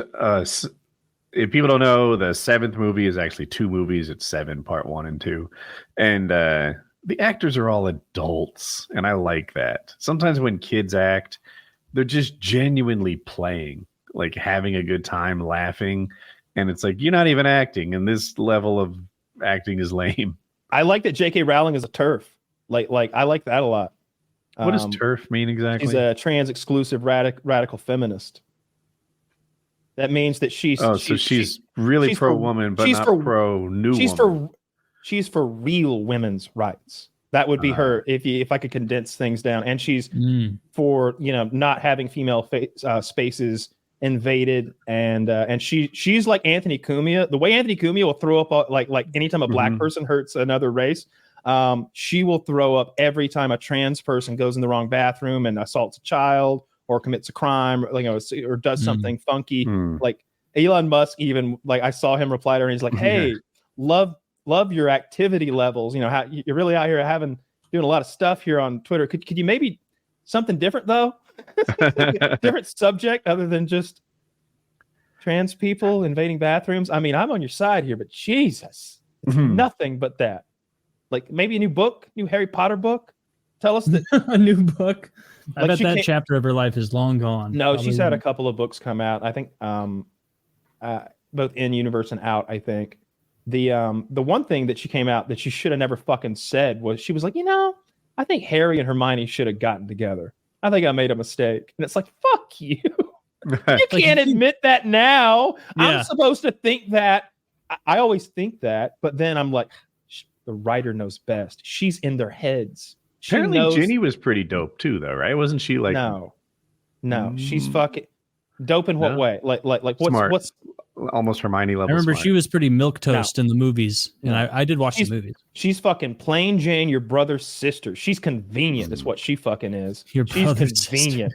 He breaks up, and she's sitting there like, "Hey, I've wanted to fuck you since I was prepubescent. Can I slide into this little hole now that Cho Chang, most racist name ever for a Chinese Cho Chang and Harry have this relationship? It breaks off, and then Ginny's right there in the fucking wings to be convenient ginger girl who's my brother's sister. Like, get the fuck out of here. He's the most Harry Potter is rich, famous, and handsome, and like a celebrity. He is like the equivalent of a footballer who stopped 9/11.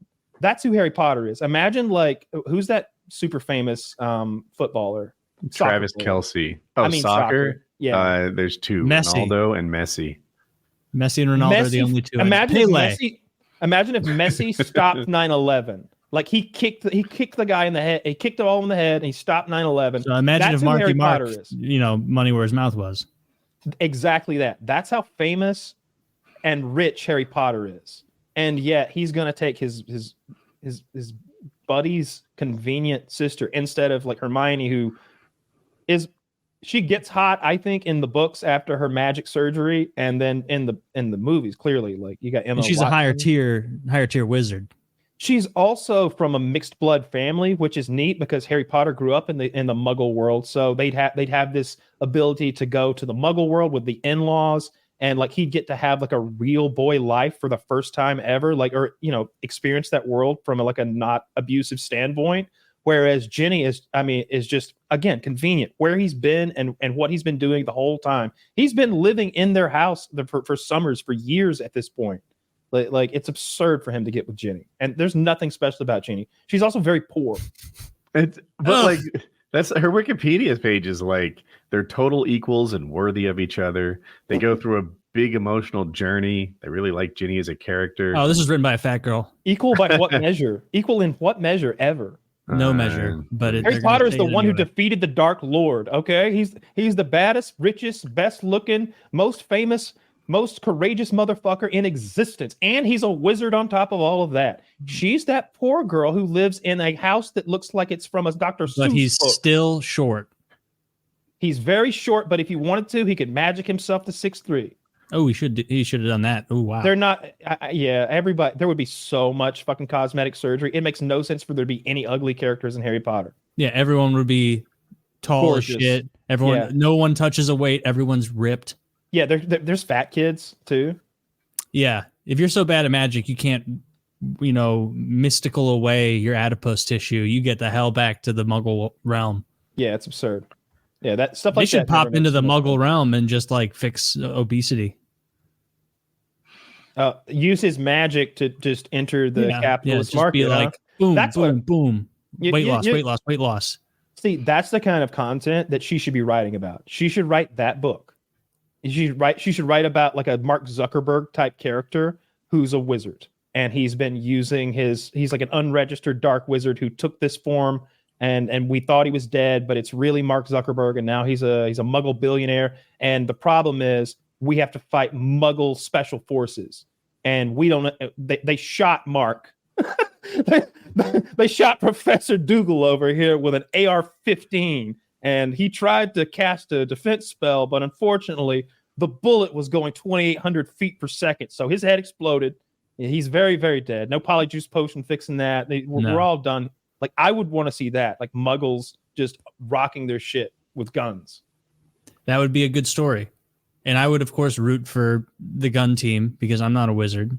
I want them to kill the wizards and be torturing them and be like, turn it into gold, like making them like do magic to make money, like fucking bring it back, like make rabbits out of nothing or whatever, like whatever like stupid scheme the villain would come up. Get with. In, we're robbing the Goblin Bank, dude. Ginny's fucking bad. I'm reading about her now. Like Harry was the Ocean's 11. Yeah, Harry was the seeker. She gets his job on the Quidditch team after he goes, and she's better at it than he is. She's stronger, better, and smarter. She's in the room of requirements, I guess, safe during some battle. And rather than her hide in there, they open the door to release him. She goes out and assembles Dumbledore's army and leads it. She joins the battle ready to fight. She sees Harry's corpse, but it doesn't matter because there's a battle to fight. She sees Fred die, but she's got to go. God damn it! There's no time to war. There's no time to mourn. There's a war to win. She's pretty badass. You're cursing on Wikipedia? I'm on to Reacto, man. He's on JennyLovers.com. There is a fat woman behind the article you just read. I would bet every atom of my being. Okay, she had to hit delete a lot. She was double stroking. Look, I most of that is pretty accurate, but in the context that those things are happening, basically they're saying she's doing what everyone else is doing because they're all like an army or a family working together to defend their school, their friends, their loved ones, their wives, their husbands, their children. Everybody's giving it all they've got. Like even the evil characters, some of them turn around and start helping. All right, I found. Yeah, I'm looking forward to when they do the TV show of that, the remake. Is it a big bitch? I'll let you decide. Oh no. Don't show her, Zach. I didn't pick out the most flattering one. I skipped over a couple of those. They only showed her. This is the author of the Ginny of Power the badass Ginny fucking Weasley. Well, if I can say it, you can look. You can show her picture. No, don't show her picture. Don't show her picture. Yeah. Don't do that. I don't want to comment on this lady's like appearance. In any way. I see what you're saying. I don't want to. Yeah. I'm not looking to like throw her under the bus or like be mean to her. I just think that like she's probably got some flesh in the game, right? She's a pale-faced, redheaded chick. Of course, Ginny's her favorite fucking character. Of course, she wants Harry to get with the character that she identifies with. And I will say the pose in that photo is not what she looks like when she's actively breathing. Did you see Kim Kardashian at the Met? Did you see her the ridiculous corset she was in? She looked like a cartoon character. You can see she's panting. She can't breathe. She's going. She's breathing like the black guy in Terminator 2. After you don't know. God damn it! But y'all know the scene I'm talking about when he's got the detonator. He's like, I know that's I want this, and they like realize he's holding the detonator over the weight and everything. He's breathing like that, like Miles Dyson at the end of Terminator 2. Yeah, I see her corset. That looks uncomfortable. It looks fucking hot though. Look at this, a cartoon character. It's why better did she from get booed at the roast? Oh, I'm glad you brought up. First of all, because she's hated by by the entire demographic that goes to a Tom Brady roast. She's despised as what she is. She's a social media influencer, basically on TV. Oh, that's what she is. I thought she was a money-grubbing whore in a family of prostitutes that pimp their children out for money. Everyone says she's only famous for that porn thing she did 20 years ago. And I'm not denying that her mom said the mom organized her to make a pornography video, Taylor, with a rap star, and then had it released to the internet so that we could get some more. What a horrible mom! I just don't think Ray J is the level of star that banging him gets you famous for 20, 25 years. I see her as someone. It's not about who she fucked. It's that she fucked. It's that she's naked getting fucked. Lots of people have fucked, and they haven't achieved Kim Kardashian's level of fame and success. All of us on the show have fucked, and no. Come on, that's a silly comparison. That's like if fucking Pokimane released a sex video. Do you know the level of exposure it would create?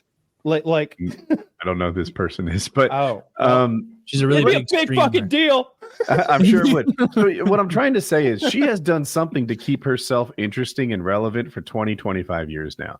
I don't know what it is. I've never seen Keeping Up with the Kardashians, but apparently it's had people riveted. And Housewives. Housewives? What? Housewives are riveted. Men. Yes. Housewives despise these women. That's what I said. I am indifferent to these women. If I was in the room with Khloe Kardashian and she didn't have her filter on, I'm not sure I'd recognize her. Well, we're at a roast. I can't even name any of the others. My point is, I'm just kind of impressed with what she's accomplished. Sure, they're billionaires. All of them are. They all pimp themselves into being billionaires. But she, the reason she got booed is we're also at a roast, which, by the way, I haven't watched yet, but I've seen excerpts of. Taylor, you need to watch this. They're dropping all the slurs. They didn't bleep any slurs. They dropped them all of the good ones, the best ones. Okay. The only thing they cut was the booing of the yes. the only thing that Netflix edited out of this thing, because it was live, was when they booed Kardashian. They booed her tremendously when she was trying to get her prepared jokes out to be like, Kevin James, you're so short that I bet you get like a good view of my butt or whatever. I don't know. And you're also fat. She couldn't get her jokes out at first because they booed for like a solid 5-6 seconds or something. Like, wow. Long time to get booed, yeah. And what was your take of the booing? That they hate Kim Kardashian because she is A, Kim Kardashian, a hated figure, and B, she is taking up a slot here. We're at a roast. But everybody is so fucking good from the excerpts I've seen that to have her come in and waste anybody's time. I love that. Did you see Bert and Tom? I saw Bert and Tom getting made fun of. That was hilarious. Oh, Bert, I love your joke. Bert and Tom were awful. They bombed hard. And I only saw it because Reddit was ripping on how much they hated them.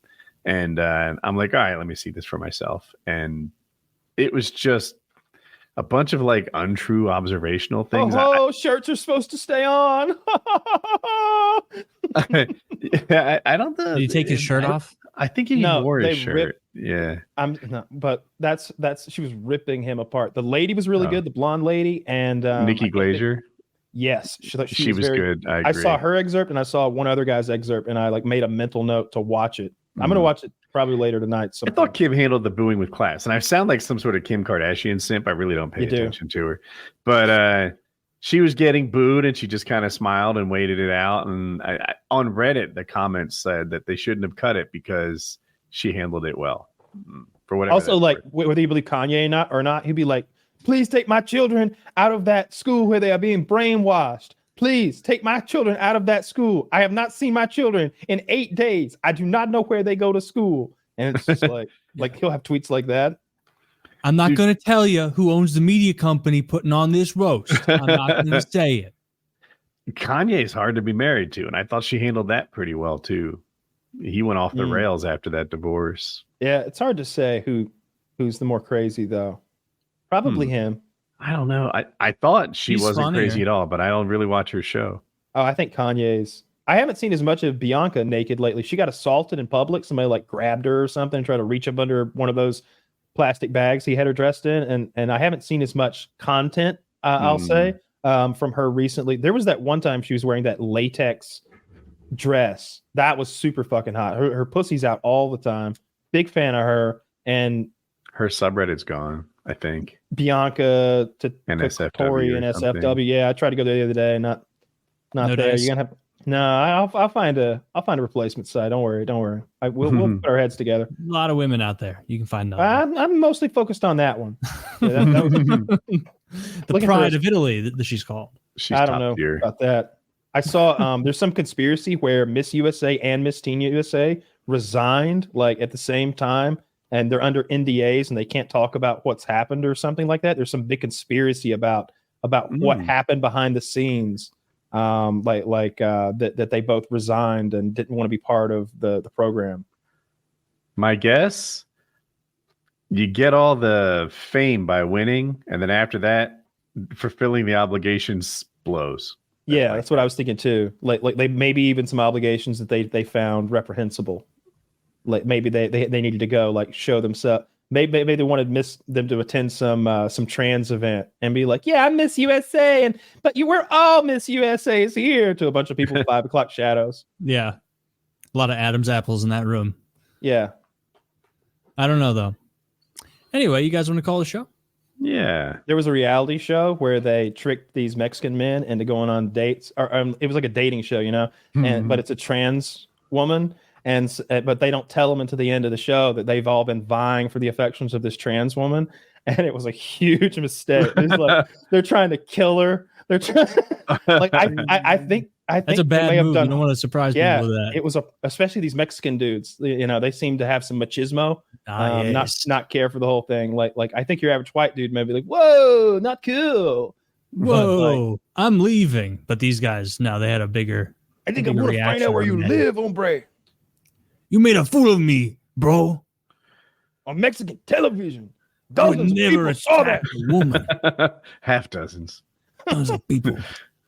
All right, I guess we can stop now. PKA $6.99.